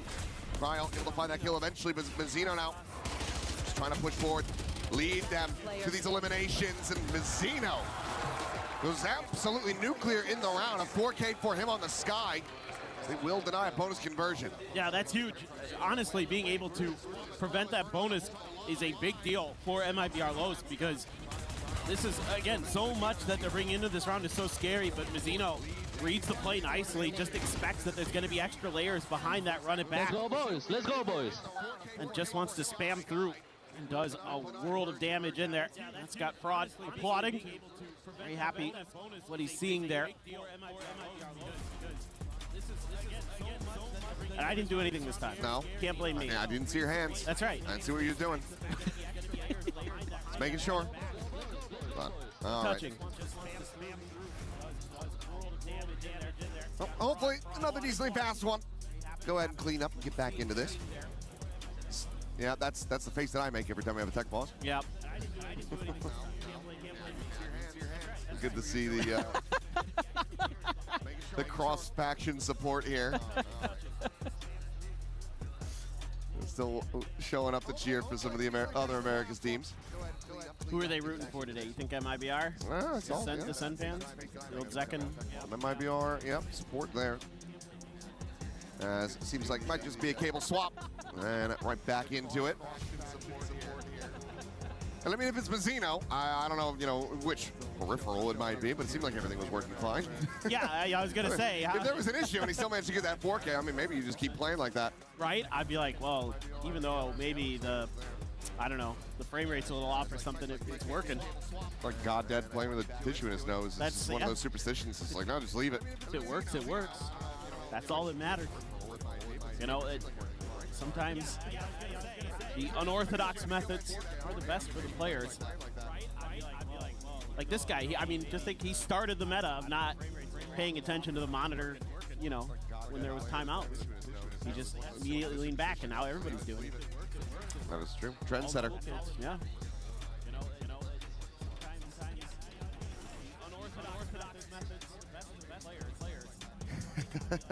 He locked in for that one. Yeah. Caught a little off guard. He's ready. Back into it. Not sure what Zekken's saying. Seems like he has a disagreement about something, so maybe a reflag. Quick little double check. So I think we're just trying to make sure that everything is going to be squared away. Trying to get things going. Okay. Seeing some thumbs up. Yay. Usually a positive sign. So should be able to get back into the action here in just a brief moment. Thank you guys are bearing with us. Hopefully we don't have any others to really go through. Otherwise we're going to start pulling from the well, chatting about TV shows and all that other stuff. You could, but yeah, you don't want to hear that. Yeah, we don't want podcast time. We want gameplay time. So it looks like we are back into it. Seeker's going to be online now for Mizzino. Still waiting to see Zekken and Ospas get a piece of the pie here. Kill is at the moment for the duelist, and Ospas, well, he will be able to find one, but 100 Thieves find so much more. 3 kills in the blink of an eye. Yeah, this is just an aggressive push out early, so 100 Thieves kind of rewinding a few rounds ago to the way MIBR Los played the Eco, knowing that they were pushed up north pretty early, or at least suspect it. This time they overstack that angle, make sure that they deal with that attempt to kind of gain that upper edge as the defenders on Fracture. You want to push space on the map, and 100 Thieves get the right read and deny that instantly. That's huge. Now they're just going to take their time, slow and steady, have the trip behind you. Make sure that Tex does try to get a backstab going. It should be accounted for, assuming it's placed correctly. Verno now having to basically try to play around Tex's util. So far has not been triggered. Oh, the smoke to fall on for it. More than ready for it. It finds that kill, and for Tex, there's not much more can really be asked to do. Actually stay on this north side position, try to find an exit, but going for the round win, certainly not to be. So we'll just backpedal away, and 100 Thieves will maintain a lead. Yeah, and he knows they have a pretty good idea of where he's at because he had to clear the trip up there on the way through. So one of those rounds that just comes down to, are you going to be able to win that big fight early and have that little bit of an extra advantage? Well, they certainly did. 100 Thieves even get a bit of a peek on how some of those trips were set up on B, so gives them a little bit of extra info there potentially for future rounds as well. Yeah, 100 Thieves right back at it, only losing one player. going to be Timotino with his ult, already 7 kills for the Neon. I can't stress enough how much I like the Neon on this map, how it makes it really challenging for opponents in certain areas of the map, because there's actually quite a bit of open space on parts of Fracture. And that's, I think, where Neon really excels. So far, just some decent reads inside of 100 Thieves. And I was talking to NBS earlier today at lunch, and I was just like, so what's the game plan today? What's it going to look like? He's like, we got some new stuff cooked. I was like, all right. Well, so far so good. That's going to force a timeout from the MIBR camp. Trying to get things squared away. Push back in the right direction.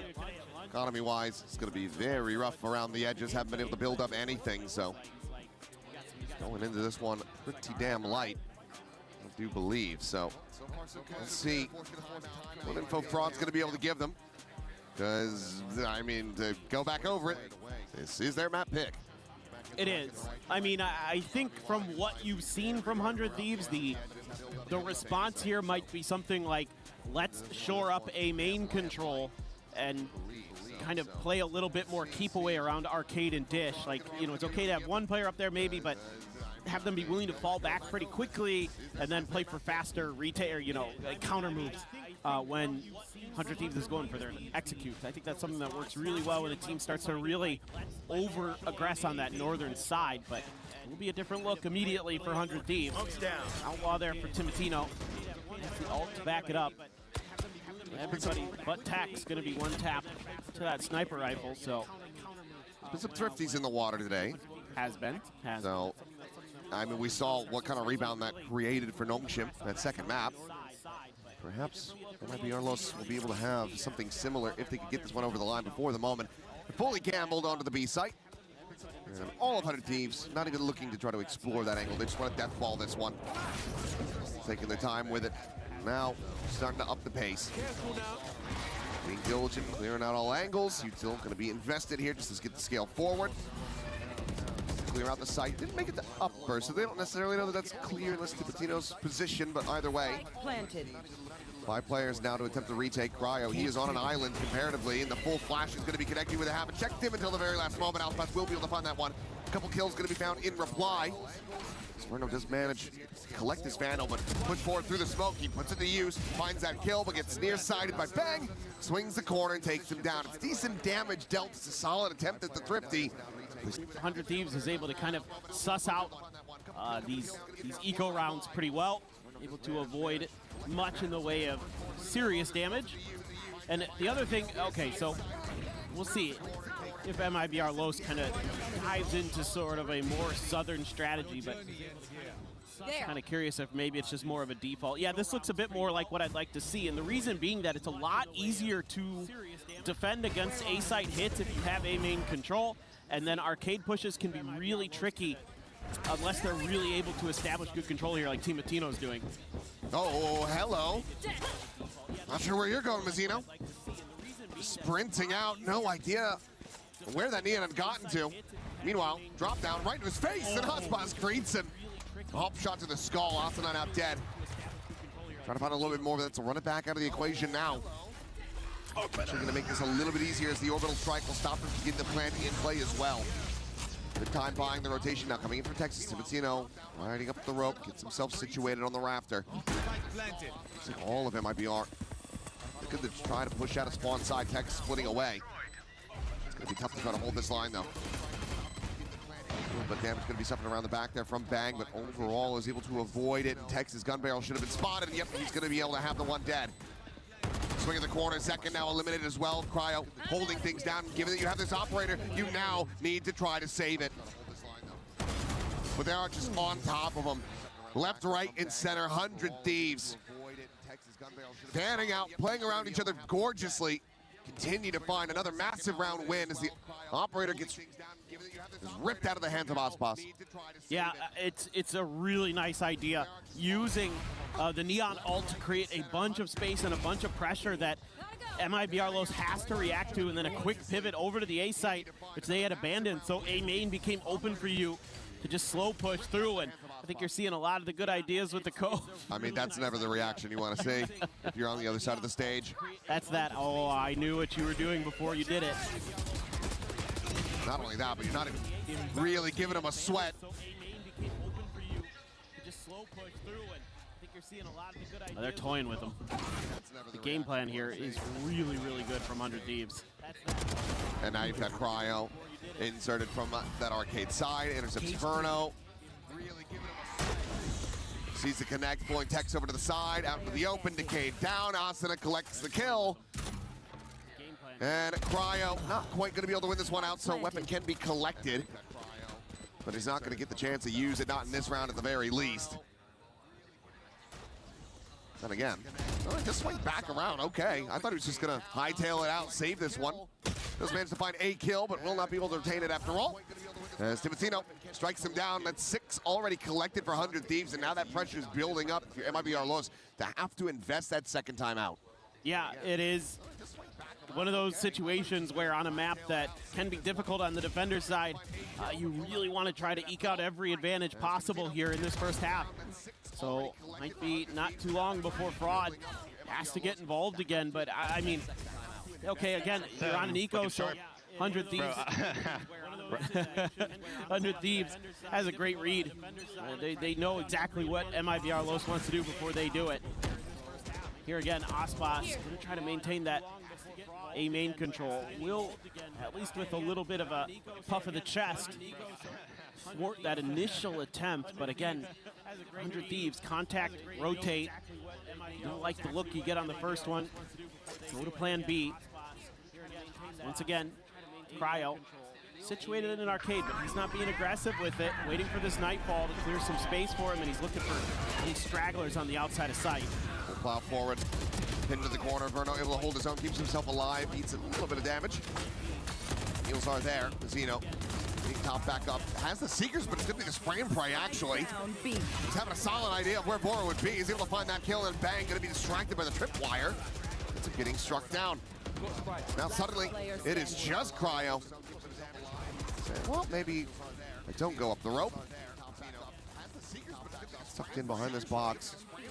They're dialed in, ready to multi-man swing, and it's a big round from Tex, a 4K to get MIBR a second round win on the board.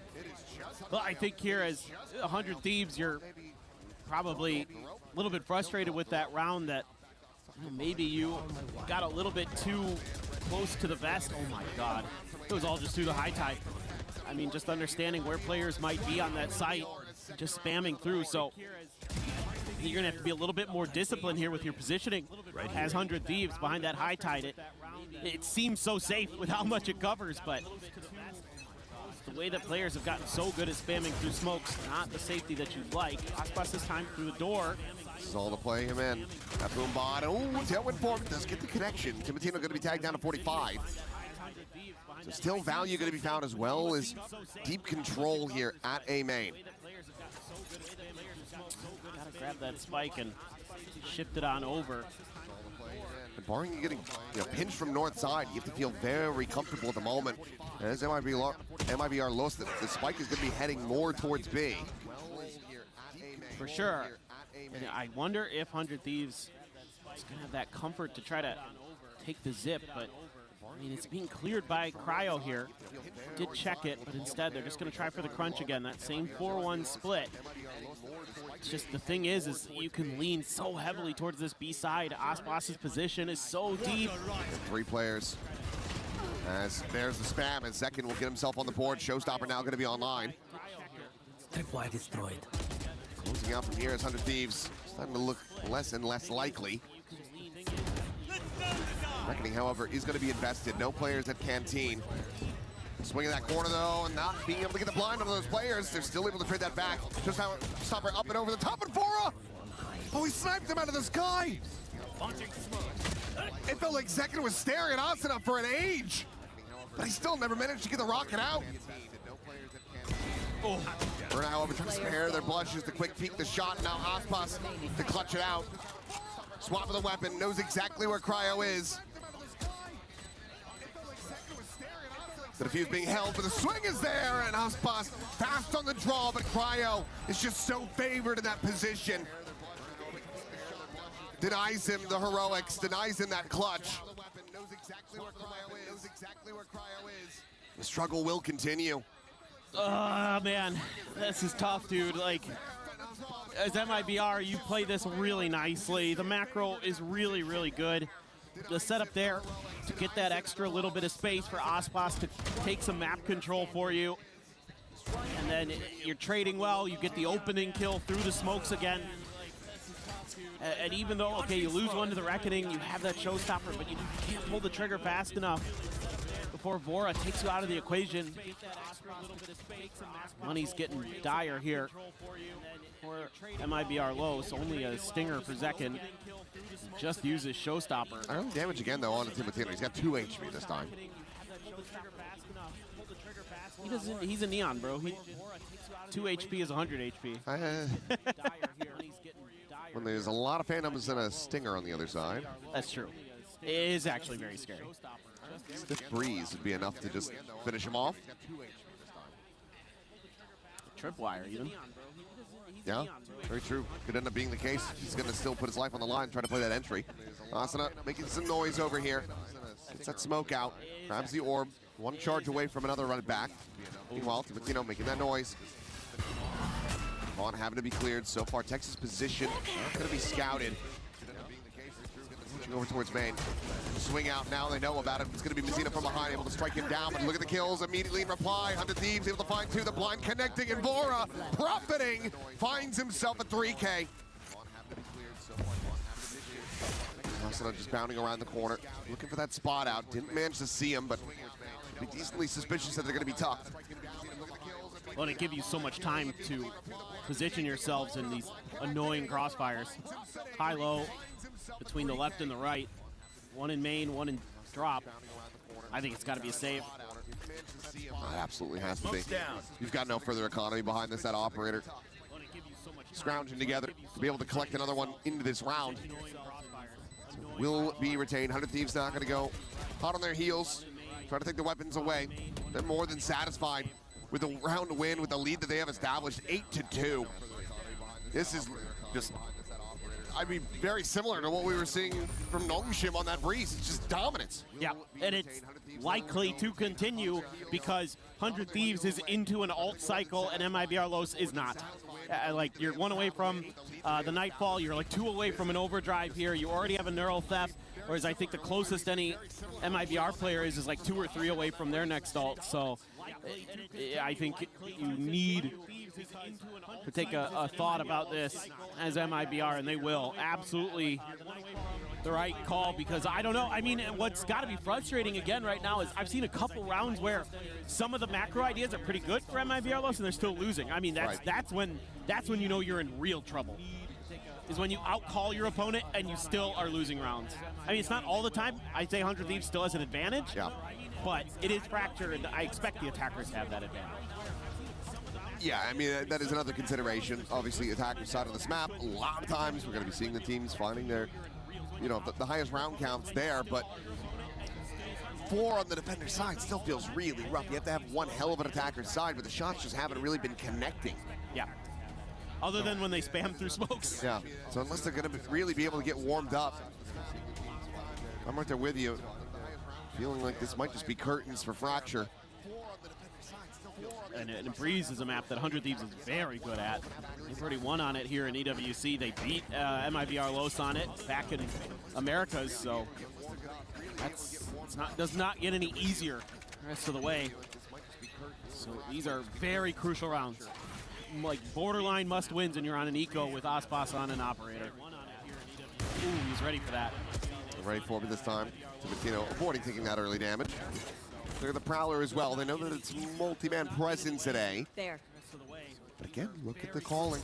Rotating Aspas over, trying to get that operator in a position before they can get clustered for this attack onto B. So again, MIBR Los do have the right read. They're rotating around the map properly. Just a matter of can they do anything about it. Inferno says, yes, we can. Bang going to be taken down in second, able to find another. That Bucky picking out Timotino. Peek forward from Asuna. We'll get the heals going through. Is Zekin desperately trying to tag these players at Canteen. Asuna scaled forward. Back of Jen. He's able to clean up 2 eliminations there. And now they're just parting ways. Split through the defender's spawn. 100 Thieves get themselves over to an open A site. Tech should be able to scoop up a gun. There he goes. Okay. Still a chance here. No targets for that neural theft though. Vora, excuse me, sitting on that nightfall. Second has jumped the trip. Oh. He managed to leap over it, I think, with a satchel. But swing timing from Cryo is absolutely gorgeous. Now Second is all alone. Opens the door for the check, trying to see if he can catch him there in the back, but he's already repositioned, and now he's got no clue, no real idea. Cryo on the jump peak. He's making a distraction for Vora to kill him from on high. A 9th round win for 100 Thieves. And we might just have another 10-2 scoreline at the half. That guy's got to like what he's seeing. An Asuna fan, and he is having a great map. All of 100 Thieves is. So this is another round, and now I'm starting to piece together like the backup plans for 100 Thieves. Like, well, if we can't get on B site, pressure Canteen and see what we can make happen out of it. We've seen it a couple rounds where they've been able to utilize that space effectively because MIBR Los isn't really putting counter pressure there consistently, and they've been able to scale up in towards the defender's spawn. I was going to talk a little bit about some conditioning, but ooh, Timotino. Considering going for the swing, but let's think better of it. Vicious. Takes a more measured approach. Does open up for the Orbic take, and Inferno now. Orbital strike back online. Camera spotting out a double player exploration on the north side. Tripwire destroyed. Not going to be waited out. Cage pop, no noise being heard, but Timotino on that peak, able to find Second. Inferno not quite able to find the punish. The overdrive is going to be called in. Sprints the corner, finds the headshots. Cryo gets rid of Mazzino. And now the neural theft to reveal the final 2 players. It's the last round of the half. They have to try to play this out, but it's a 2v5. Spike planted. To simply get up to 3, and Bang is already in the back lines. Looking for a monstrous flank. Tex has already swung the corner, so he will go for the strike. Can't get a break of that line of sight, but Tex is just going to be overwhelmed very quickly as Cryo comes away with a final kill. 10-2. 100 Thieves. Liking what Gnome Shit was putting up, they do very much the same. No, this is very good stuff from them, top to bottom. Outplayed in a lot of regards. Few moments from MIBR Los, but not much. Now, few and far between. This would have to be a monstrous comeback. Obviously, has to start from the pistol, but otherwise, it might be time to just let this fracture go. Focus up for your opponent's map pick. Could just end up being one of those circumstances where you really overcompensated for your enemy's map selection based on what you expect to be in the draft. For MIBR's sake, you have to hope that that's the case, and that they're going to have a very strong breeze. Yeah, for sure. I mean, there's still a lot to work on here for MIBR Los, a lot of confidence that 100 Thieves has, but we're going to send it down to the stage. Lou has a very special guest with MIBR's performance coach. Thank you, boys. Et en effet, c'est un petit peu compliqué pour MIBR sur cette carte de Fracture. It's been tough for the boys here on Fracture, but I'm now joined by Fernando, the MIBR manager, and I wanted to ask you, because we are all wondering, is it about babysitting? Is it about being a dad, being a friend, especially in tough times? How do you help the boys? What does your job consist in those tough times, for instance? Yeah, it's definitely not about babysitting or spoiling. I'm actually against it. We like to give them autonomy, you know, they have to be responsible, growing. And I think this team is pretty good. It's pretty resilient. They are really professionals. So I feel like, yeah, despite this score, we're going to be fighting together, we're supporting each other, and we're going to go back either in this map or the others. Doesn't matter indeed. Donc première question, dans ces moments un peu compliqués, toi en tant que manager, comment tu arrives à les aider? Moi je suis pas du tout pour le babysitting, pour gâter un peu mes joueurs. Au contraire, c'est des joueurs qui sont très responsables, très professionnels. Donc que ce soit sur cette map là ou la prochaine, dans tous les cas, ça ira. And I wanted to get to know a little bit more your players, you know, because you have all the insights, right? Who's like the high maintenance in the team? Who's maybe, you know, the clown? Who wakes up the latest? What do you have to share with us? All right, definitely the high maintenance is Verno, for sure. Like, he really, likes the things his way, and it's really funny, and we learn to like him a lot, and it's funny. And I feel like I think the funniest are probably Ziken and Tex. They are so chill about it. And yeah, Mazino and Aspas are so focused. So yeah, they're professional. Professionals indeed. Second and text the clowns. I wouldn't have expected that. Thank you so much for joining me. Obrigada. Fernando, and let's see if the MIBR boys can come back on this fracture. Let's see indeed. An arduous task ahead of them has been done. Not just in the past, but at this very tournament. But well, right now it just feels like MIBR Los completely out of sorts. Not hitting the usual stride that we see from the players that we expect. Seeing Zekin and Aspas down the bottom of the board. It's uncharacteristic. For sure. And again, players who have won global trophies before. Hoping to see them bounce back a little bit. Timotino, a little bit of damage. Nothing too concerning there. As the rest of MIBR Los gathering on the north side. If you eliminate Mazino here. Might be able to find a good timing, but look at that rope take coming through. So they're going to try to bail him out, but no, Timotino not going to overstep, doesn't check for anything further. No, I say that, and then he's going to go sliding into the open, and he's still able to find another kill. Even tags Verno. What a play from him. 16-7-1. Arsenal now going to be making some noise, but he's got backup. Jump to the corner, Tex. Backpedal away, join in with the rest of the team down onto the site. Playing forward. Wanted to find a time to push up into the smoke, but Cryo more than prepared. Finds the kill. Verno and Aspas now have to try to hold the line. He's burning to death. Turn to the flash, but turn back. Verno gonna be able to find his second, but nothing more. 100 Thieves already sticking to the fuse. We'll move up 11-2. Now, it's gonna have to come down to a force buy from MIBR. This is a great draw up of your pistol round by 100 Thieves because a couple things going on here. Obviously, Timotino winning the fights the way he did, very, very impactful. Gives you that man advantage. But more than that, allowing that Neon to be there, it has kind of an escape valve built into it, right? As the Neon, you can just run away, easy money. And the other thing is you have a lot of util on that 4-player stack. Like as soon as I see this retake coming, I'm looking over there. You got a Seize, you got a Flash, you got a Kurt, you got a Molly. You've got all the Harbor util still left in the back. That's so much to clear the site. You're probably gonna have the Haunt and Cycle. So like, that's a really cool pistol with this comp you're running. It makes it so difficult for the attackers to really break through. Well, there's that force buy. The first player on MIBR will fall. Get one up into the tower. Cryo again, pole position to find that shutdown. It goes out, curveball on the corner. Verno waits it out, but it's gonna be banging. Cryo still finding these eliminations. This thing just go from bad to worse. 100 Thieves have full reign onto this map. MIBR absolutely smothered, overwhelmed at every twist and turn. Yep. And it's right now a skill difference in particular, but some good reads too.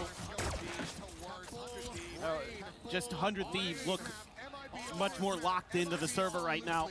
I mean, take Aspas and Zekin's kills. Add it to Mazino's. That's how much Timotino's got. That's how many Bang has on the other side. He's their weakest player on 100 Thieves. Yeah. This has just been a masterclass to watch. As Aspas, caught by that Seize, dragged into the open, still going to be able to find one before, just sprays and prays, cleans up both of the duelists, and again, how are you meant to entry when they just keep on dying? Cannot stay alive. Bang, mows him down. GG on the map, go next. It's just incredible preparation and individual performances here from 100 Thieves. NBS and Dune Bros have this team clicking here in Paris, and they are well situated to keep on keeping on, potentially be facing Nongshim up next. Scary looking team here at EWC. I mean, yeah. Two teams that have now on the very same day absolutely destroyed their opponents. Granted, one was a map 3, this is a map 1. But if this is going to continue for 100 Thieves, then even if you are Nongshim coming up the high of that win, you're probably going to get brought back down to reality pretty quickly because 100 Thieves are looking fantastic. Enough from us, so we'll send it back over to Puckett and get the thoughts from the desk. Thank you so much, gentlemen. Incredible run from 100 Thieves, 13-2, and you can see the elation on their faces. Kakuka, you saw this, potentially. There was a smirk during the map pick portion. What went down? What did you see behind the scenes? Well, first of all, I will say, I had no idea that this was going to happen. I kind of wanted 100 Thieves to come and surprise and have this kind of performance after seeing Doom Bros just being very happy that they decided to pick the Fracture. When we jump into the map, I don't know if I am very EMEA pilled, but Athena, can you tell me why MIBR does not push on the defense like anywhere? Unfortunately, that's the MIBR special. But then why do you pick it? To play passive. I don't know why they like to do that. They like to play those retake scenarios, and it just never works out for them. I don't know what it is. Can we ask a little bit about the two stars that you said they dropped the bag on? Ospas and Zekin had a combined, 3 kills and 20 deaths at the end of the first half. How do you shut down two superstars like that? Apparently they can shut down themselves. Now, no. Seriously, Timotino at the beginning of the round, in so many of those, you could just see him waiting for the perfect moment, waiting for that aggression to come forward. That push and pull, they wanted in every single one of the scenarios. Text was everywhere in the map. Like I feel like from both of the teams, I could see like moments where I'm like, okay, I see what you're doing. The problem is that from a VR, there weren't that many. No, I think it was just like shut down too. They couldn't even entry. They couldn't get past the util. Cryo was just shutting down every execute as the Senti. It was just insane to watch. It's been a fun ride, a fast ride so far for the 100 Thieves fans. Bang's mom is all smiles up there. We got Auntie Mary in the building cheering on her nephew. But for now, we got to check in with another young man. He goes by the name of Shanks, my favorite dolphin turned human turned pro player, now turned streamer. Shanks, how we feeling, buddy? I'm not feeling too good right now, honestly, because MIBR, ever since the roster came out, they had such high hopes, but I mean, it seems like they just keep disappointing. But I mean, we still have 2 more maps to go. I'm hoping they can win the next 2, but first map, their map pick looked brutal. Now, you were one of my favorite duelists to watch back when I was working on First Strike, some of the early Valorant competitions. I've been watching your stream ever since. Have you ever been shut down the way we just saw those two gentlemen, Zekin and Ospas? I mean, yeah, there's definitely a couple of rough games that we had, but like that? Yeah, like that. Me? Nah, I wouldn't say me, nah. Okay, so who do you think needs to turn up either the monitor or themselves for the next map for MIBR to be able to? I mean, if MIBR need to win, Aspas and Zekin cannot play like that. I mean, they have to be at the top of the scoreboard. Well, at least one of them. If both of them aren't feeling it, I don't see a world where they win map 2. No, I gotta. No. You gotta give us details, okay? Yeah, how does MIBR win this? How do they win this next map? What do they need to change? Tell us. Well, what is map 2? You got us. Who's got us? It's Breeze. Honestly, if it's Breeze, then I think Verno's gonna have us. I mean, when Verno has a good game, MIBR usually win. Like Verno's like the X factor on the team, I feel like. That's what we're looking for. Verno is the player to watch for MIBR. Shanks can be seen on his co-stream. Thanks for joining us live in Paris. Thank you. That is Shanks. For now, though, we got to check out some of the best plays from the other side of the stage. Is the man who originally played for 100 Thieves, still rocking on the starting lineup. These are the best moments from Asuna. These were insane. I mean, Asuna, he's been so good on this Phoenix too. We've known he's been playing so good on this agent, both mechanically and with that fragging power, but on this map, it looked absolutely insane. Not only was he so good getting those kills, this kill was insane, by the way, getting those 2. That's the kind of things where we're like, they just shut them down, and honestly, it doesn't even make sense. It's kind of freaky the way that they did it, but also his util has been phenomenal. You can see in this clip, actually, using that double wall, flashing through it to set himself up for success. Nobody saw it coming, and that's why this comp works so well for this team. Selfishness it's a delicate subject when you go into a team game, right?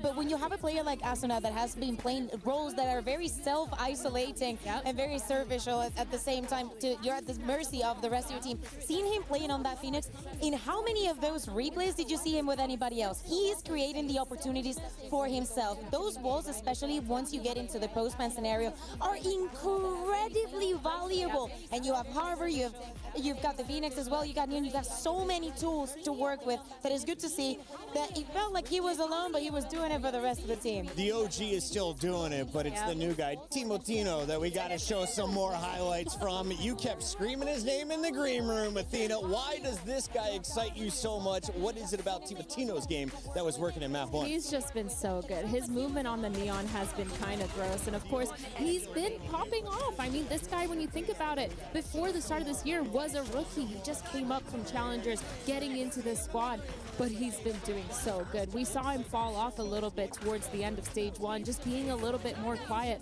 but it feels like he's finally been unleashed. You can see the slides, the multi-frags, the amount of times that he's just flanking them as well has been so good. In so many of these occasions, he's never too concerned about opening an angle, and every single time that MIBR opened one, he was on the other side. You could just see it here in the replay. A lot for him to celebrate, because a brilliant performance in a map that, as we were saying, it was MIBR's pick.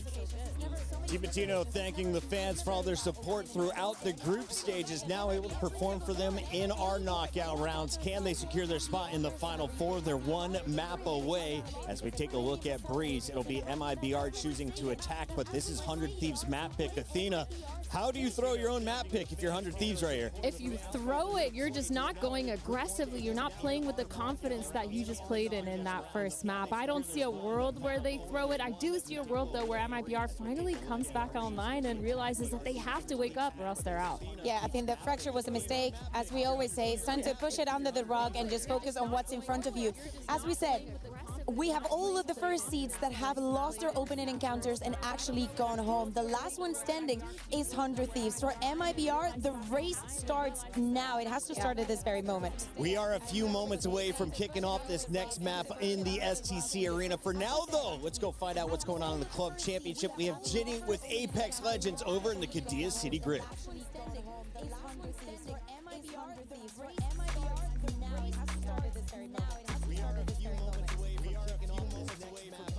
We're at the Cadia City Grid, where temperature is rising and the competition is getting heated too. So Glitter, what's going on over here? All right, we have a lot to talk through today because it's day 4 of the competition. All right. It's our survival stage, which means we've already eliminated 6 teams yesterday. 14 teams have made their way through to our match point finals. Okay. Today, there are 20 teams left, all fighting for only 6 remaining spots. We're eliminating 14 teams. And in this survival stage, we have Aurora Gaming, we have Gen G, and we have VP, all teams that could be CC eligible if they were able to make their way through to the next stage of the competition. And they would, in theory, be facing off against teams that have already made their way through, the likes of Team Falcons, Team Liquid, and we also have Elite Esports, who could be CC eligible if they are able to get that top 8 finish as well. So there are a lot of teams that we're currently tracking here, and I honestly have no idea how it's going to go. It's been an absolutely insane competition so far. Honestly, I'm loving that. It's been kind of the same over for us on the Valorant stage. Vitality just getting eliminated. Like, what is going on for these heavy hitters this year? I have absolutely no clue, but we're going to keep you updated in the loop, so see you around.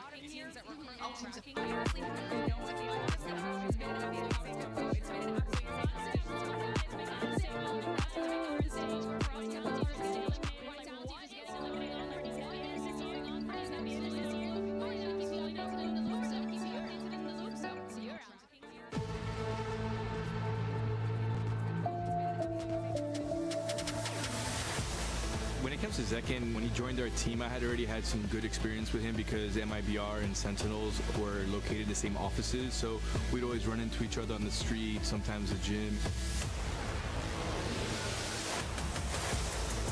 Always viewed him as an extremely professional player, really liked to show up early to practice, things like that. Very friendly since the start, even when he's dead and he's doing that coming, saying stuff for you to do, really good. I think what makes Zekin such a special player is his mind for the game. He's someone that can process information very quickly. He's also someone that retains information and knows how to regurgitate it to his teammates and explain a lot more. So just someone that you know that you can count on. It out, seems to be dodged. Showstopper now going to be set. Diving forward, Zekin quickly collects.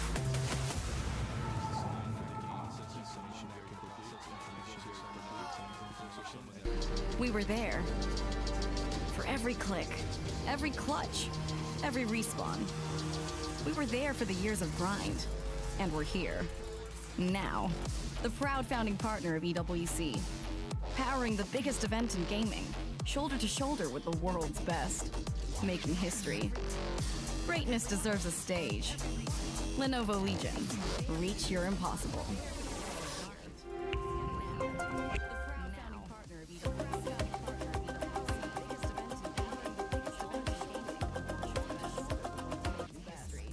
What's up, everyone? I'm here with CEO and heartbeat of Sentinels. It's Mr. Rob Moore. How's it going, Rob?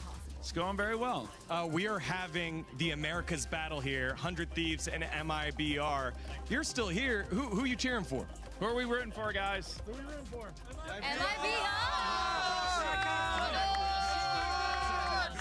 So, obviously, Sentinels will be here next week with League of Legends. How's the stage look, and how epic will it be to see Sen City on the stage? This is awesome. Although it's a little sad that EU lost all their matches. They did. Except, oh wait, when they played each other, they won. Yeah. And the only way you can knock an America's team out is make them play each other. But everybody's here rooting for Zekan and MIBR. Also, one of the cool things that you've had, your super fans had time over at the Eiffel Tower. And this couple got engaged, yeah? Isn't that crazy? How did you make that happen? So we were organizing fans to have an outing to go to the Eiffel Tower. He kind of tipped us off that he had this as a plan. So while they were there, we took photos with everybody, and then we said, okay, everybody can have some time to go take some photos on your own. And while they were off on their own, they got engaged. Engaged. Love in Sen City, everyone. By the way, and they're such super fans. You know what they put on their tweet? What? They said they got Sengaged. Sengaged, everyone. Congrats.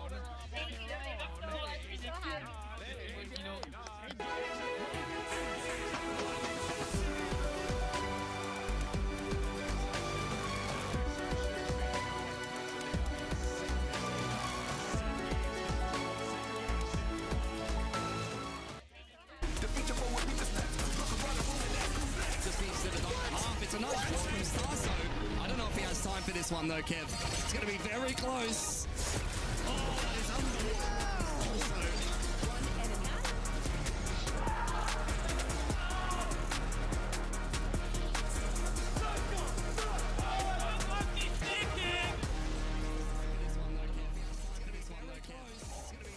Live from the STC Arena in Paris, France, we are ready for the second match here in the final quarterfinal showdown. 100 Thieves on match point going up against MIBR. And the bad news for the Brazilians, you are playing on 100 Thieves map choice. We're headed to Breeze, and it's time to find out which agents are locking in. We got Athena and Kakuka on the mic. Athena, expectations. Have these two teams met up on this map? And who's had the edge in the past? Not recently, but both these teams do play the Breeze. They do play the mirror matchup as well. So I think that's what I'm going to be looking at, is basically the confidence coming in from 100 Thieves after a 13-2. It's definitely part of the momentum, and the agents are actually going to be up on the board here, Kakuka. Yeah, we're talking about momentum, and we're talking about comfort, talking about a very good warm-up as we expect almost the same agents for the most important and key pieces. Bang is going to stick onto that harbor, and no surprises so far, if I'm not mistaken, on the agent select, right? Yeah, this is mirror matchup, same as what they've both played before.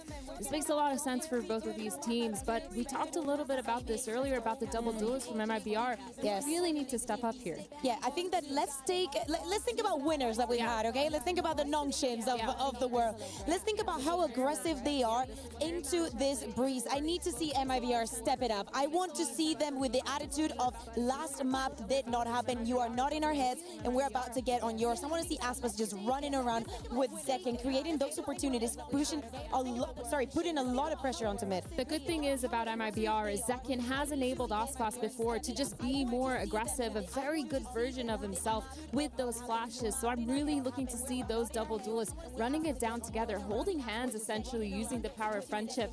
But on the other side, I mean, we've seen Timotino Nasuna already pop off. I'm looking at players like Bang to just make sure that keeps going, as well as Cryo, who's been so good on that Senti role.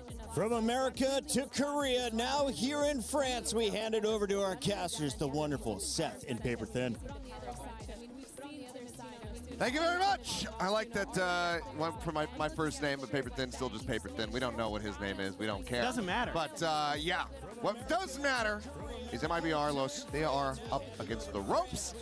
and they need to win this out because 100 Thieves looking dominant on Fracture, MIBR's map pick. It was a 13-2. Now we go over to Breeze to see if MIBR can hang on, to see if they can take this all the way to a third and final map, or this is just going to be them getting overwhelmed and annihilated with an exit from EWC.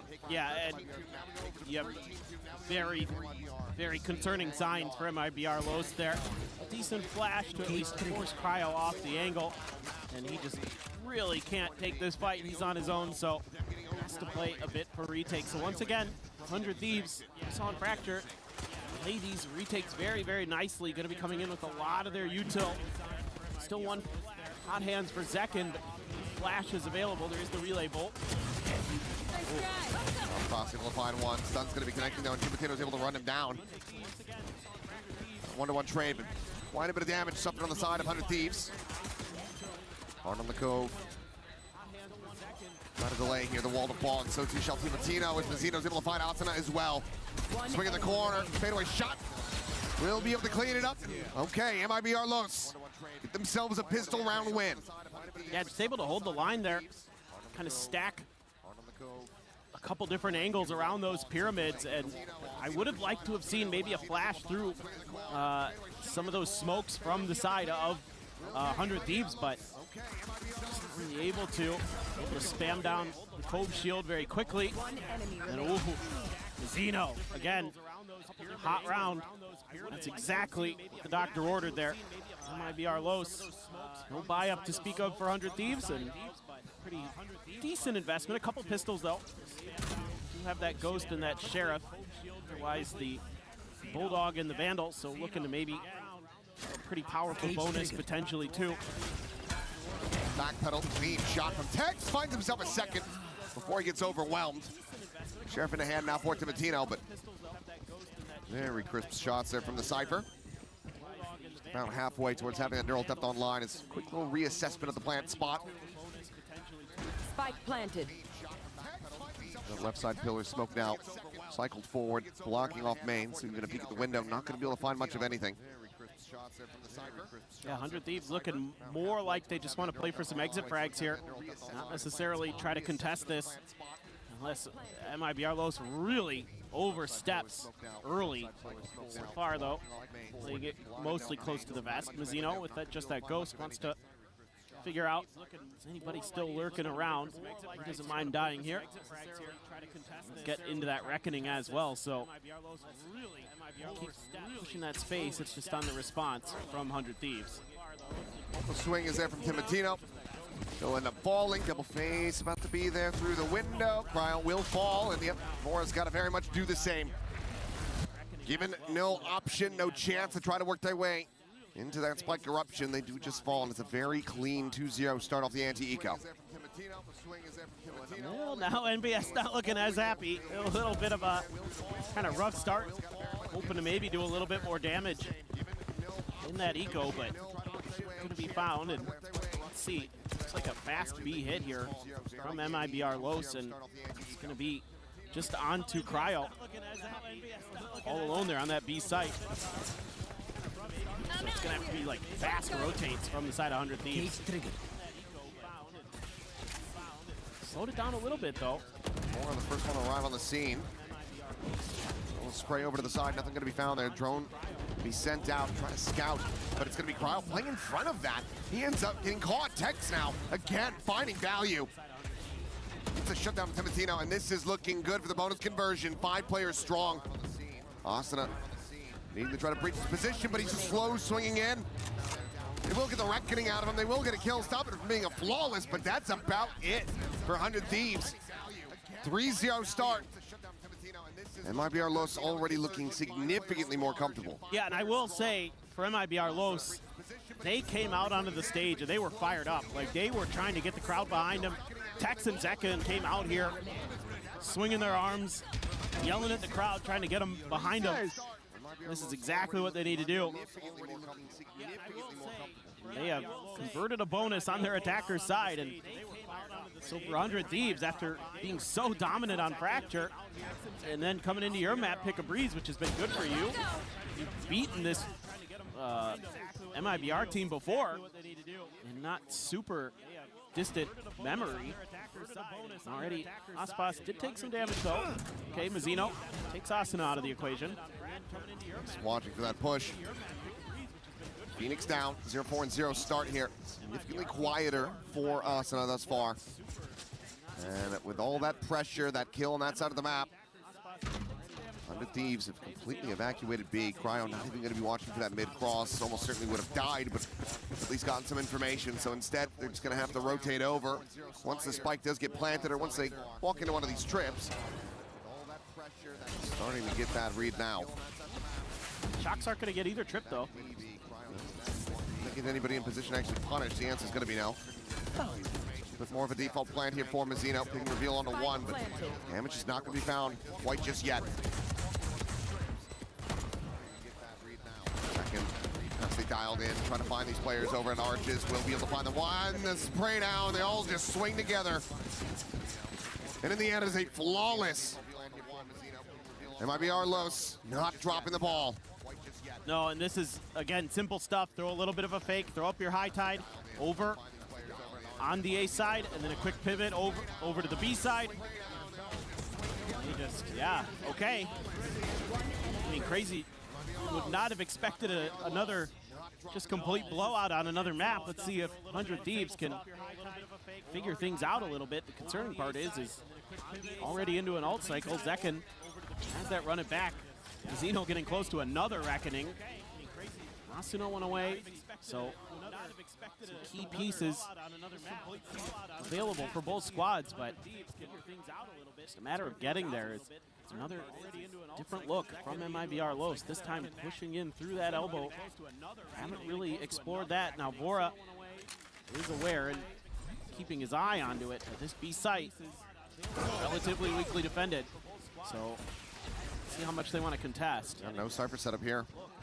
You can't get the full forces rotating quite just yet in case there's that late lurk. Cryo giving it a cursory glance, but now has to start trying to make his way over. Aspas, however, putting himself in a dangerous position with the drone up over the top. Gets the ping reveal, and that's going to be him dead. Bang, able to find that kill with the Reckoning. Going to be sent out. You mentioned it, Mazzino building that very quickly for the second. It's going to be Zekken able to find Asuna, but now it's Tex all alone. Jump up into the cage. What a clutch this would be. It looks for that second kill, cannot find it. Vorot will strike. Big round from him. 100 Thieves will get themselves on the board. Oh, yeah, this is a potential momentum swinger here because two ults are used in that round by MIBR. The run it back and the Reckoning. Going to be able to now feel a little bit more comfortable. Good spot. Seen a couple good instances of Bora finding value with the utility to get at least pings out, kind of figure out what's going on with MIBR, but knocking Aspas out of the equation. And really clean stuff behind that. This is something they were so good on Fracture. The retakes were incredible. The few times we saw them, didn't need to see them many, but very well thought out in my opinion. And now you're seeing a little bit more of that here. A lot more to tool around with. Hunter's Fury trying to shut down some of this crunch. Gonna be unleashed. Verno not having his online to try to counteract that. One of the kills from 100 Thieves are looking good. Set up on the wall from Bang on that swing. Will be dead with an neural depth. Caught with that util in hand. Nearly was able to get the gun. It is a bloodbath in this round. One that 100 Thieves are narrowly coming out on top of. Two of their own ults invested into this though. Looks like Bora maybe getting the read that he's gonna go for this push up. We'll get the news here in a second. Verno just assessing the site. Ensure that all is well when he gets the spike in play. He gets all the way through spawn. Oh, if he does, if he doubles back, they'll miss each other like ships in the night. This is a very smart play. Bit of a battle of the brains here at the moment. 100 Thieves none the wiser. Smart rotation from Verno. Can he get the plant and then defend the spike from there? If he's given the time, this is a really nice setup for Asova. Can set up on A main. Got the camera. Cryo just not toggling it at the moment. Would have him right out in the open. But he's holding that elbow angle. So he's none the wiser. 10 seconds to spare as the spike gets planted. They realize they've gambled on the wrong side. Had it correct the first outing. Now have to try the assist where he's at. They do have the recon. Just lobbing that in towards backside might be enough.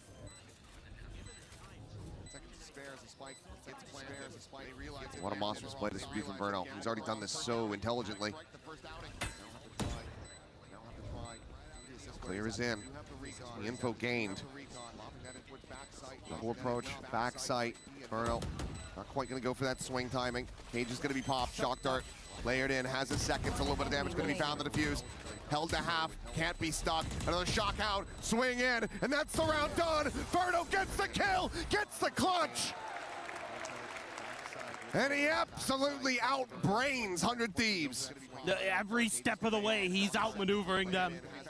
That is so good from the IGL of MIBR Los. Just outread them. Cryo maybe thinking, oh, maybe I should have tried to stick that. I'd had the opportunity, but with those double shots, it was so concerning. The damage department felt like he had to go for the fight. That's devastating. Timotino will be able to go for the op as he cut funds into just a stinger for Bang. Couple ults though. Verno gets his Hunter's Fury off of that round. Yeah. It's so scary now. It's 100 Thieves. Texan, not quite as out of sight as you thought you were. Single peek from Bang. A couple shots now sent his way. Tries to set up a quick little wave. Launches that overdrive. Slows down the approach ever so slightly, but the stinger, okay, is going to be able to find the one. Looks for that second, but second will be able to sit him down. Meanwhile, Mizzino cleans up an elimination. Snaps back Asuna on that ult. Big investment, and now Tex. The one into the back line, the one looking to be the monster. Joke's over. You're dead. Second just looks to make this impossible. Loses the ult, turn back though, Cryo. Able to catch him, and what a botch that is from Tex. Suddenly a 3v3, health bar is going to be taken low. There's a window of opportunity for 100 Thieves as Asuna swinging this corner, is able to find the one. Hunter's Fury going to be called in. They end up making this damn expensive all the same as that final burst not quite going to connect. The defuse now being stuck. Mazzino swooping around for the back. Asuna scaled forward! And this time it's 100 Thieves! Scraping by, coming out on top. Oh my goodness. I mean, it feels so uncomfortable the whole time for 100 Thieves, but it's that individual skill that once again wins them around that they probably shouldn't. Again, I like the macro. Saw this a couple times on Fracture where I thought MIBR has them outmaneuvered. Then Asuna able to tuck in there. That is really smart. Clearing into that corner unexpected because you're thinking that player is going to want to guard that defuse. These last two rounds have just been gorgeous micro on both sides, but Asuna now to try to get them back into this. And Reckoning, okay, fairly shallow. Doesn't go actually towards main at all. Meanwhile, Tex trying to make up for the blunder of the previous round is able to find it, so brings it back into a 4v4, and Bang is going to have to go hunting, and he's just not ready. Letting no credence to the idea that Tex could have just slotted himself against that wall. Coronel, though, looking for a backstab, and will be able to find him eventually. So we're back into a 3v3. Reckoning available for Mazzino, his third of this half. You're going to be able to get Cryo's ult invested from A main here. Oh. Following the Tracers, counter spam is clean.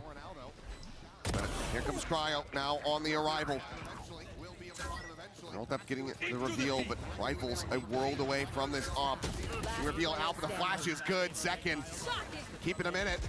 The peek looking for the shot, the slide across, doesn't have the gun at the ready. Trying to get this over the line with the op in hand. I mean, maybe if they line up for him. Jump peek the spot, and second will just run him down. Going blow for blow.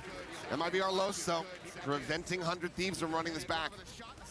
Yeah, this is just a misread from 100 Thieves in a couple different parts of the map where they're just not ready for Tex to be so quickly scaled up here. He basically wins this round.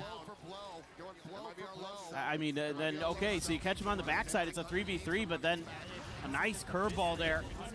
Absolutely eliminates Cryo. You read how he's going to play off that neural theft beautifully. I make up for it. I make up for it. You know what I mean? You know what I mean?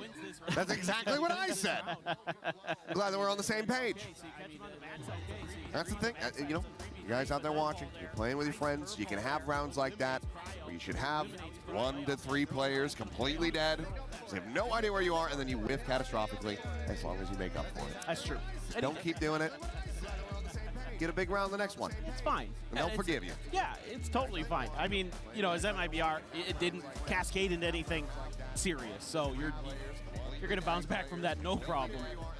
I think as the coaching staff here for 100 Thieves, you got to talk a little bit more, I think, about the macro protocols, like in terms of if you're going to gain that A main control, what are you going to do off of that? How are you going to, you know, are you going to be a little bit more proactive in mid? I don't feel like they're really reacting to some of the negative space that's being given up by MIBR. So you need to be a little bit more proactive with that.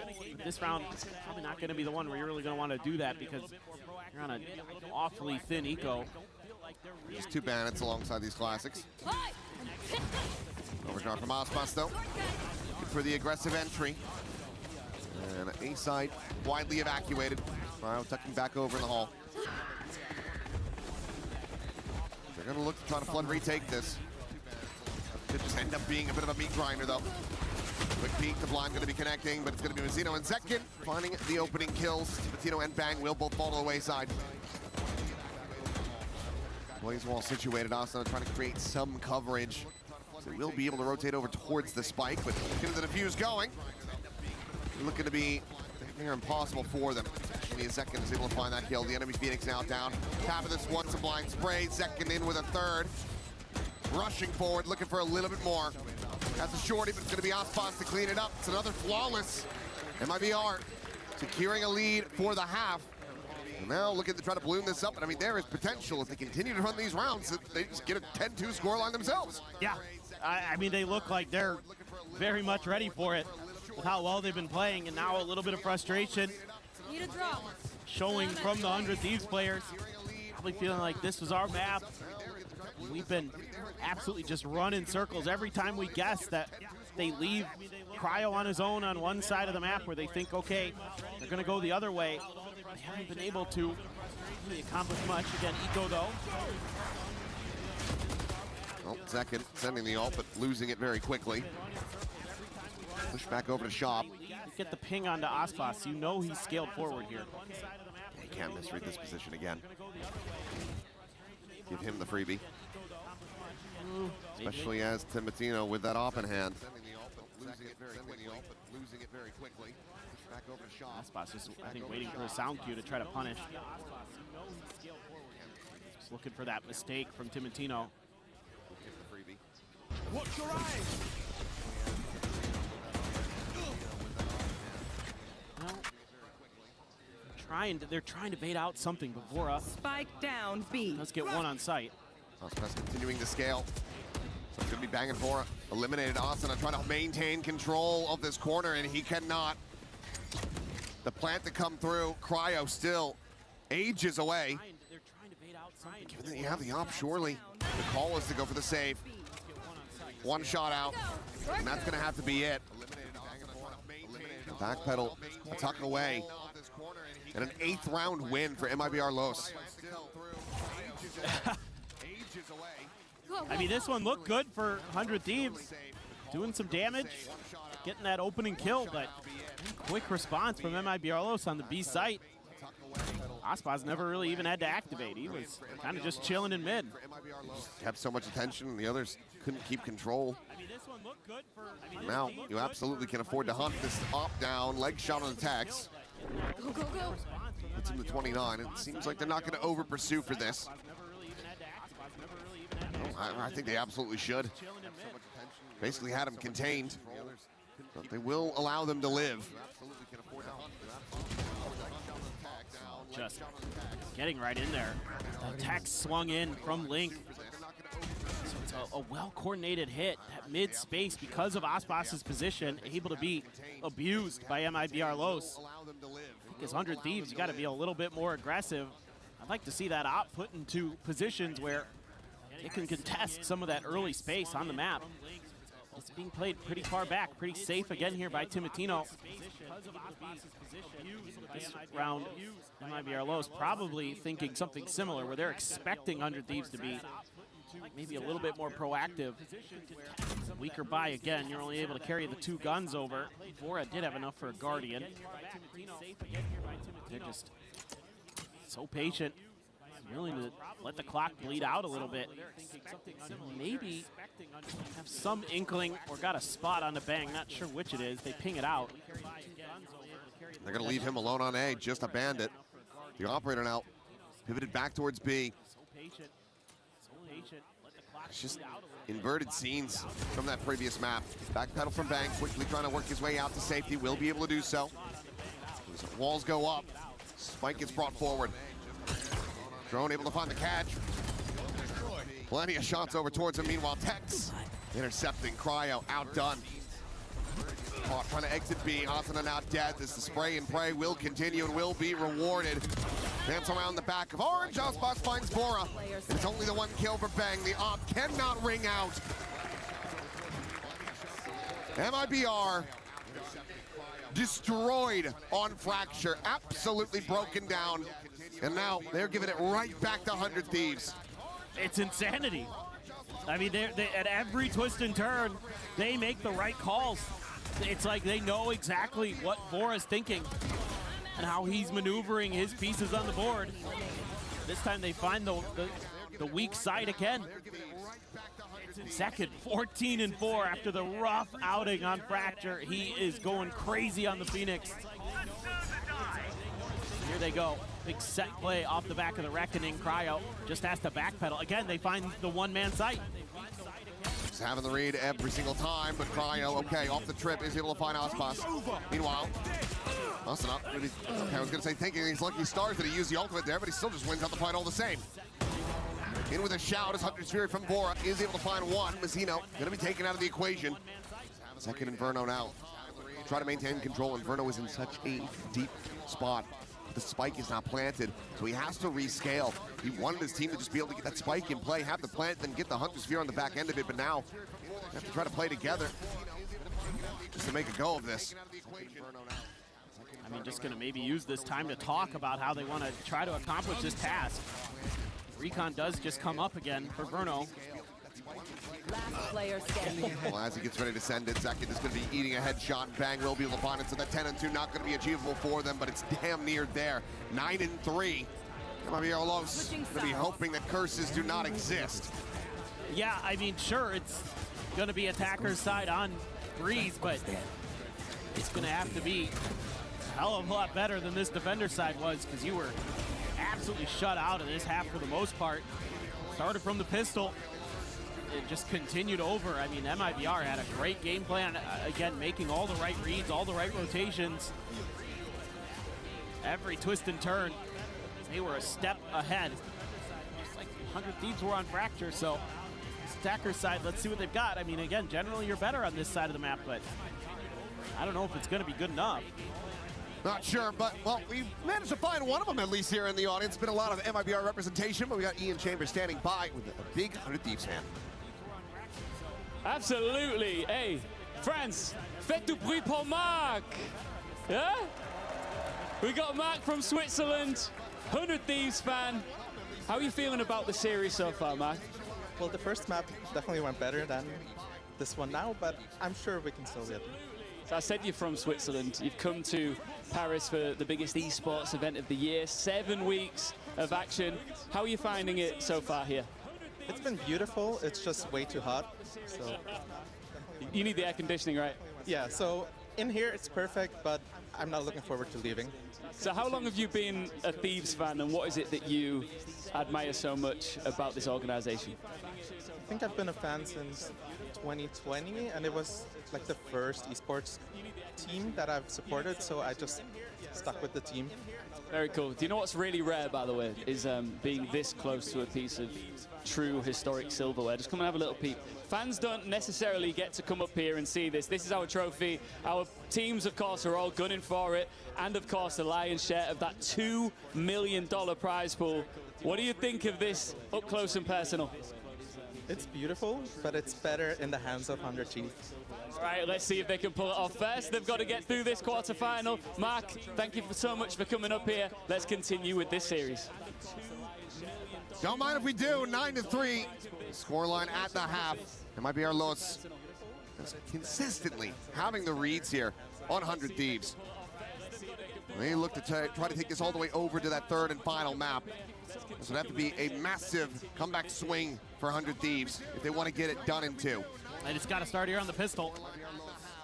It is a desperately needed one for 100 Thieves. They're going to look to fan out a little bit across the map. Use that cove, gain a little bit of space. Aspas, though, considering a disrespect. Oh, goodness. I'm out of here. Dang. Oh, one and done. Peeks out, finds Tex. Gets out scot-free. Cleans him up over a tunnel. Meanwhile, Tiamatino quick into back sight. Got a couple shots. They have to be really suspicious of this, but as the wall gets ready to fall, tucks back into the corner. But also finds the timing, rescaling.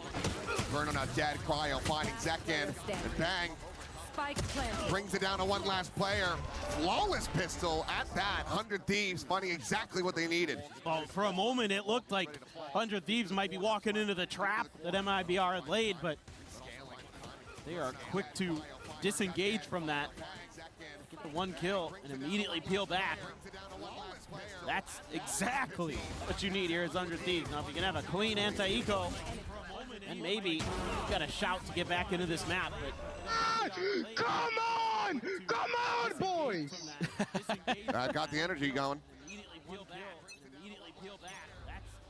Timatino's feeling it. Go, go, go. See, he's going to be taking that first contact, swing in the corner, line it up. Will be the first to fall for 100 Thieves, but might be the only one as well, as Asuna quickly finds 2 more kills. Turn of the curveball for Verno. Molly not going to be deep enough to actually flush him out of position. Just throwing all the fire at him, but he's not getting burned. Tex, however, clean shot. It's another elimination. That's a Phantom down on the floor. Cryo, very slow on this flank. MIBR more than happy to just pump the brakes, stay within this cove for the moment. They're waiting to hear if the gun swap happens. But now they're starting to get concerned about that potential flank. Expecting it to come through the doors, but as Cryo is just painting an outline around him. Verno just dancing, crouching. He's able to find that kill. Now suddenly 2v2, already an immense amount of damage dealt. And if they can get this round win, oh boy. Haven would be all but assured. 30 seconds left. Backside pushed up, Tex eliminated. Verno, long flank back around for the moment. No consideration. Bang, low, the one tap found, the time running out. We're having to commit for this plant. 10 seconds left. There's no rush play coming in, but we'll just take the fight, wins it, but by very narrow margins. 100 Thieves, it felt like they were gonna get this one clean. MIBR, make them bleed. Just really, again, patient play. Able to wait out 100 Thieves a little bit. And some whiffy shots on the backside, but brilliant map awareness from Verno to be cognizant that there could be that alert coming through. That Phantom, yep, make sure you've got that. So, pretty weak bonus for 100 Thieves. If they can get this one to go, it'd be quite the miracle. We're gonna try a KCB hit, exactly what MIBR did in their bonus. Tex just back pillar, faces forward, is able to find one Timatino. Dead again, the push in, and Verno is able to find that elimination, but Bang says thank you very much for the gun. Gets it back into a 3v3. Go, go, go. Weapons upgraded. Zasana checking over towards B side, but swings it! And has him lined up! Ospas in second, both gonna be knocked into the park as Mazzino tries to steady the spray, but Cryo comes to the rescue. Keeps him alive and in it.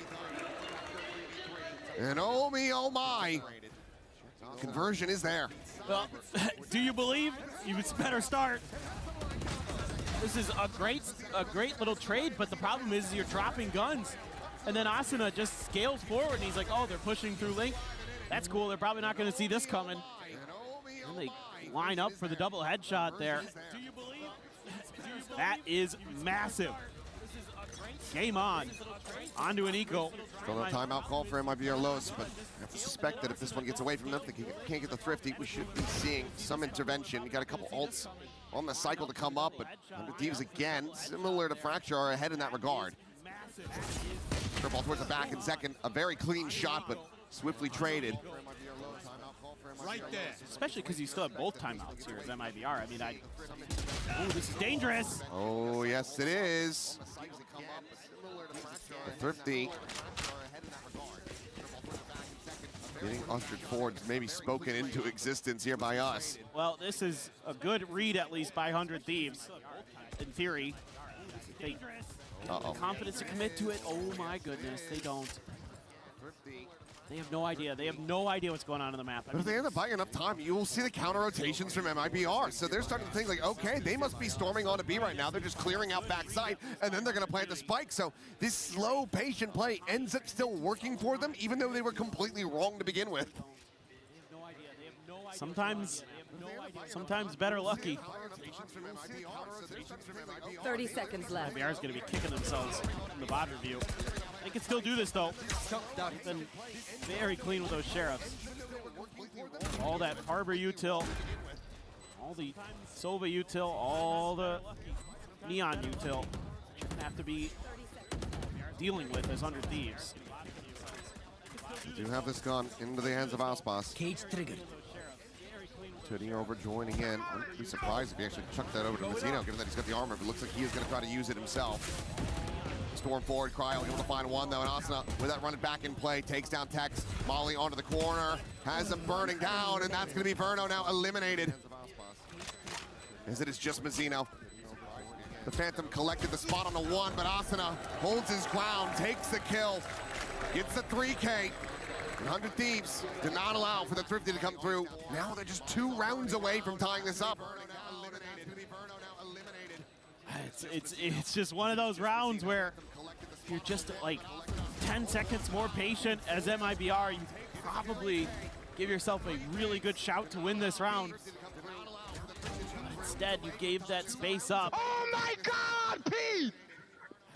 It's just one of those rounds where Always want a hype man like that. You got the running back out of him, yeah. I mean, he's been having a rough map comparatively, but still there for the boys, just trying to get him energized, trying to keep them focused into this game. Now Hunter's Fury going to go out. The tag not connecting. Mazzino able to avoid that. It opened the space. Opens the space, but now you also don't have it for the post plant. Inferno, he's got his to try to prevent. They're already rotated over. He's here at bridge. Delayed consideration still will interrupt this plant though. Vora not wanting to give that damage over for free. And in fact, he's gonna pause going for this. Sends out the drone for a brief little moment, but now okay. Timotino on a timing is able to find the one. And I thought for a second he was gonna be able to get Verno to the boot. Got a little bit of damage on him.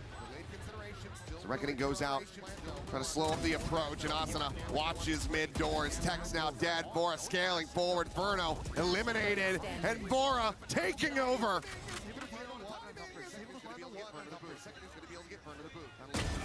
My ultimate's ready. Clean shot to get the ult online, but look at this. Asuna on the hunt. Here's that rotation going through. We'll look to match.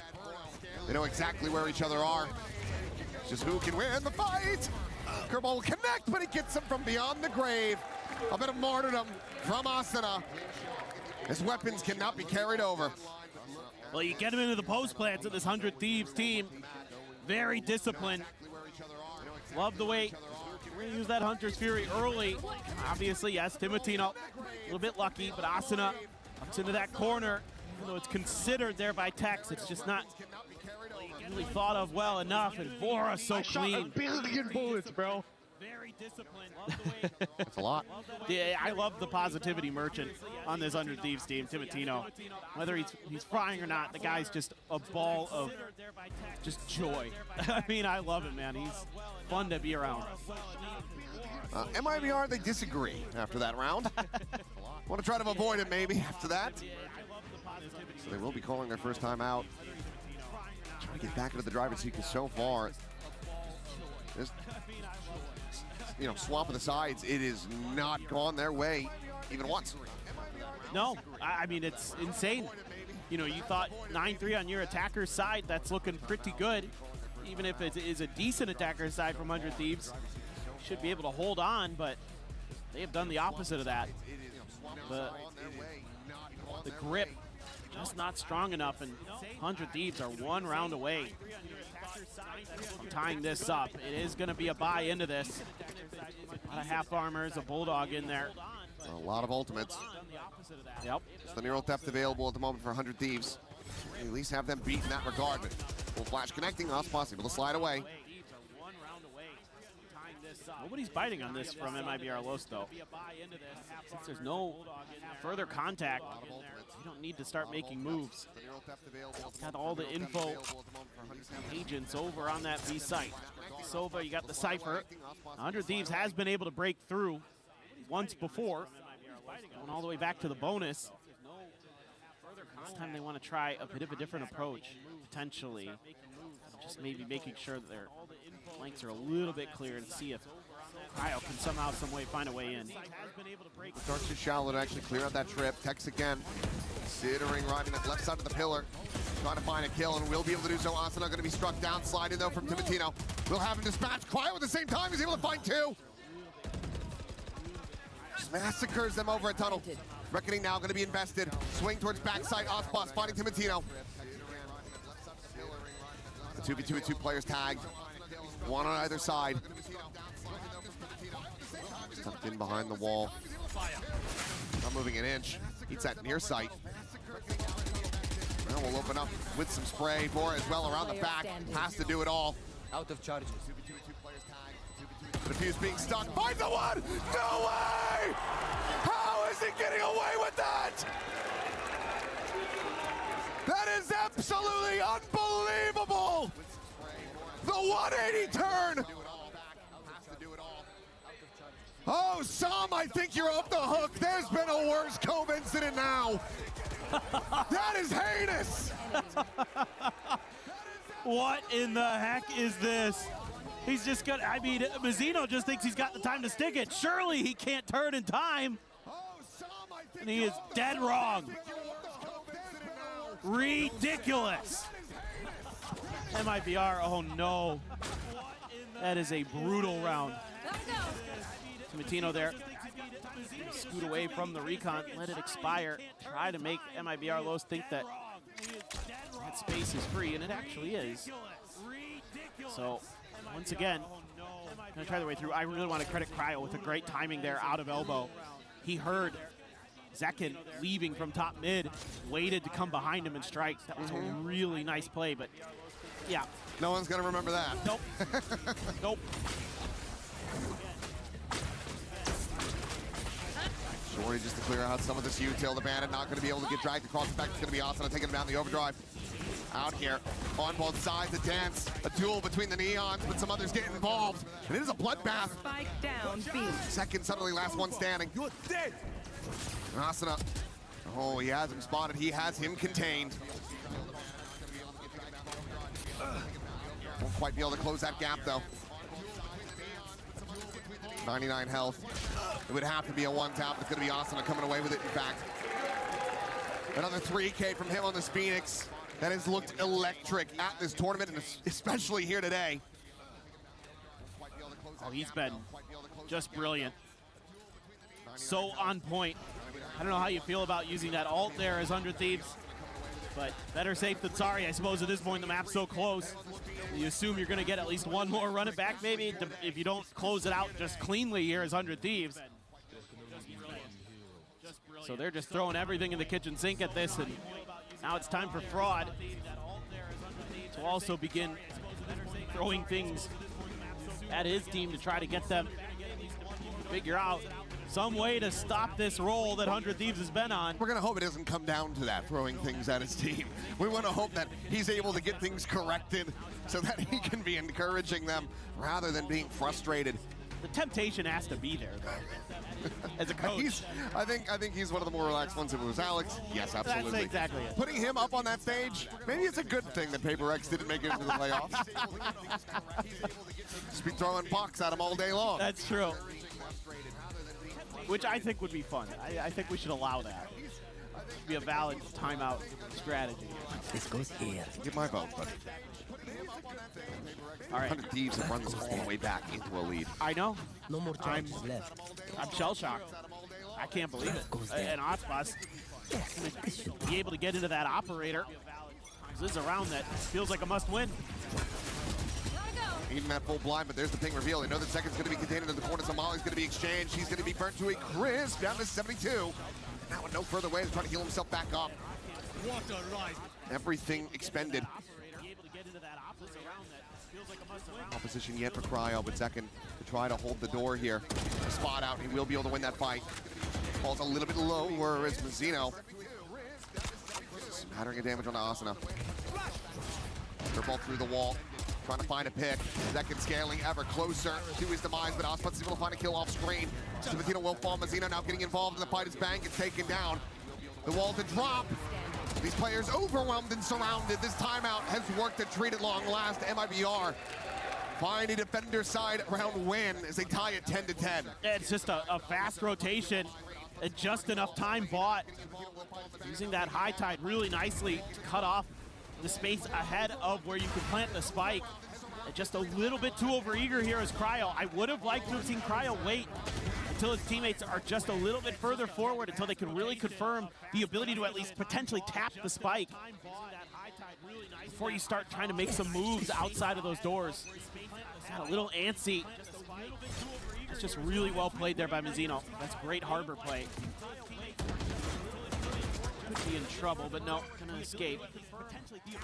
Or funneled over to Asuna. Something's got him concerned. I don't know what it was, but taking a moment. I think that maybe having a conversation. Do you try to just get 2 charges away from that, run it back, or do you give Bang a potential reckoning off the plant?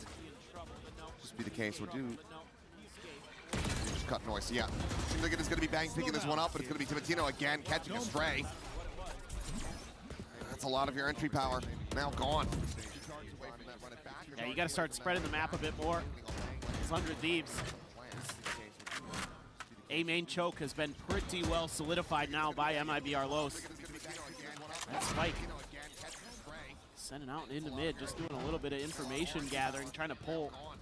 Yeah, you got to start spreading players off site. They've at least been able to accomplish that. But they've pulled Alspas to this site.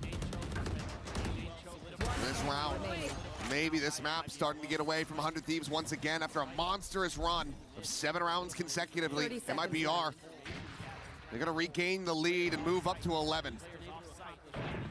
Yeah, I get the theory here from 100 Thieves in this round. Bang just going to try to tuck in and stay alive, but still a ton of time on the clock. And yeah, maybe they will allow it. We'll see. 10 seconds have left. The door behind him. Well, second, he's happy to go hunting for this. He's got the money for the buy, and also will get the ult online, kill or death. Bang ensures that it's going to be the latter, but Verno there for the counter swing, so nothing to be retained. Very clean from MIBR Los. Just 2 rounds away from sending us to a 3rd and final map. Well, and so what 100 Thieves are thinking in this round is, okay, they fast flooded last time. Let's try to take a pause in the middle of this. I think that's part of this strategy as well, is that you're hoping that they're gonna try to see, okay, nothing's going on, let's fall back from this A site. Does not really work. Just takes too long because that door is being held and spammed. You've got to find ways to clear those players out. I think this is a great time for a timeout.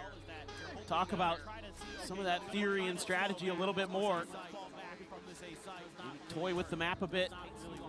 See if you can get another B played through. Those have been pretty successful for 100 Thieves. Yeah, and also, can you keep Timatino alive for like 10 more seconds in a round? Because the guy has so many times throughout this not been able to really play the game. He's just catching strays. in every twist and turn.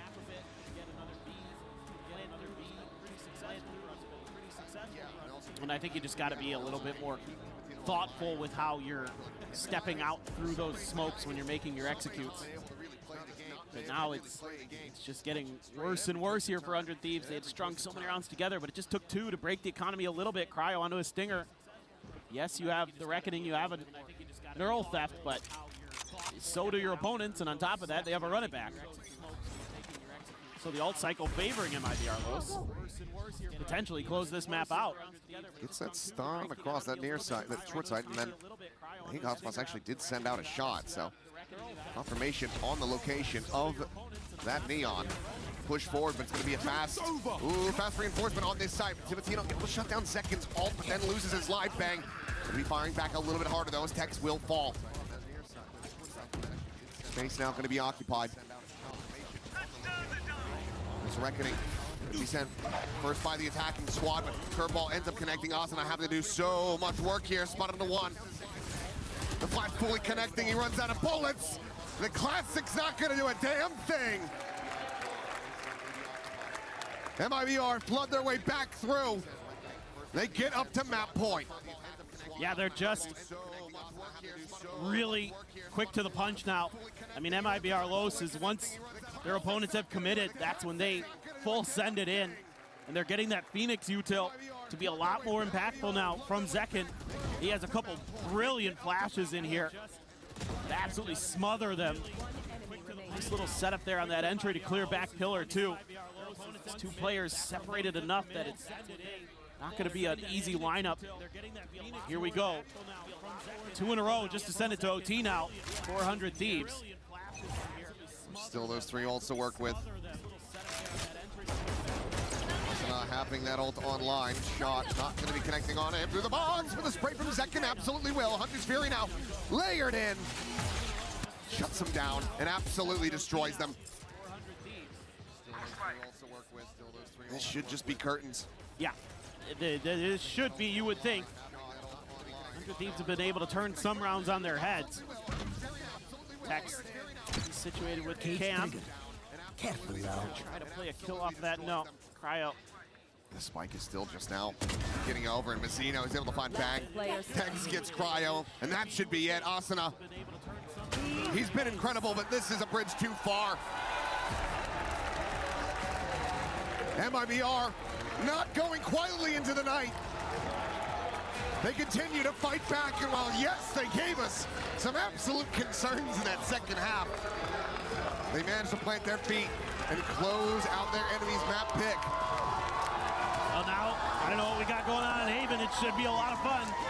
A dominant map 1, a close map 2. These 2 teams giving it their all. The fans very happy about that. They wanted to see that map 3, and they're going to get it.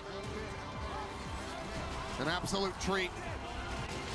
A big full day of action here at EWC.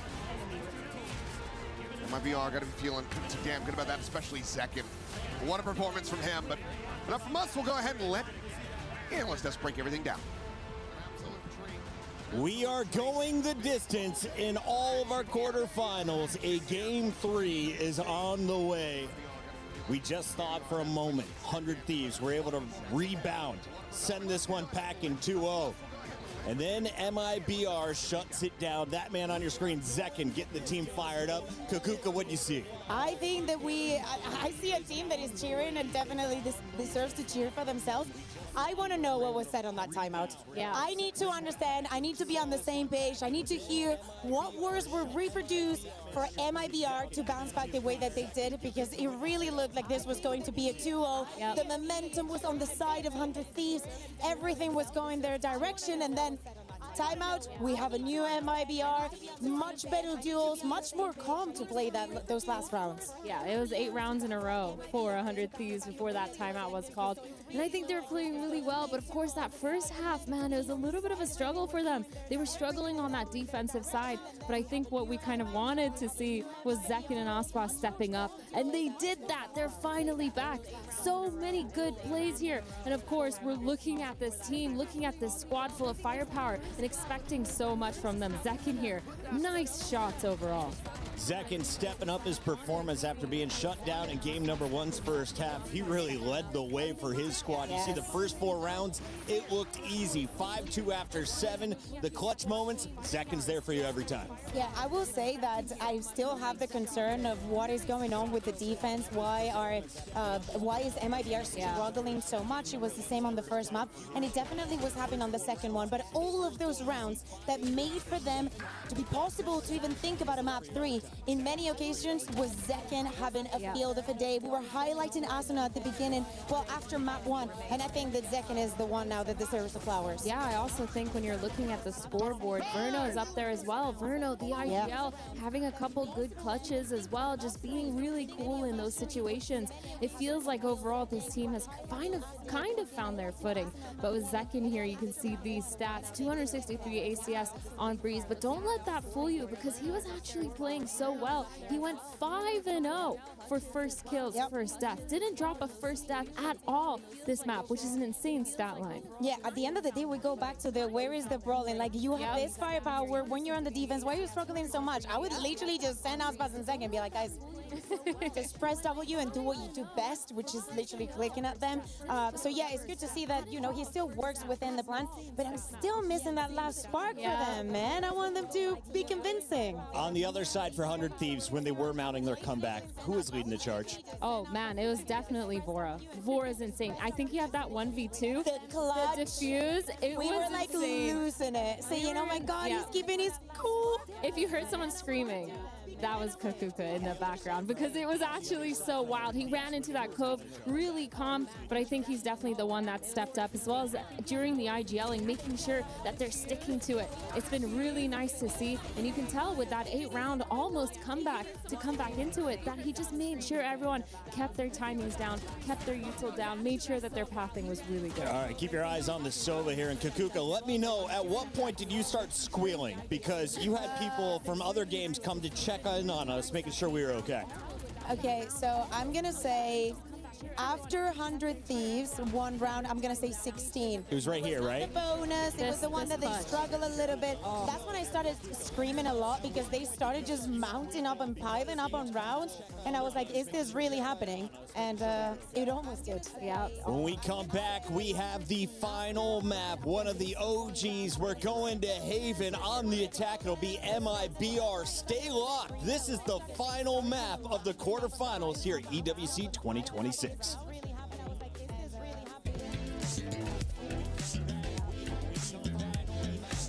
Ginny here, and I'm joined with 100 Thieves. Today, we're going to be testing your knowledge for the Valorant voice lines. I didn't know any Phoenix voice lines. It's pretty simple. I'm gonna read out a couple of the voice lines, and then there will be a blank space in there. Ready to go? Ready to go? All right, first voice line. Relax, my friends. Blank. They're not what you think. That seems like a complete sentence. We could go in there. Yeah. Hands down, everybody. Whiteboards up. Let's go. Chill out. My creatures? So is that fade? Thinking Sky, like her little like things. My creatures are not what you think. I just put, I know what this looks like. I just put some random. What did you say? I know what this looks like. They're not what you think. They're not what you think. Yeah. Okay. The correct voice line is by Astra, and it says, "Relax, my friends. Time and space are not what you think." -1 point if you play the agent, by the way. You guys brought your earplugs, right? I'm just saying, blank will mess you up. Bro, we don't play this agent, no? It has to be mixed, by the way. I feel like that is a raised voice line. Yeah, I mean, maybe it is. She could have got you guys good. No, she affirmed the mix. Yeah, but are you getting us good? It could have been a I have no idea. 4, 3. No, chill.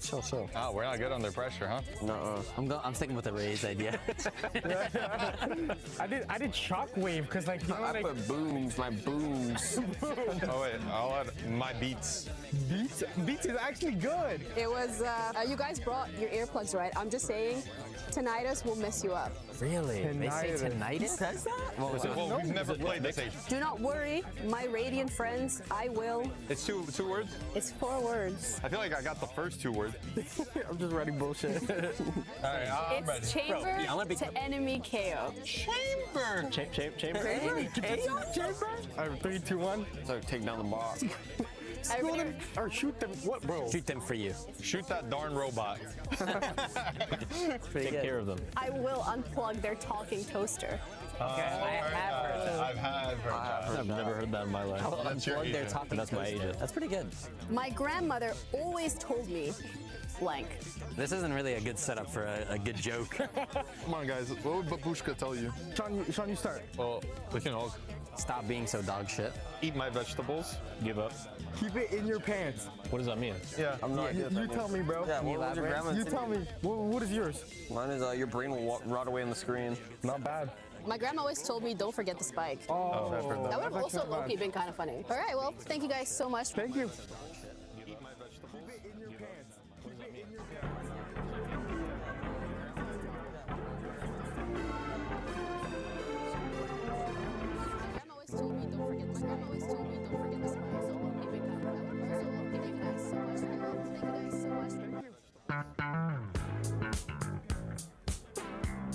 Hi everyone, Jeannie here, and I'm joined with MIBR, where we're going to be testing their synergy off the server with the classic game of who is most likely to. Rules are pretty simple. I'm going to ask you guys a question, and then you just write the name down of the player who you think is most likely to do or not do the certain thing. Which player is most likely to sleep through their alarm? There's only one answer. Pull it off, man. All right, let's put our whiteboards up. Oh, yes. And who are we agreeing on? Oh, Bruno. dang, what'd you do? What? Yo, what? If it's not so obviously Verno, then I don't know who it is. What happened with Verno? Nothing. No. I ain't no snitch. Yeah. As I write his name on a whiteboard. We just get the same name. I ain't no snitch. It's like Bella with you guys just all agree with the same name. Yeah. All right, which player is the funniest? Okay, we know that one too. I'm ready. This one. What is arriving, bro? I'm ready. All right, 3, 2, 1. Oh no. What are you? Yo, what are you doing, bro? What is that? What is going on? What is that? Yo, did you write with your left hand? What do you write with? On the case of survival, who's most likely to survive a zombie apocalypse the longest? The pudding himself. Yeah. Of course. Why are you ready so much? Okay, I'm ready. All right, show us what you got, guys. I have arguments as well. I think it's the same arguments as you. Verno. Verno? Yeah, I said Verno. I've been waiting for this day, bro. That'd be so fun, bro. I have arguments, but I think it's the same as you. All right, you want to go for it? My argument is that he's Texan. That's Yeah. all. That's all that needs to be said. That's it. true. Yeah. That's all that needs They're to be prepared said. for that. Which player is most likely to become a coach? You ready, guys? I almost wrote Mazzino, Okay. but I feel like Verno is very like technical and like very like nerdy about certain aspects. I feel like he'd be like a good coach, you know what I mean? But honorable mention Mazzino for sure. Who is most likely not to be a coach? Tex. I'd be a great coach. No, I would say Aspas. I would say Aspas. I would say Aspas as well. Why I'd say Aspas as well. Because you're gonna be DMing yourself, bro. You're gonna be playing ranked yourself, bro. You're not gonna care about the Bro, team. you will be coaching and then you will say, you out, I play. Okay, well, I guess we all agree on that. Your answer. Good answer. Erasing. Well, thank you guys so much for calling each other out and sharing some of the lore. That's it from us over here. We're going to be heading back over to the show. Thank you.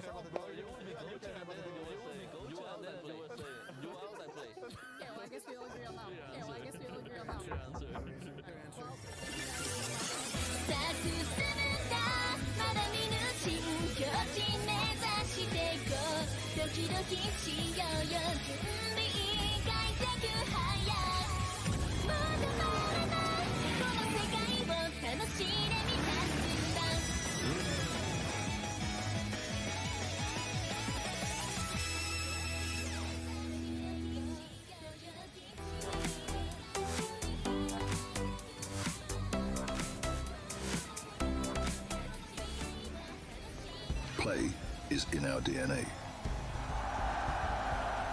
Whenever we let it out, it becomes our superpower.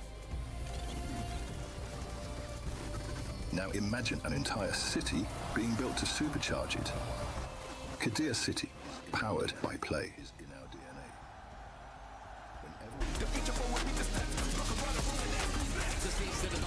It's a nice drop from Starso. I don't know if he has time for this one though, Kev. It's going to be very close. Oh, that is unbelievable.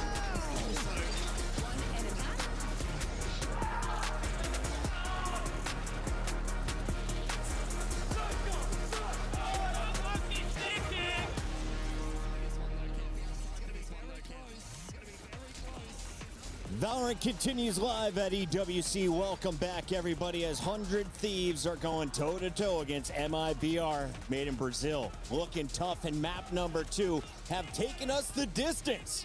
Who is going to win it all? We're about to find out as we head to Haven. Athena and Kukuka joining me on the mic. And I want to start with you, Athena. We've seen some mirror matches on the day.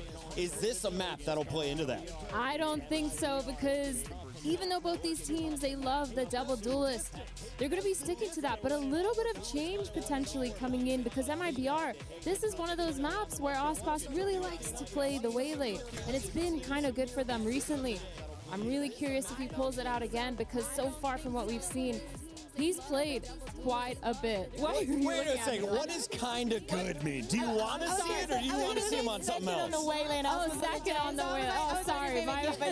She was like, no. He's like, no. I was like, go for the icon. Go for the iconic. Go for the iconic. And it would be the Aspas on the chat. There is that man, Aspas. They said the most likely to not be a coach. As we see the agents locked in, Kukuka, what's on our screen? He just loves the Wayland. There's exactly where he's going to be going actually today. We see actually the changes. You were speaking about, I was saying, oh, but is it going to be the jet? Is it going to be this?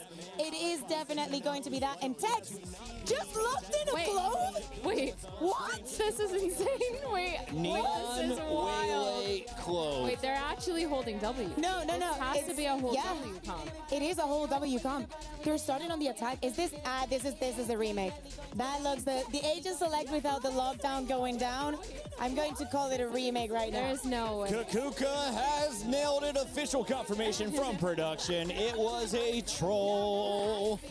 Which one of those agents are we not expecting to see, Kukuka? There's no way there's going to be. And why is there no Clove?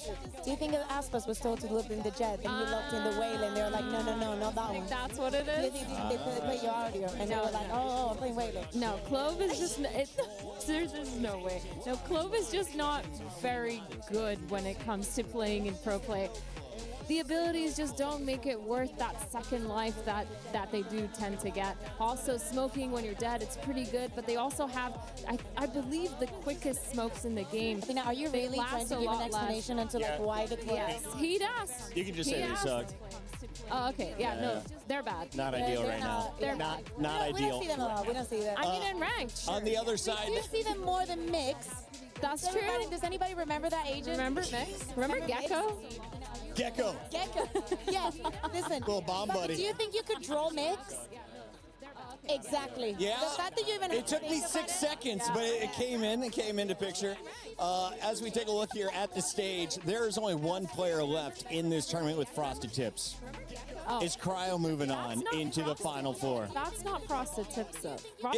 He has like a single. It's a chunk. It's a chunk. Yeah, I'd say it's like the tip of his forehead, though. I will like say, a unicorn tip, if you would. Sure. I will say Cryo is doing a really good job. I do think that either way, whoever moves forward is going to be a pretty good representative here for Americas. I feel like both these teams, they've been playing somewhat well. MIBR, tiny bit shaky, but at least winning out that second map. For 100 Thieves, though, I'm looking at them to rebuild that momentum from the first one. Chat, let me know if you agree with Athena. Is it a Frosted Tip or not? In the meantime, we take a look here at our players as we are getting into the official agent select. Kukuka, walk me through the real predictions here. And what is the most impactful agent as we go into Haven, one of our 3 lane maps? So it's a difficult question because, one, Haven to me is a boring map. Like we've seen it so many times, it's difficult to be a surprise. I like the fact that we are in a moment in time time where there is a lot of double duelists and there's interpretations within that. So if you have a very good duelist that, for example, plays the Neon, you will set him free here. If you have Aspas, you have Zekken, you can do any kind of combination of that double duelist, depending on how explosive you want to be, how much movement you want to have. We are Phoenix not on one going side, to be getting the club. Waylay on the other, though. You called it. And it's going to be the Neon and the Waylay. This is going to be incredibly quick for the side of MIBR. Let's see if that speed can actually give them the edge over 100 Thieves. You said it's kind of good, Athena. Out of 1 to 10, where's kind of good as Aspas' Waylay? 6. It's a 6. It's a 6. Is that good enough for a W? It's time to find out. We send it to the casters one last time. Achilles and Paper Thin, take it away. Thank you very much. Here we go. A final map between these two America squads to see who is going to be moving forward into the semifinal and who will be making their exit here at the start of the playoffs. Got everything sorted. No Clove. What, you know, it piqued our interest for sure. Yeah. There was like a moment where I'm like, really? Like, is that? I definitely wouldn't have seen it coming. Hell of a curveball. Not to be. Aspas on that Waylay. Second, back on the Neon. Tried and true, and Vora let's take down Aspas. Timotino gets one as well. Down mid. It's a little bit of damage on the exit, but still alive and in the fight. Takes as well. Tag to 41. Firm control off the rip here for 100 Thieves. Winning those opening duels, those 1v1s, huge. They're making a pretty good read. Leave Cryo on his own. The MO of this 100 Thieves squad. Just rely on him to be a safe pair of hands if it does go that direction. But right now, they're in prime position. Molly at their feet as well. There's a curveball, not going to be connecting in Tex. His headshot will. So window back in is Zekken. Reading that position incredibly well. He's away with that other kill. Has that spike in hand, but he and Mazzino now completely split apart. 30 seconds. Can do a fast pivot over towards B. Maybe even C, given that you do have the Neon. Have to get out of that audio range first. Now we'll look to up the pace. And it seems like 100 Thieves is starting to realize that they're just going to be backpedaling and rotating to the other side of the map, so we'll try to get there as quickly as they can. It's going to come down to 10 seconds left. when the smokes come into cycle. Mazzino's already got his. Bangs still waiting on a refresh.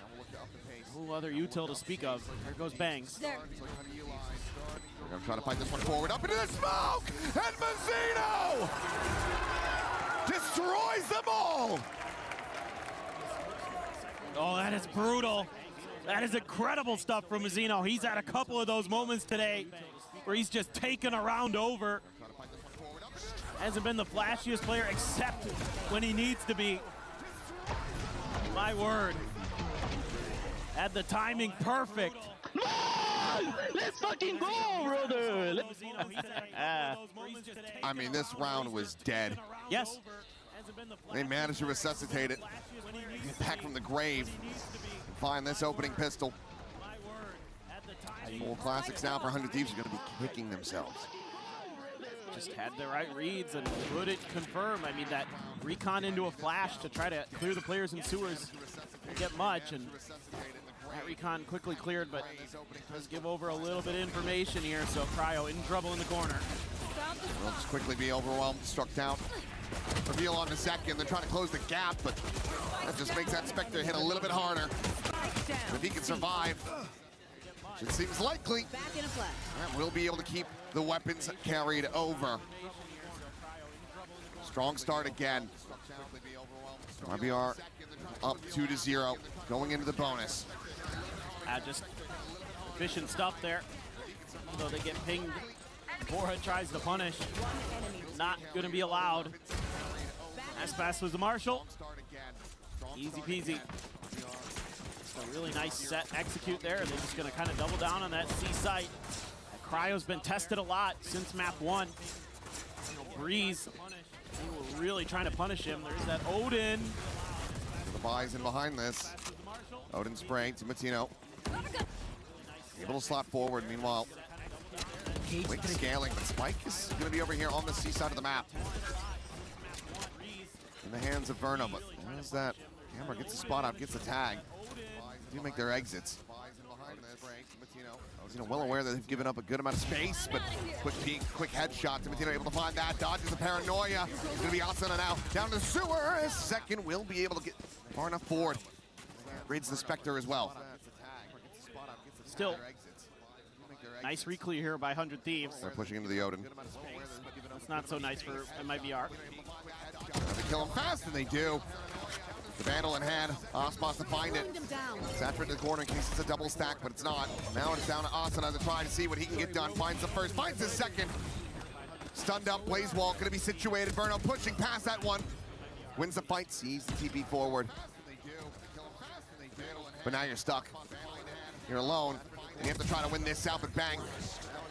Well, out of him, counter wrapped around the boxes on site. It's a bonus not to be converted, but still quite costly. 3 players lose their lives. Yeah, I mean, already I think 100 Thieves gonna have to be making some good adjustments because this round gets a little bit dicey. You're expecting that Odin to maybe do some more damage, but going up against players of Hotspot and Zekin's caliber where they can just swing and one-tap you with a Vandal. Already, yeah, I mean, no Brock you are, Bora. Tough to get that really situated and be kind of ready for it sometimes. You have Asuna's ult. They're already reconsidering that B side, even though that is actually might be our lowest wants to go. And Timatino finds out through a hail of bullets, but this is all just a little bit of them trying to work the map. No Cypher util inside a garage, so that means the cam can be placed in there deep. Vortex, that's a lot of info that he's going to be able to use if they want to make a counter rotate or look for these lurks if they're able to kind of successfully breach their way in. Oh, good God. Not sure how he's alive through that one. Down to 8 HP. Next on the tag, 68. Relay bolt. Slow this approach from Asuna. He's trying to just layer in these flashes. Still will be able to find one before getting snapped back, but quick push and scale here from Tex, who will eventually get found blind. Curveball chucked in, but Verno turns back, finds that elimination, but it will get caught on the timing as Cryo. Spike down, C. Push forward, find that elimination. And Messina, oh my God. He's looking for a little bit more before we'll just go his separate ways.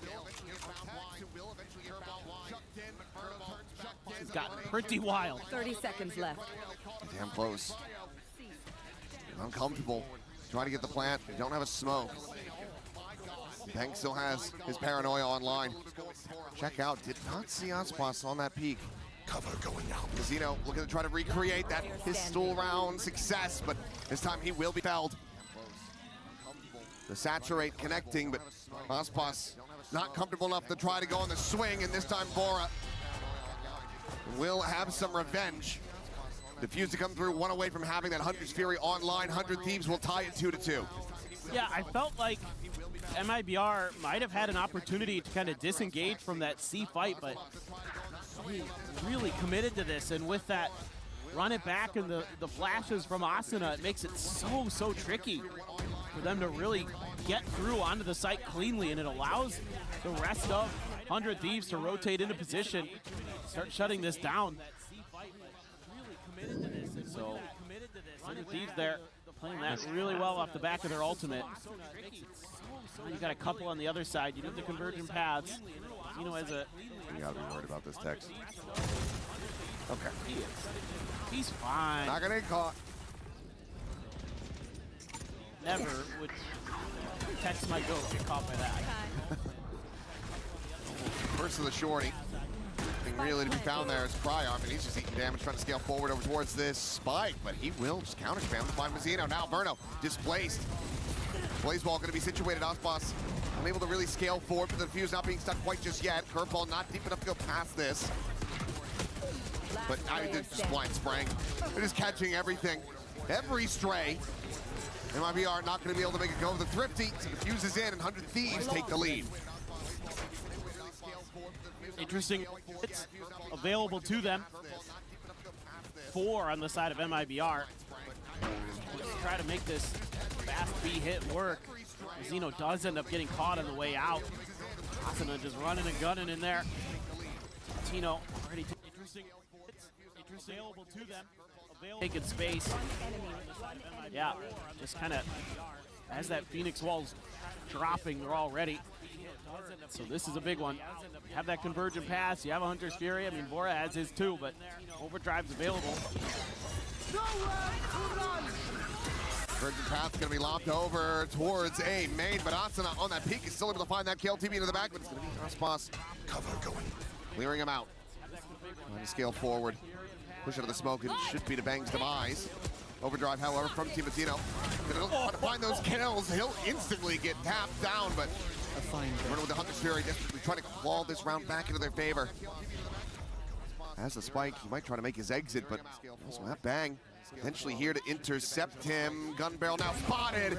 Locks onto the headshot, protects. Spike down A. Immediately brings this back into a 1v1. 55 seconds to try to play with. Grab of the orb, he'll get the neural depth off of that. Unless Bang can just counter spam it. He's got a plethora of corpses to choose from. The hat immediately flies. Sees him. The Bang just takes the fight before the second ping.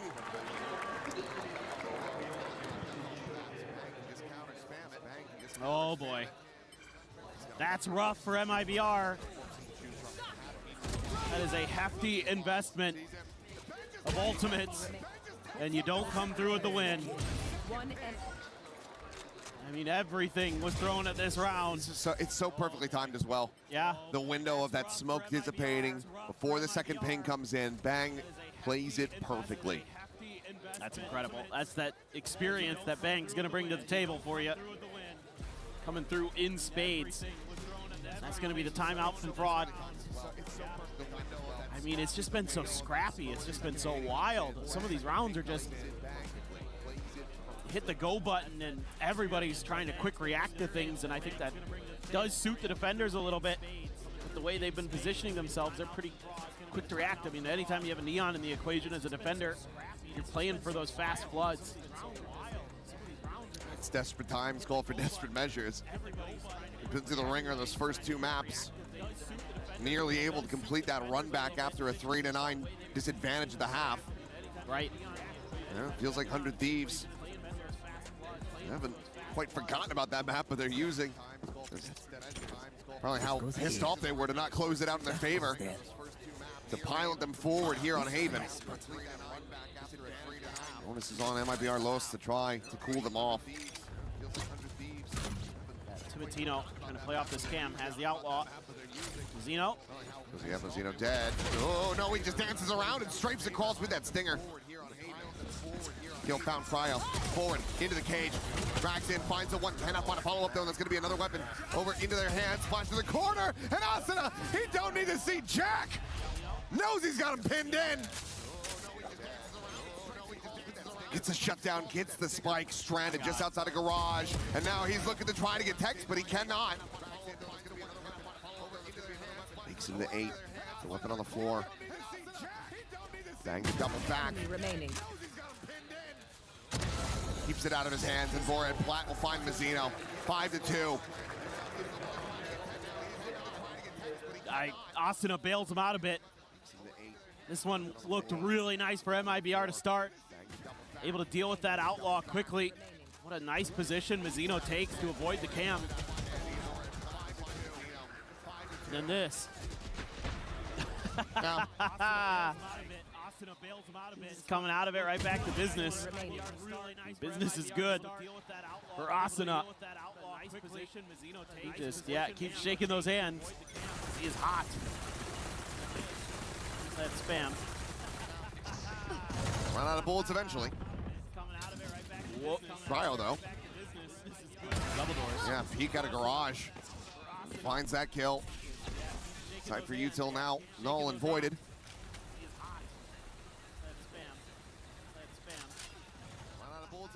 Lining up. Oh, this B hit. Dang.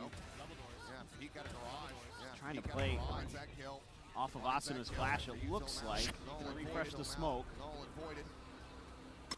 Drone there. There is those trips in the garage. Double dash up to the top of the rafters. Asuna try to set up the molly there. Place him. Meanwhile, Will get spotted. Not enough of an angle to try to tuck away, and Zekin coming back alive. Until found looking for that third, gets it. Can't get that Odin out fast enough. Now just trying to get all the info that they possibly can. Timotino needing to abandon this operator. Select a different weapon. He'll be able to do that in route, you would assume. He'll work his way forward to B, but that weapon swap would be hurt. So for now, still has it in hand, but Cryo. Clean shot to find the first. Takes Ospas even lower. The scale forward, the jump to the top. Verno dead. Ospas gone. Cryo dismantles them with a 4K. Okay. I see you, Cryo. Oh my. That looked like it was going to be another good round for MIBR. They have a great little dashing up setup. Get a high-low quick on that B site, and it works a treat. Zekin gets 2. 2 is far less than 4. Oh my. Man, you're insane! I mean, it's a big round. It's a massive round win. Trying to break the bank again. Everything invested, plenty of half armors. Still that operator online, and the ults a ways away. Same could be said for 100 Thieves, but got cash behind this at this point. About that early spam at A, I kind of think if BR wanted to, they could try to put some pressure here and there. So that player's in the corner. A hair off. Not able to find it, but Mazzino gives him the opportunity yet again. Just thinking he can get the catch. Perhaps thinking that he was going to be silently trying to walk back out of sewers. Thought maybe he could surprise him, but... And at this point, this is when you're thinking maybe we should have had that clove come through, because at least then we could get smokes from beyond the grave. You're losing your omen off the rip. Cryo. One to fall to the wayside, and that's a C-side completely broken open. The spike's still in hand. Verno off the plant will be able to get the Hunter's Fury. That early contact over at A. Oh, bang down 2. Bringing this one back. Spike planted. 2 players rotating back through the spawn. Still the AWP, no overdrive. Spawn's playing point. Well out in front. This drone checks around the flank. Got him posted up though on that box, and just lucky to not take any shots there, but as he goes for the repeat, Asana dialed in on the line, comes away with that kill. Time ticking, however. Sabatino checking for the garage angle. Asana taking that burst, takes a second, ends up falling, and Tex pinching forward will be able to catch the remainders. 3 from him in a 3rd round for MIBR Los. Okay. That's just a good little mid-round there from the side of MIBR. They flirt with some of that A space that they're given. They lose a player and start slowly but surely working their way over. And huge win there for Verno in the 1v1 that opens up that C site. He's got the Hunter's Fury, really locked that down. Bit of a gamble, but Tex on that lurk, on that flank. Gets exactly what he wanted. Now it's actually 100 Thieves onto a weak buy. They want to save up. Have the money, but a decent amount that they could have invested here, but opt to just go for something very safe, very steady. Already up to 6 on the defender side of Haven. They're looking pretty good. Drone not doing what you want it to as MIBR. Doesn't really sell anything. Just, are you going to be confident to maybe make a pivot if this gets dicey? Vandal there at Sewer. People on the corner. Relay bolt going to be lobbed in. The blind connecting. It's the up and over. Ospas has them corralled. Absolutely tears them limb from limb. And no Thrifty to be found here. MIBR. My ultimate is ready. Getting themselves up to 4. Cryo just trying to find some damage, but he's now noted, overwhelmed, and dispatched. Flawless. MIBR Los finding their footing a bit, still trailing by 2. Yeah, nice timing here. The paranoia. The combo, very, very clean. Teeing up Ospas and making it look easy. Right up and over that box. He knows they're not paying attention. Bang is worried about trying to counter with some of his own util. Big win again, Verno. looking really good in some of those 1v1s, and MBS says, okay, now it's my turn. We've had a great half so far, but this could be even better. We can shore up a few things, probably talking about how they want to invest that money if we're going to get the op into Timotino's hands again. If you let them get the 6 and 6, it starts feeling more like a coin flip. Yep. 7 and 5 is probably a little more comfortable. Better than that is gravy. I think just, you know, talking about how they want to probably play some of that space, some of those timings. I mean, I think if they want long A control, they've been really good at taking it if they feel like it. You know, Cryo's been nice at times, but putting a lot of pressure on him as that solo anchor. Talking about how they want to probably continue to do so. Yeah, it makes some sense. I get the theory here. Can kind of cut the map in half. That's 100 Thieves. Make life pretty miserable. Or MIBR potentially. You're very close to a lot of ults for 100 Thieves. True. But right now, MIBR have the advantage in that regard. Yeah, and I think you're probably talking as well how you're going to deal with that convergent paths, how you kind of want to have the player situated to either absorb it or dodge it. Here it goes. Cryo going to be caught by this. TP into the back of side. Onspot just simply refracting out towards safety. Meanwhile, Tekken trying to slide forward, but Bazzino's going to be the one pound first and foremost. Falling at his feet. Tekken forced to try to backpedal away. Bang, able to find Verno, but then Tags trades that one back out. A 3v3. The reveal coming through. And Timotino now trying to crunch his way out from Garage. Sets up that relay bolt, and all players just contained, stuck here at the front of sight. Saturate connecting. He manages to tuck back. Tex dead. Bora tearing apart 2. And Onspot's now 20 health. 4 bullets. Now out of options, out of rounds. Will get struck down as the timeout ends up working, sort of, kind of. Hell of a lot more chaotic, I'm sure, than they drummed up, but the round still goes the way of 100 Thieves. But kind of the name of the map. Cryo does great here. Has his cages and stuff set up, so he gets completely avoided when they take the site on the back of that convergent pass. Doesn't get noticed by Aspas on the dive into the refract either. He's able to stay alive and get a kill and set the tone there for 100 Thieves on that site. Timotino's able to find 2 before getting traded out. Aspas dead, one of your entries, and then your smokes again. That's brutal. Uncollected from Verno. Thrown to go out. Quick backpedal here from Cryo. Just not chasing in fast enough. Asuna maybe giving us deja vu again. Yep, gonna be that run it back to push forward in the garage window, but a very swift shutdown from Verno. Pretty well contained. Cryo sitting around the corner. Does have that neural theft. So if you rotate away from these dead bodies, actually is really scary for MIBR Los. So they have to try to work this C site because of that ultimate. Now Bora does have a Hunter's Fury here too. Cage trigger. Cage pop, Recon. Gets the reveal here on a Cryo. Spams away, but it's gonna be Asuna taking that kill. Still does end up getting caught. Bang. Fast on this flank, but it's going to be Bora able to find Verno. Suddenly this one gets brought down to the wire. The overdrive pops, the spike to be committed to. Spike planted. Note in hand for the one. Bora just wanting to wait out that ultimate.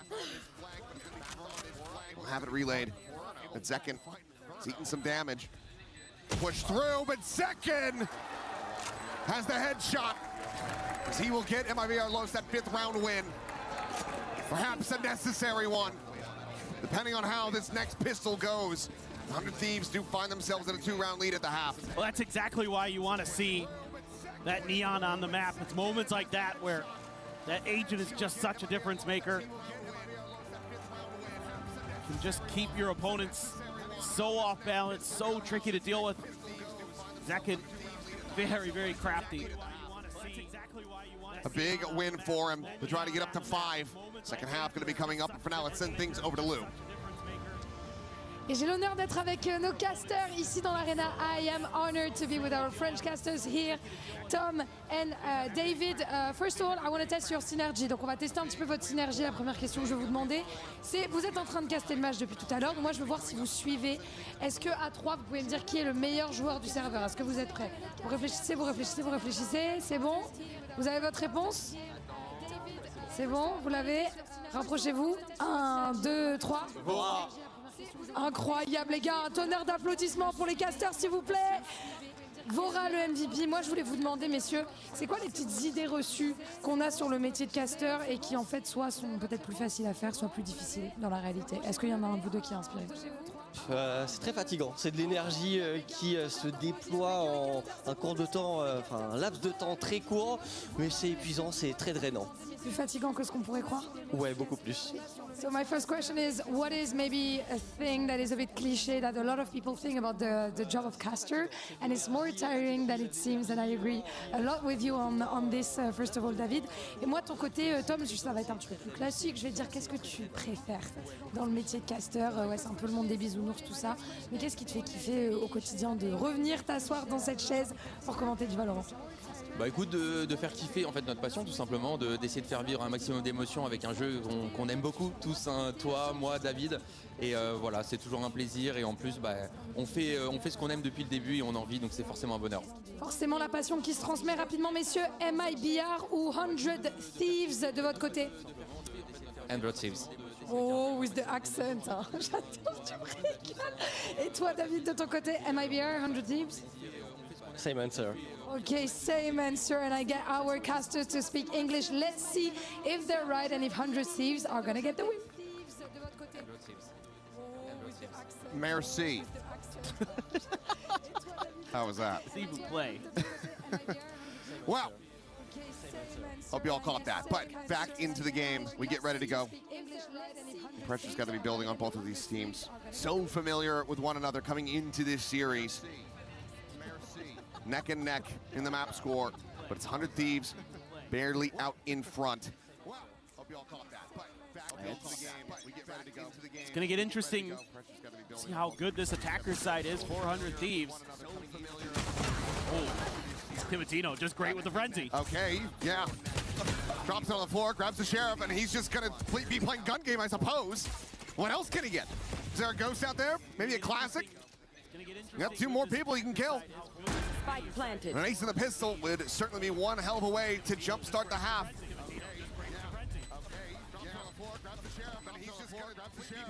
You need him most. Paranoia out.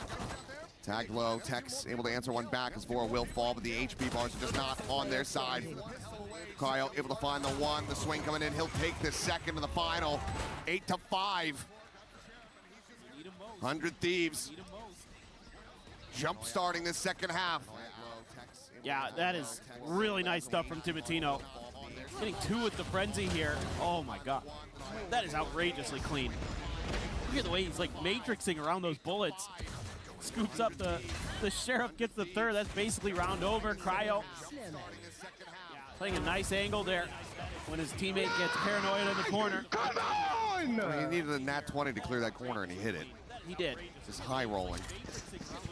Insane with that frenzy. Now, just going to be looking to try to get through this second round. This anti-eco as cleanly as they possibly can. Move up 9-5. Yeah, and they're going to have a wide open ace sight. So, commit maybe Cryo into trying to push. They haven't planted yet, though. They want to make sure that Asuna gets it. Okay. He's doing it again! Okay. It's not just a frenzy thing, I guess.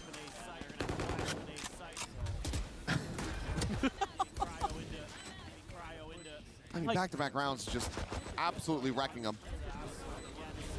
Now he's probably hungry for more. Don't want to overaggress too much. It is that Phantom. Exactly. You need your teammates to recover it. But look at this. I mean, what? MIBR lost. They need to die to the spike. They can't. They can't. So now they know where they're at. They've been denied. Aspas should be able to get back into position, but Asuna, I mean, he's more than happy to fight. He's got the ghost. Yeah, and he wants Hex is now rerouted. So, okay, they will be able to get there. One less player than they were hoping. Bang with a late little lurk. Asuna trying to run him down there, running away from him. He'll just back away. And it's a flawless. Another day at the office for 100 Thieves. Well, Timatino is just single-handedly carving up MIBR Los. He has been lights out to start this attacker side and give a huge advantage to 100 Thieves. Ridiculous stuff. Him and Asuna topping the charts. Double duelists. That's exactly what you want. Vora and Bang are happy to just play the back lines and try to clean up the rounds. Those two are playing like that. Ooh, Cryo, he is, yep, I was gonna say playing a very risky game, ended up getting revealed. It's a nice little trap setup from MIBR Los. Early advantage, Asuna looking to try to just send up that molly. Just managed to force him away, but it's right into Timatino. Yet again, finding these players within his grasp, ends up oversliding. Bruno will be able to collect that kill, but Asuna retrades it out. Back into a 3v3.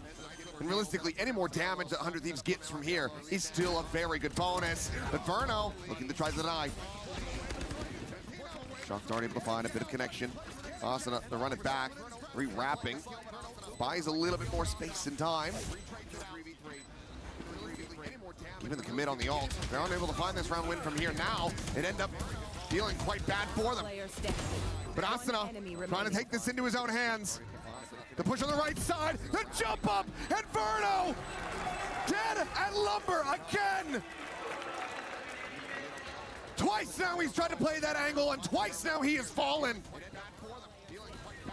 I mean, Asuna, just incredible today. The Phoenix has been absolutely dominant. Gets that run it back, buys a little bit of extra time, and then good with the Bulldog. Heck yeah. I'd be popping off too. That is insane. I mean, that might just be the final nail.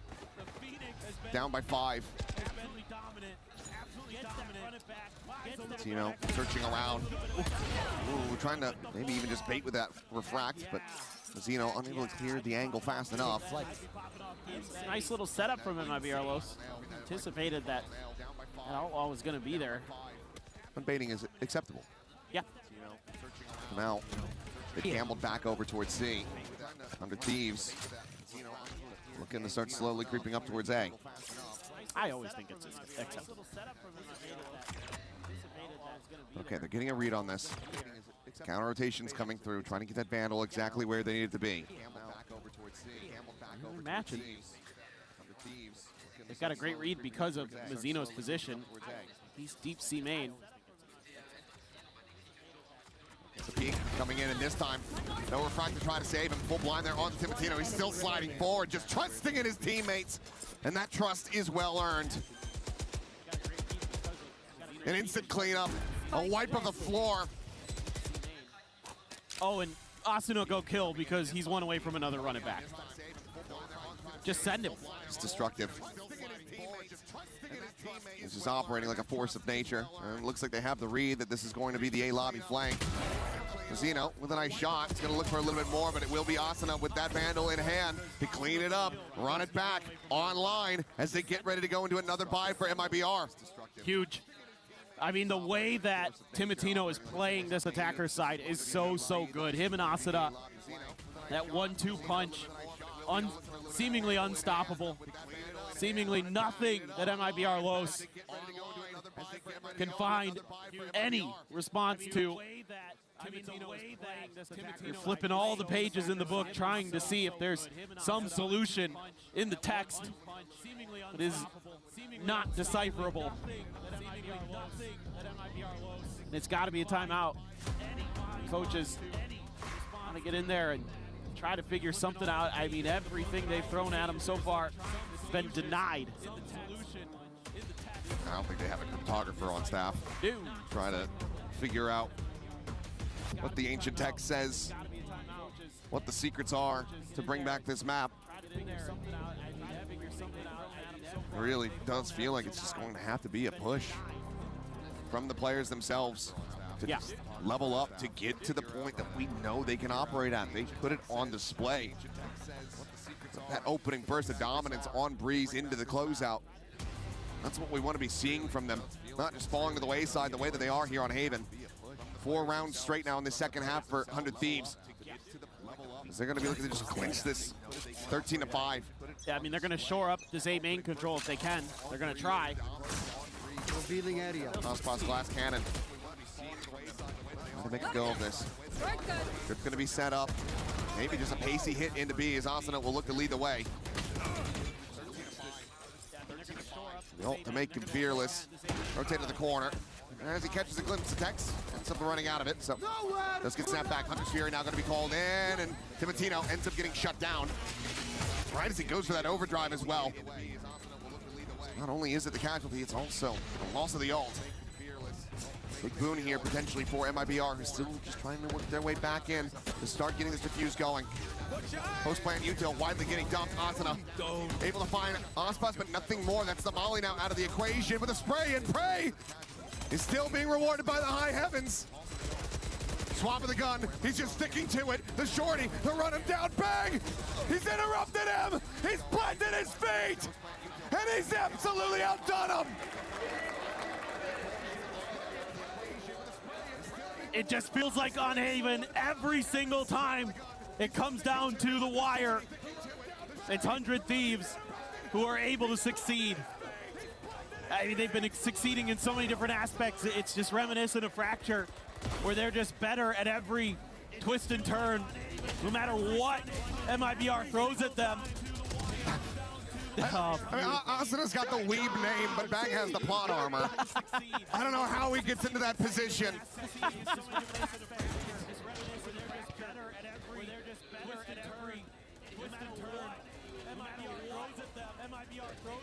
I, for one, love Asuna's name. We don't need to get started on this. Potentially last round here is Timotino! He looks to send them home! Be right back. Another 2 opening kills. Spike planted. It is all but over. Hey, you have to go for it here as MIBR lows. Aspas gets relay bolted. Inferno able to find one, the push forward, the contain in the corner, but Asuna there yet again to try to bail them out. Molly able to be avoided.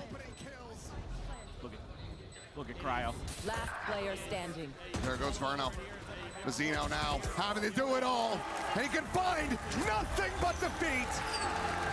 13-5, 2-1 in the series. 100 Thieves win out this America's Civil War and send MIBR Los home. This is really impressive stuff from a team that has a couple youngsters that are in the mix. Timotino and Bora step in, and they are playing better and better as the year goes on.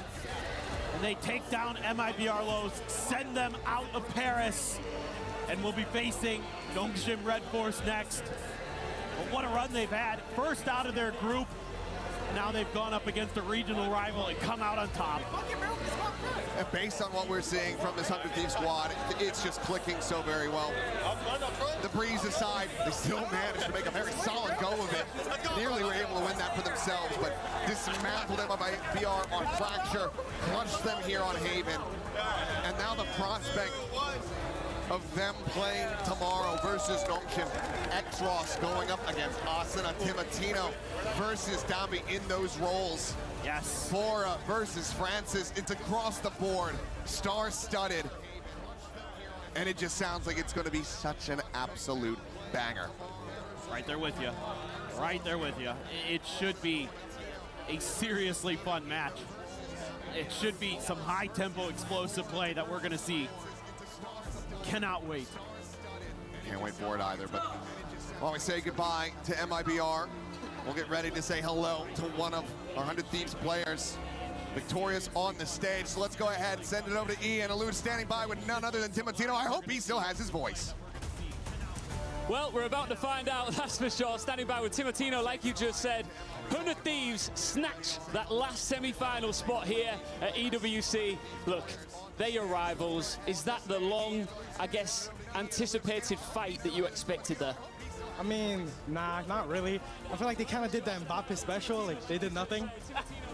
Like Excuse me, you're gonna get an issue there. You know, you're gonna need security to get out of the building after that. I mean, they played great. Like, in all honesty, they played good. They gave us a run for money on Breeze. Like, I was not expecting that fight on Breeze. After Fracture, I was like, okay, we're gonna run them down. It's gonna be easy.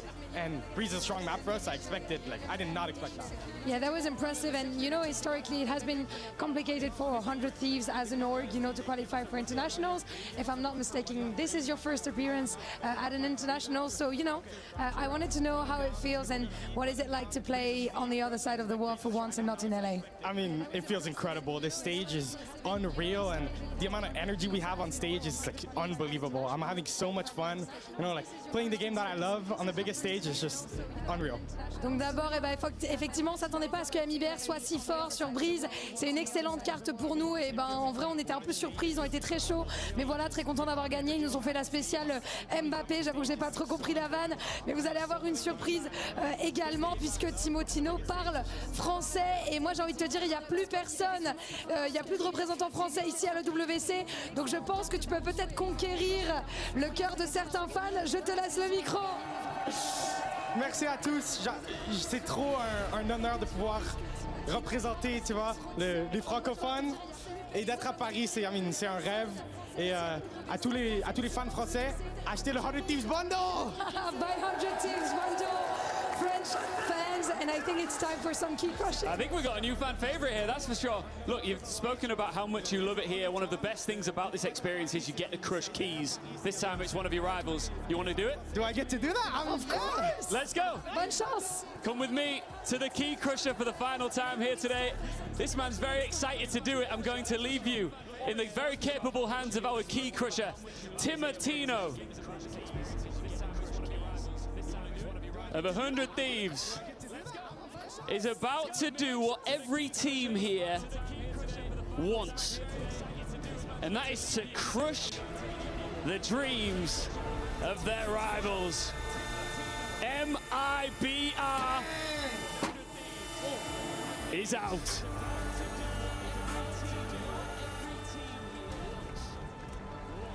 Timotino, come with me.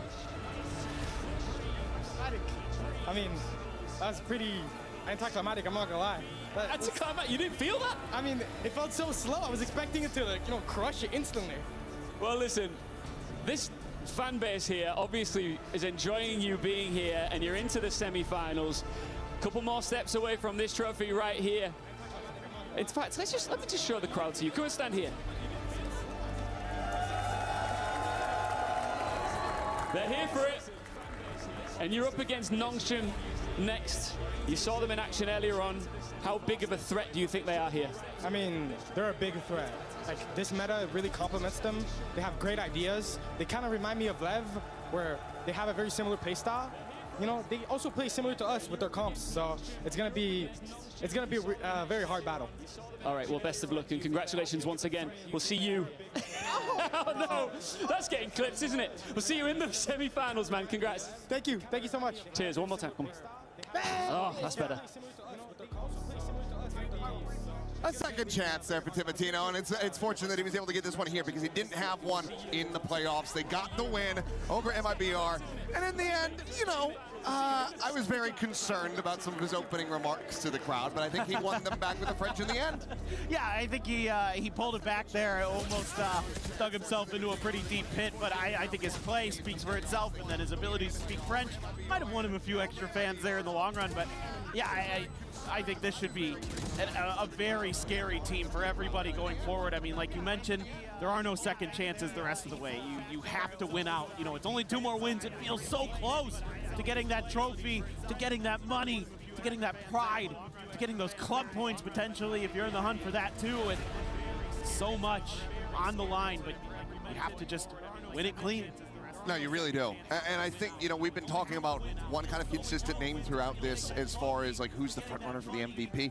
I think Asuna has absolutely slingshotted right up there alongside LaRock, depending on how everything shakes out. Obviously, for Nongshim Red Voice, of course, you do still have, you've got Ivy there that could potentially do it, X-Ross there, Mata for NRG.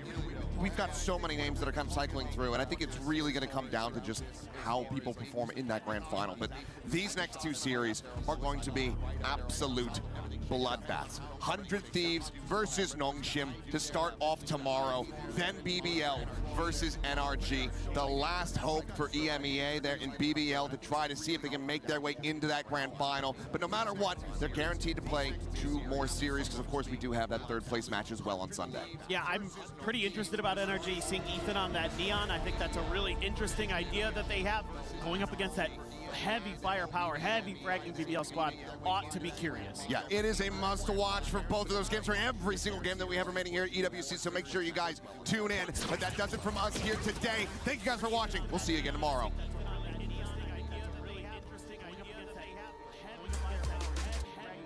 Outlaw is good. Use that.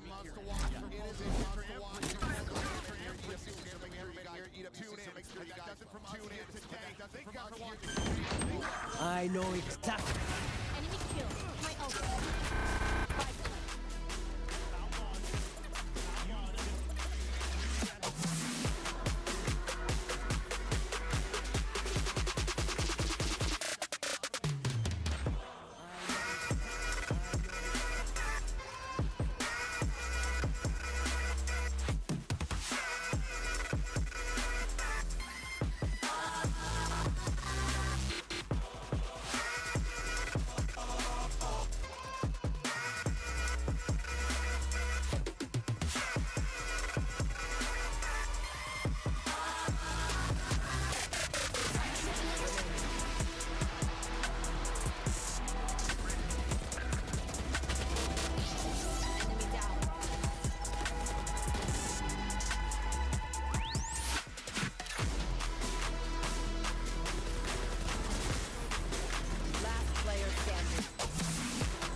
We were there.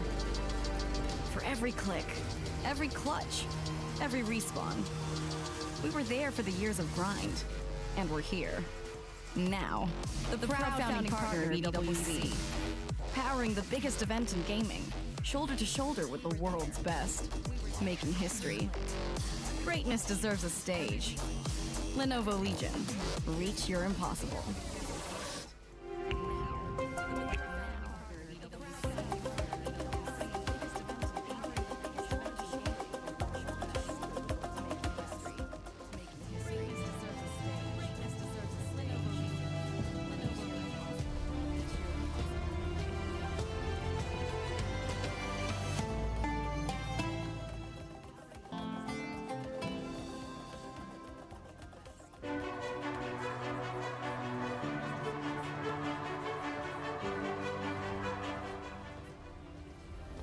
Play is in our DNA.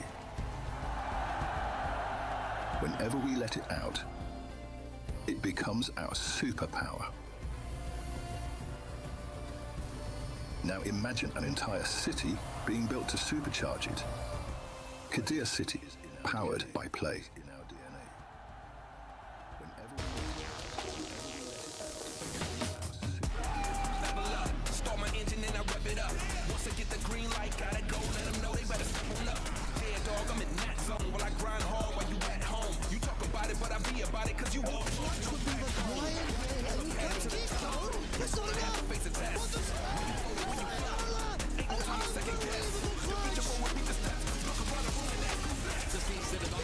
Tonight, from Starso. I don't know if he has time for this one though, Kev. It's going to be very close.